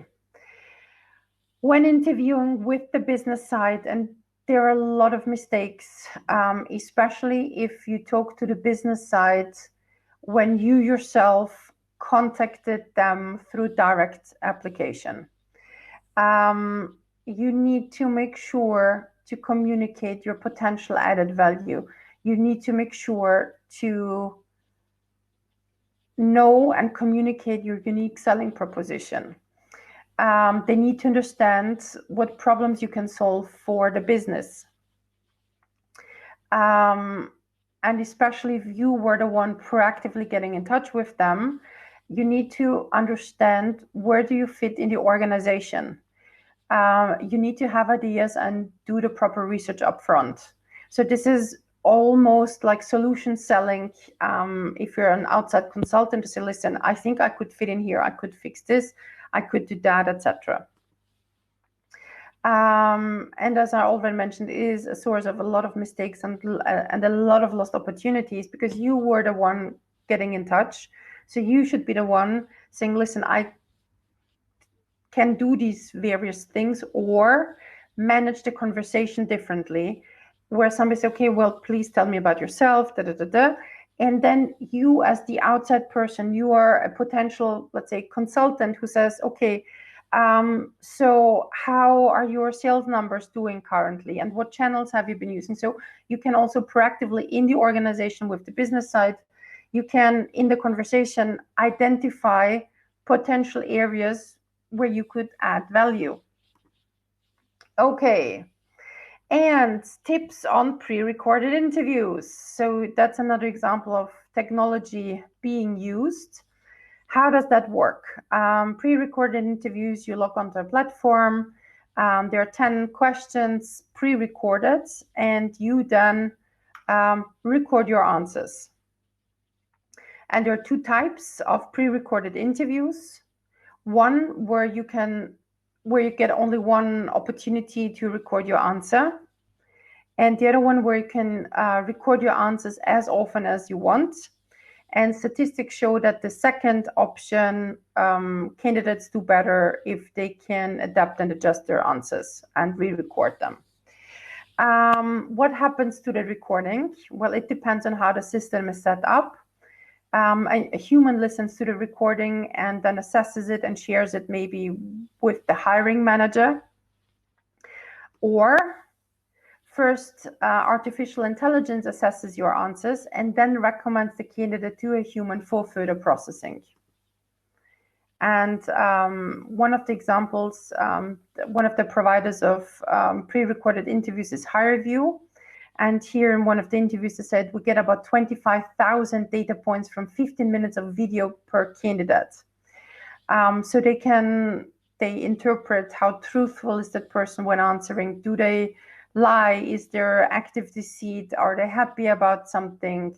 Happy, get excited about certain questions, or not that excited, etc. If there are providers and new challenges, there's usually also new solutions. One gentleman decided to prepare an interview trainer based on AI. Interview trainer is an AI app that asks interview questions and provides feedback on how you may be perceived by your interviewer. From soft to hard skills, we've got it covered. #AceYourInterview. Is available right now only for Apple users, meaning iPhone. So it is an app, no web version here, and doesn't work yet for Android. Okay, further recommendations, and we're good in time. When looking at interviews and preparing for interviews, you can also look at it from a different perspective. So make sure to have arguments and reasons ready for why should you be on the long list, why should you even participate in the recruitment process, why should you be taken into consideration. So this is, we've had it in one of the previous modules. Why do you qualify overall as a candidate to be taken into consideration? And then challenge yourself further and say, why are you shortlist material? Why are you better than 500 other candidates? What is that unique thing about you? And make sure you have answers and reasons for both questions. And here, what's important to know, if you don't know the answers, that your interviewer won't know either. So you need to prepare that.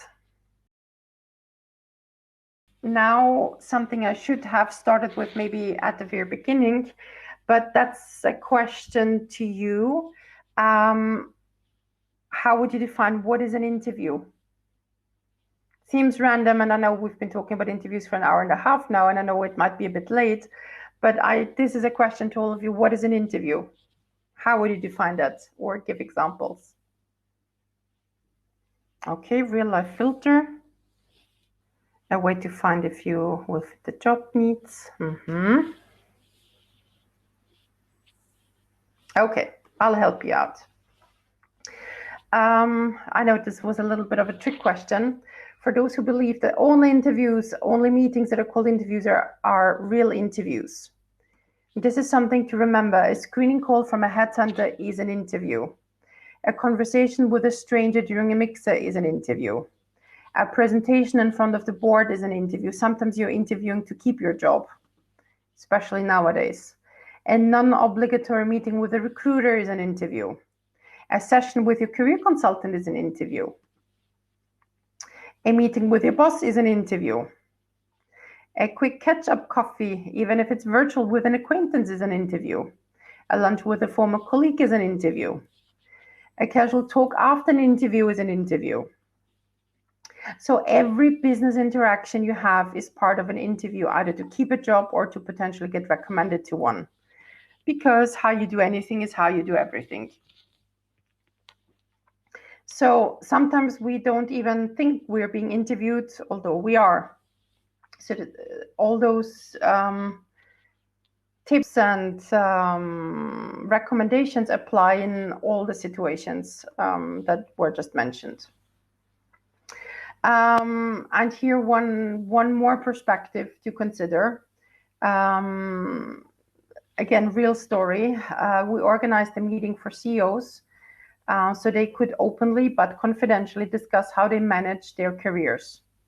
We asked them, so, well, how do you actually manage your career? Who do you speak to? Who do you confide in, etc.? And after the reunion, one of the CEOs said that they were super happy with the meeting, but would have a suggestion. And she said to me, maybe we could have 2 groups next time. We should split up this meeting for CEOs who are looking for a job and those who are not looking for a job. To which I then replied, you're always looking for a job, but often you don't know it yet, or at least not how fast it will happen. So we're always constantly interviewing, either to keep our jobs or to be recommended to a new one, or actually when in job search mode. And it is a chance, an opportunity to build your personal brand. And again, how you do anything is how you do everything. So my final tips, obviously prepare,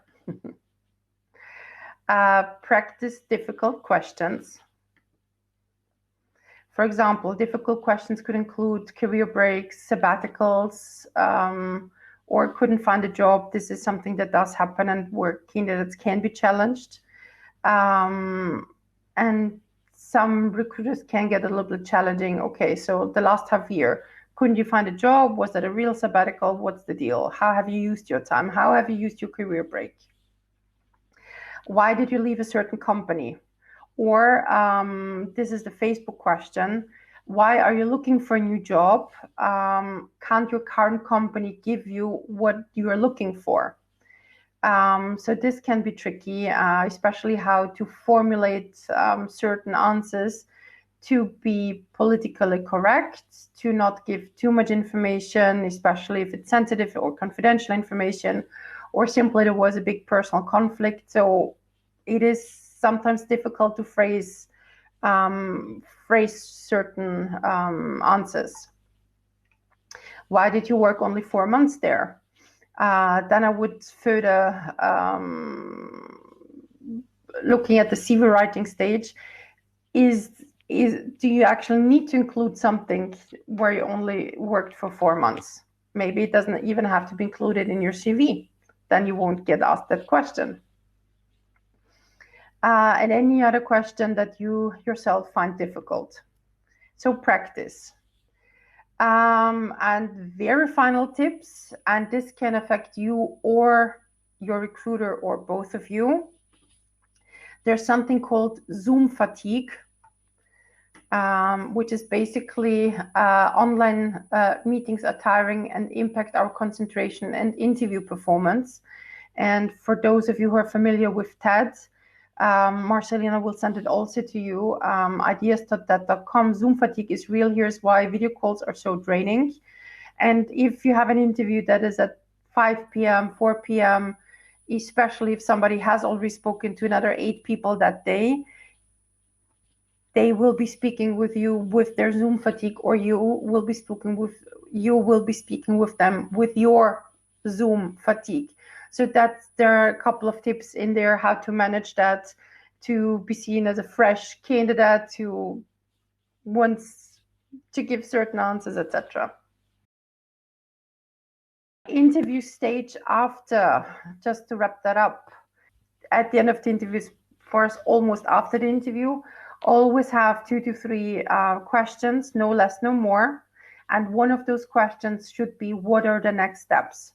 In other words, who calls whom or emails whom by when? If you don't know that, if you don't have agreed on that, we get these questions a lot. So when should I follow? I've had an interview 3 weeks ago. When should I follow up for feedback? Well, then we ask, as career consultants, what did you agree on with your interview? Oh, nothing. So help yourself and agree on next steps. Who contacts whom, how, what's the channel, and by when. Send a thank you email with a summary of your call within 24 hours. Follow up 3 to 7 days after the agreed deadline. So do give them a little bit of space. And if then there's nothing, follow up after another 14 days. And if then there's nothing, which does happen, and I hear your frustration when recruiters ghost you, get in touch with somebody else from the organization if you had contact with them. Another tip, make a summary of the interview for your own records. Why? Once you have more than 5 interviews, you'll start mixing up companies and confusing people. And I do hope that all of you will have that problem soon. So this is how we recommend our clients keep notes. So you make a note on the interview style, on a scale from 1 to 10, how do you assess yourself, how the interview went, any weird, challenging, interesting questions, key things you discussed, information you obtained, the next steps we agreed on. Then you have a checklist, send a thank you email, send additional documents, send references, connect connect with that person on one of the social platforms, etc., etc.